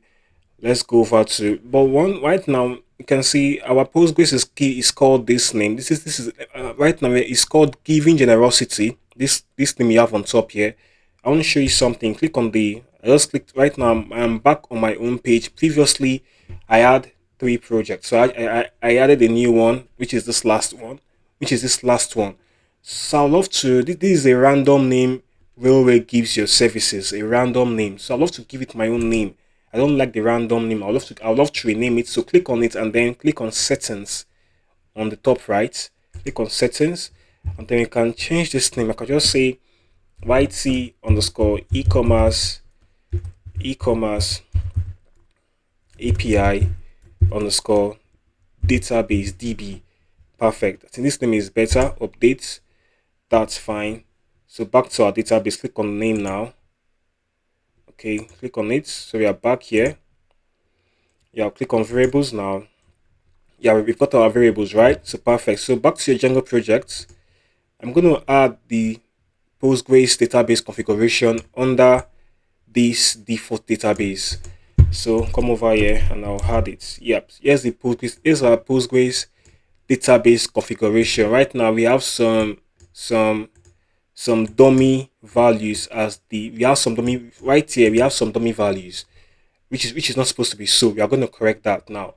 So right now, back to the railway dashboard. So click on variables now. As right here, we have a database public URL. Database public URL. Just click on it. You can click on this eye icon. Click on it. You can see the value. So right now, we are going to copy it now. Copy and come over here. So that's gonna be your host. That's gonna be your database host. Instead of using localhost, you're gonna use what we just copied, the database public URL. So replace the localhost with what you just copied. You understand? But we are not done. So you're gonna remove this part from. So you're gonna remove this part that starts from the this @ symbol downwards. You're gonna remove it because we're trying to get our database host, the host name, right? So we can see that here. This is your host name here, metro.proxy. You can see metro.proxy. This is the host name. You can just simply copy this, or you can copy the database public URL. Understand? So we have the host name under deployment. You can just copy this, and then paste it here, or you can just simply come over here and then start from the art, remove what we have remove from the art backwards, remove what we have there, and from this colon,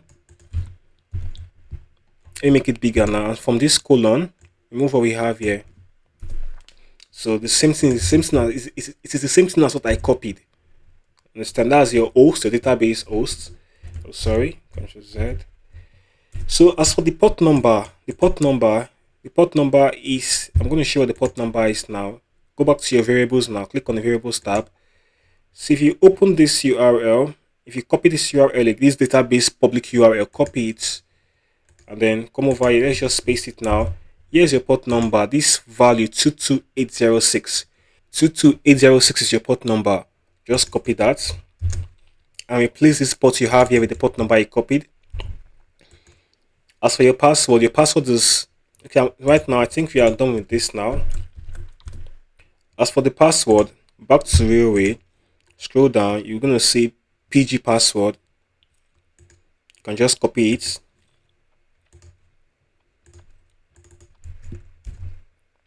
As for the user, you're gonna see over here Postgres user. That's Postgres. Just copy the value. And as for your name, you're going to say PostgreSDB. This value. Open it. That's railway. Copy it, and then right now, yeah, that's it now. So right now we have already configured our Postgres. Right now we've configured our Postgres database. You understand? So whenever you're using Postgres with Django, you have to install a package called Cycle PG2 binary. This package helps to connect Django to Postgres. So we're going to say pip install Cycle PG2 binary. So you have to install this package called Cycle PG2 binary. Here's the package here. So Cycle PG2 binary, hit enter. We're going to have it installed. So one more thing I want to talk about is this. So over here now, you can see we have all these credentials, all these values, they are all exposed. So it's better you use your environment variable. It's better you store these values in your environment variables. For example, the password, the host, and the ports. These three values are super important, and it's better you have them hidden.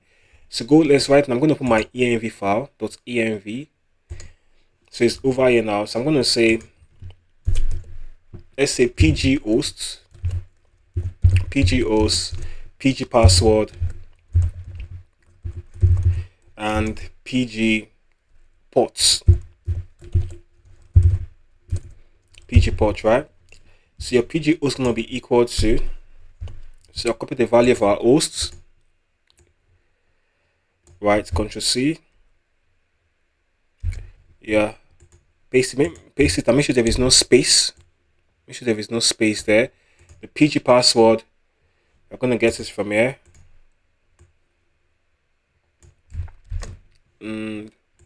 back here, make sure there is no space, no space at all, and then your PG ports, here it is, copy, and then over here. Yep, so we've got this now. So you're going to come over here. Remember, I showed you how to configure your, I showed you doing, okay, remember when we are trying to implement the Stripe payment gateway, I showed you how to configure environment variables, right? So right now for the password, we're going to just say, we're going to say os, small os.getEnv. I'm going to say pg password, pg underscore password. As for the hosts, I'm going to do the same. Let me just copy this, paste the same thing downward here. I'm going to say os.getEnv pg hosts, right? And as for the ports, I'm going to say pg port, right? Right, so that's cool. And yeah, that's fine, right? So right now, let's see if what we've done is working. Let's try it now. So I'm going to comment this. I'm going to comment this DBSQLite. Comment it out. Comment it out for now. So we are once we are there now. So let's make migrations and see if what we've done is working. We're going to say Python. Small letter. I'm going to say Python. manage.py. Make migrations. Hit enter. It says, okay, let's migrate now. No, let's migrate now. Migrate. Hit enter. So it's migrating. So perfect. Our configuration worked. It worked perfectly. That's good. So you can see it's migrating the data. It's migrating our data to our new Postgres database. We're using a live Postgres database. So that's perfect. So right now we're done with the migration. We're done with it. Okay, so right now I'm going to show you how to use these two databases. We are going to use this DBSQLite in development environment. Whenever you're working with your code on your laptop, whenever you're on your development environment, once you use the DBSQLite, if you're on production, if your website is live, once you use the Postgres database, that's what I want to show you how to configure. Understand? So back here, over here, I'm going to just say db. I'm going to say db should be equal to os.getEnv db. So right now, if we check our env, there is nothing called, we don't have any environment variable called db. There is no environment variable here called db. So right now, db is going to be false because we don't have, it's going to be none because we don't have this db in the env. So I'll say if not db, if there is no db in the in our environment variables, if there is no db, I want to simply return our SQLite 3 database. We are going to use this database in development environment. So in production, I'm going to have an environment variable called db in production. So if there is db, we are going to be using our Postgres database, and this will only be available. This db is only going to be available in production. So I'm going to come over here and say else. I really hope you understand what I'm saying. I'm going to say else. And then we're going to switch over to our Postgres database. So what is happening here is this now. So right now, I added this variable called database. I added this variable called database. So we're expecting a value from our env file. We're expecting a value from the env file. If you go to the env file, there is no value called db there. So this is right now db is going to return none. So right now we're going to say if not db, if db does not have a value, none means nothing. If not db, if db is none, simply return our SQLite 3 database. But if db has a value, db is going to have a value in production. If db has a value, return the live Postgres database. That's it, right? That's it. But one more thing, I need to create a super user for our live database. I need to create a super user for the live database. I'm going to come back here and then bring it back. Now I'll comment these guys out. So yeah, so I want to create a super user for this for our live database. It's important. I'm going to say Python manage.py, create super user, hit enter. So I'm going to say cleans. I'm going to get an email. I'm going to say cleans@gmail.com. Password's going to be I just want to say yes. Yep. So now right now we have successfully created a super user. So I'm going to just run server again. Let's run server.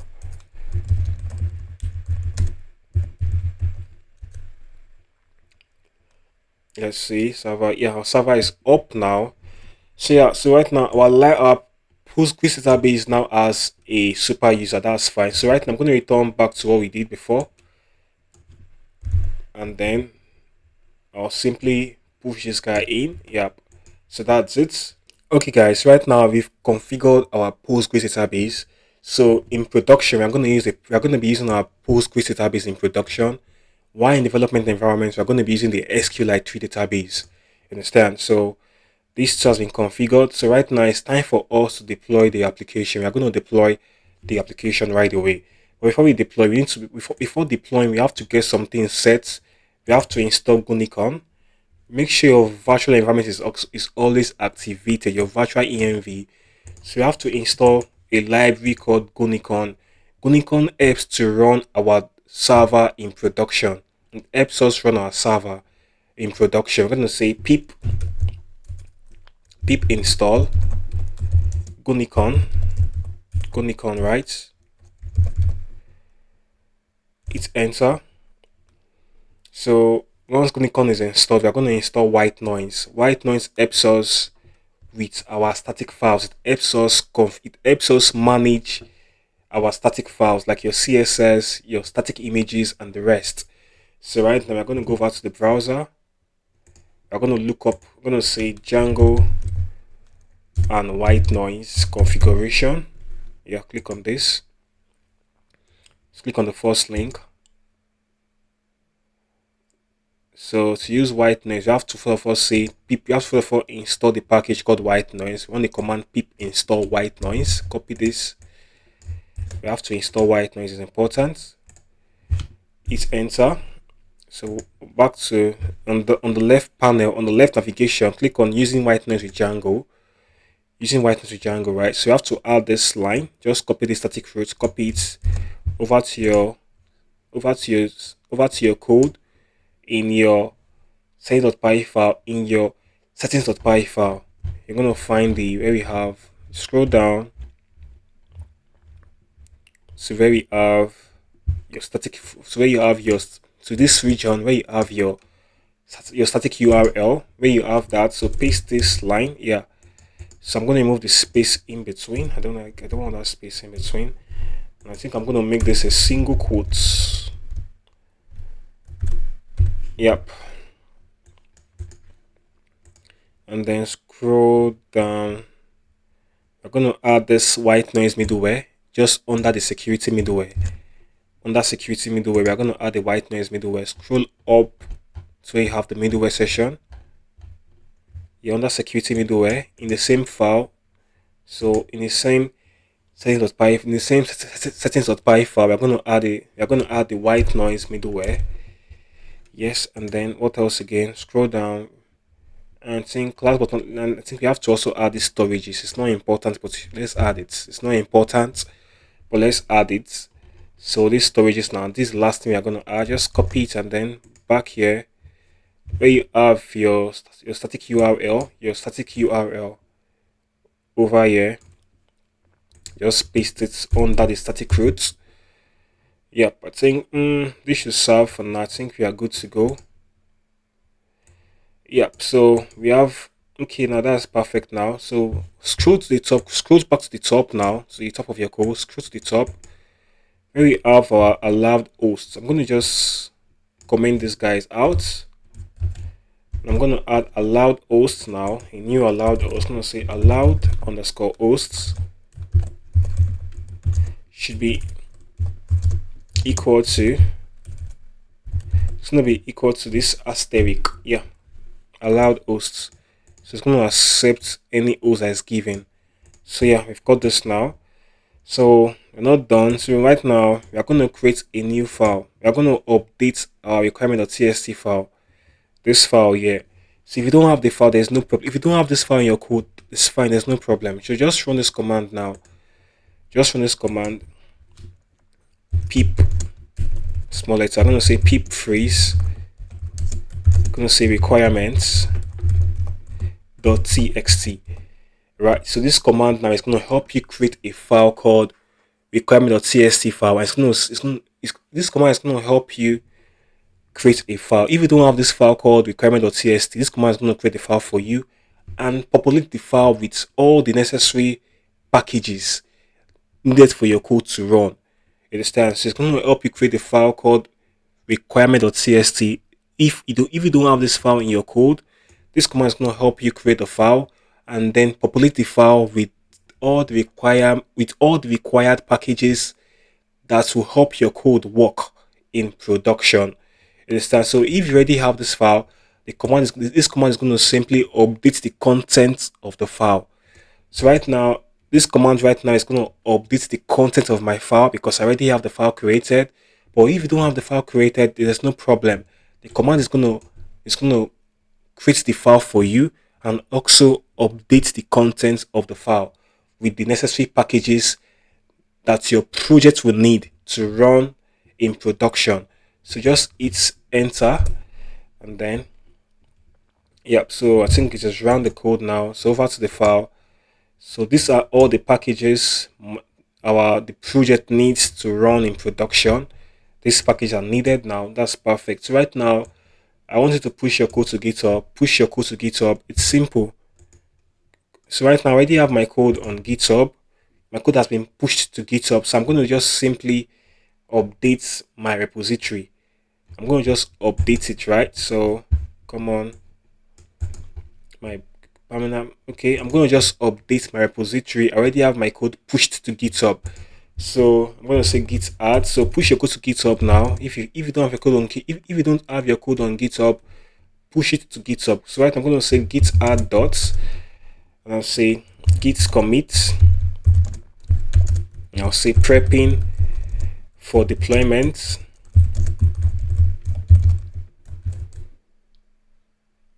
And I'll say git push origin main.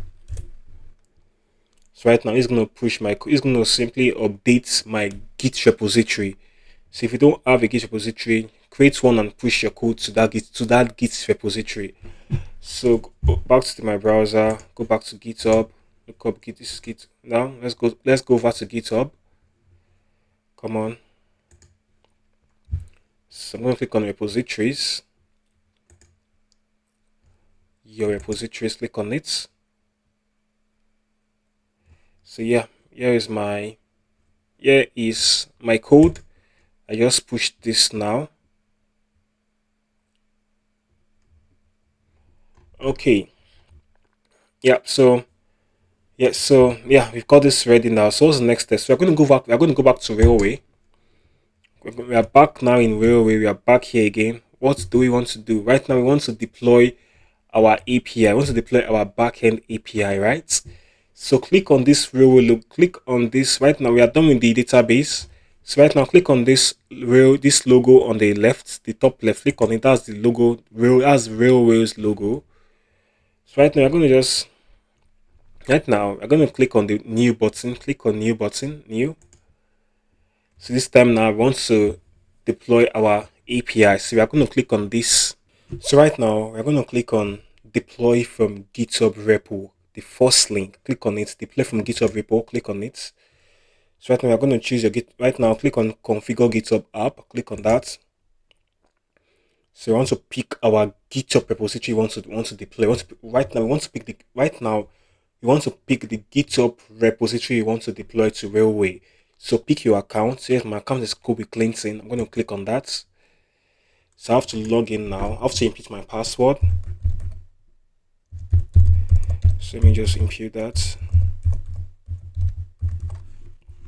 So confirm. So yeah, so I'm here now. So scroll down. So click on select repository. Click on this button called select repositories. Click on the select repository on this. Click on the select repositories button. So I'm going to it's called, I think I called it YT underscore e-commerce. Yeah, here is it, YT e-commerce API train channel 5. The fourth one, that's what I called mine. So whatever you called yours, make sure you get it. So click on it and save. So save.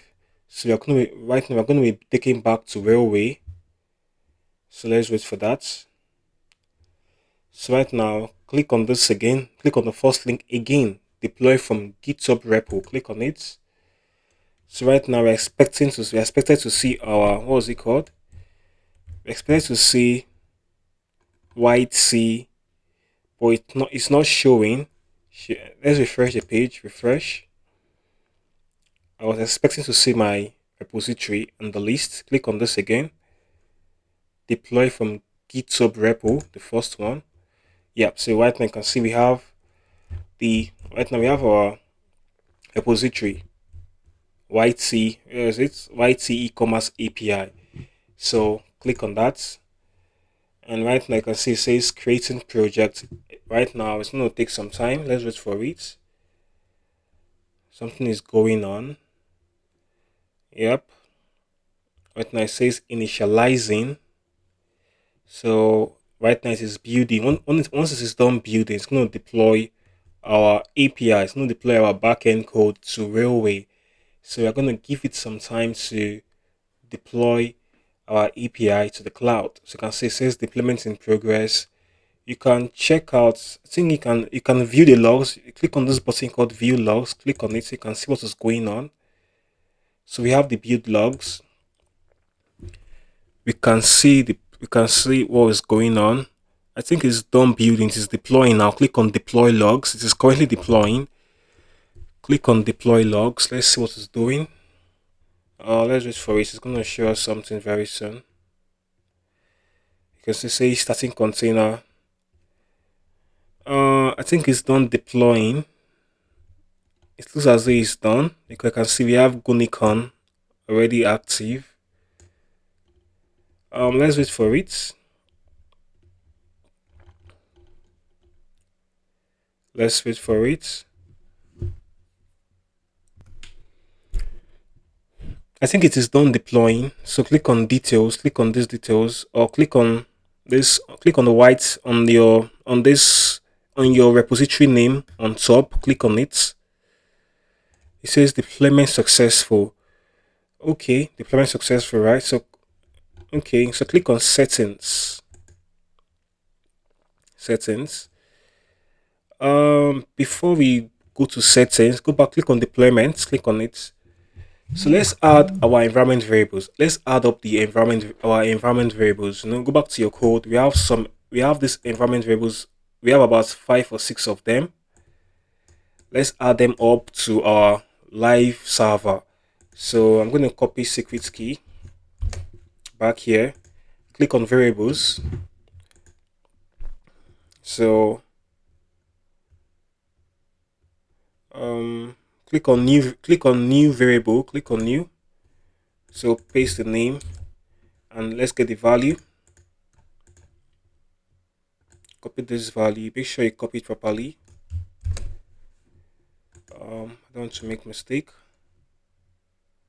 Scroll to the end, Ctrl C, then you paste it here. So add another key. After another right, let's add another variable. Click on this button called new variable. Click on it. So the next one is called Stripe public key. Copy and then back here, paste and then copy the value, and then over here paste, click on add. So let's add the third one. That's the Webhook secrets. Back here, let's copy the value,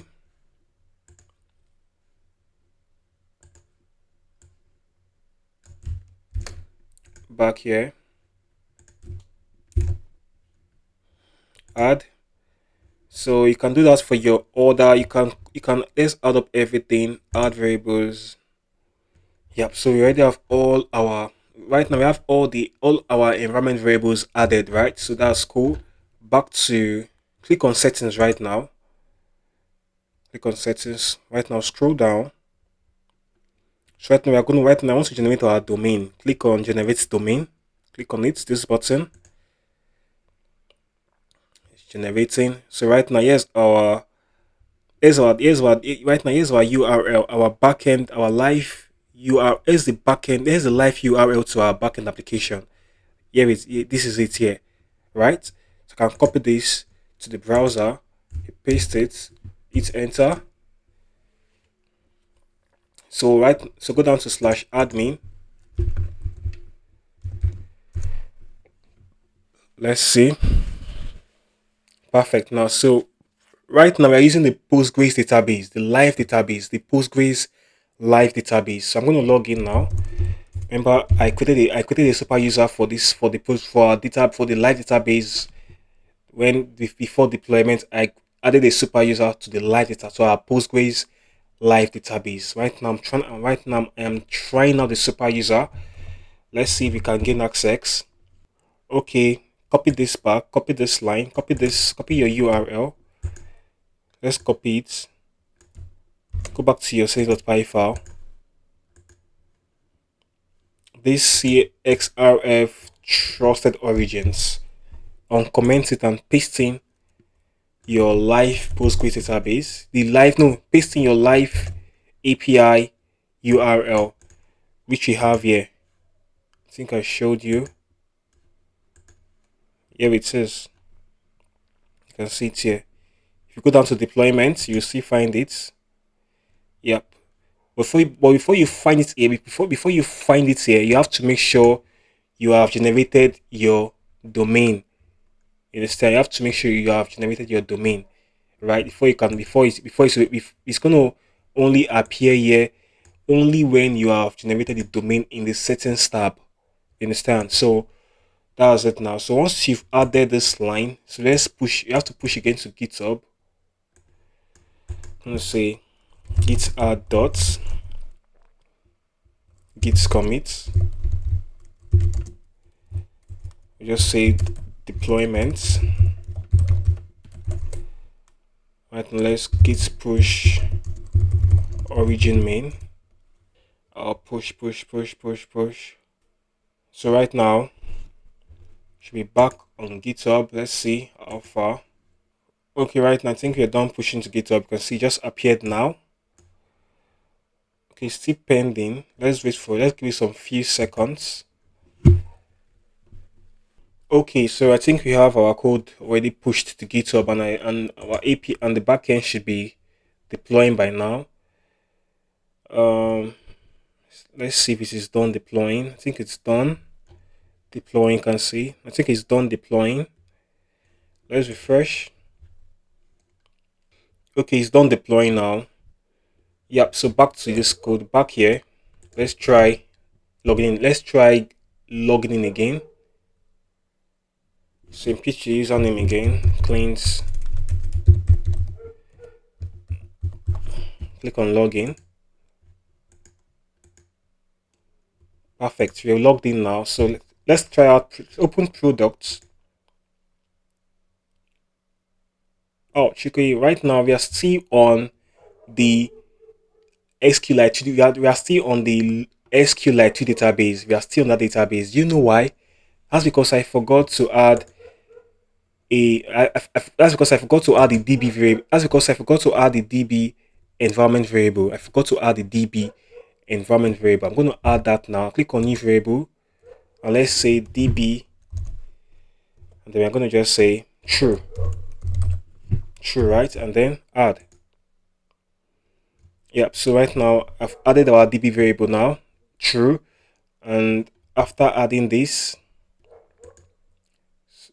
should work. So right now, come back here, refresh. Mm, we are meant to be using the live database now. Okay, that's what I can do. Let me see if I can redeploy. Click on redeploy. Redeploy. Let's redeploy again. No, I had to touch the environment variables. I had to add a new variable called db. So let's redeploy again. Because it says deployment in progress. Once this is done, we hope we don't I don't hope to see this. I'm looking forward to an empty database because we created a live Postgres database that is still empty. It is still empty, right? So I don't hope to see this. So let's hope it's still deploying. Let's check. Let's see if it's done. Refresh the page. Yeah, so come back here, refresh this. Perfect. We've been logged out. So now let's log in again. I'm gonna say Clint. So right now, hope we'll be using the live Postgres database. Ouch, I'm still seeing the same stuff here. Okay, so let's do something now. So right now we are still on the SQLite 3 database. We are still on our db.sqlite 3 database, and I don't want that, right? Okay, guys. So right now I've tried switching between using DB SQLite and using the Postgres database. I've tried switching using the I tried the I tried this if statement at the bottom, but it wasn't working, right? It wasn't working.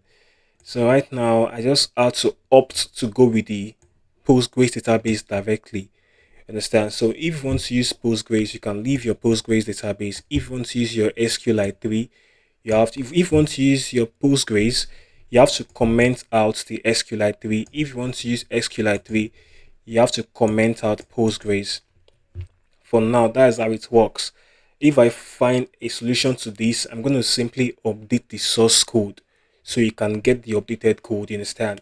So right now you can see I had to use I right now I removed everything from my I had to use all the credentials like that. I had to remove them from the environment variables because why when I added when I used the environment variables it was throwing some errors. When I used this, it was throwing some errors in deployment. So I wanted to try it. If this works for you, good.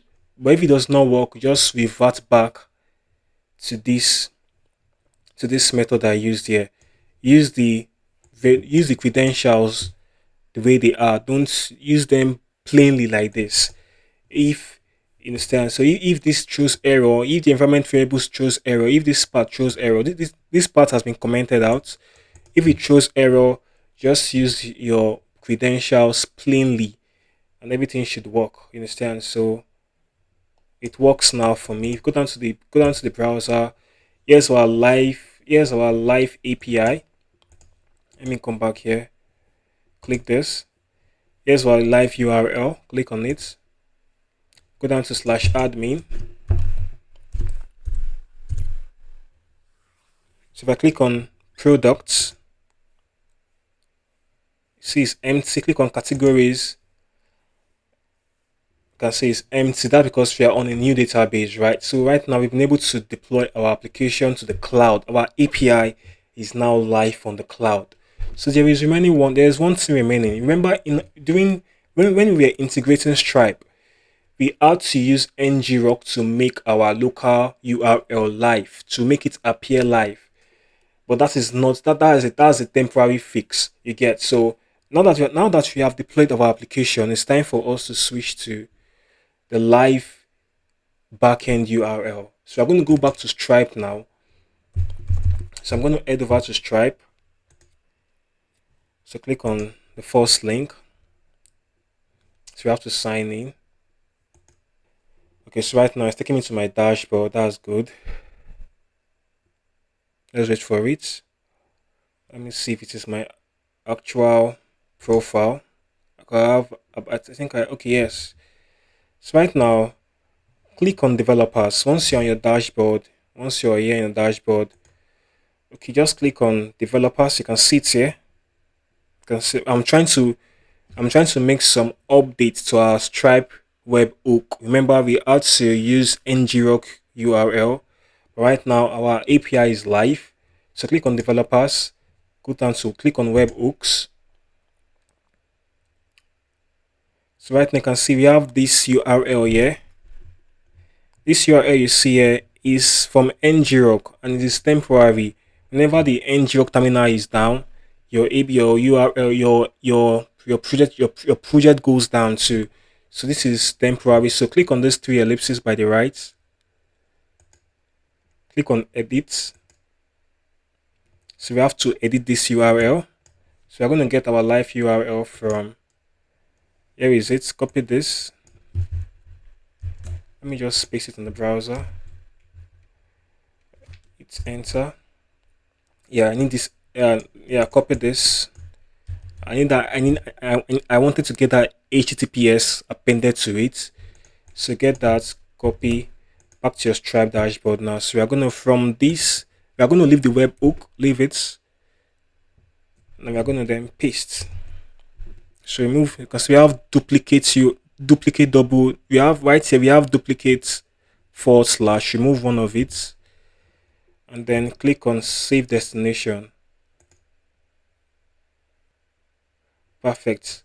So right now we've been able to update our we've been able to we've been able to put the live backend URL.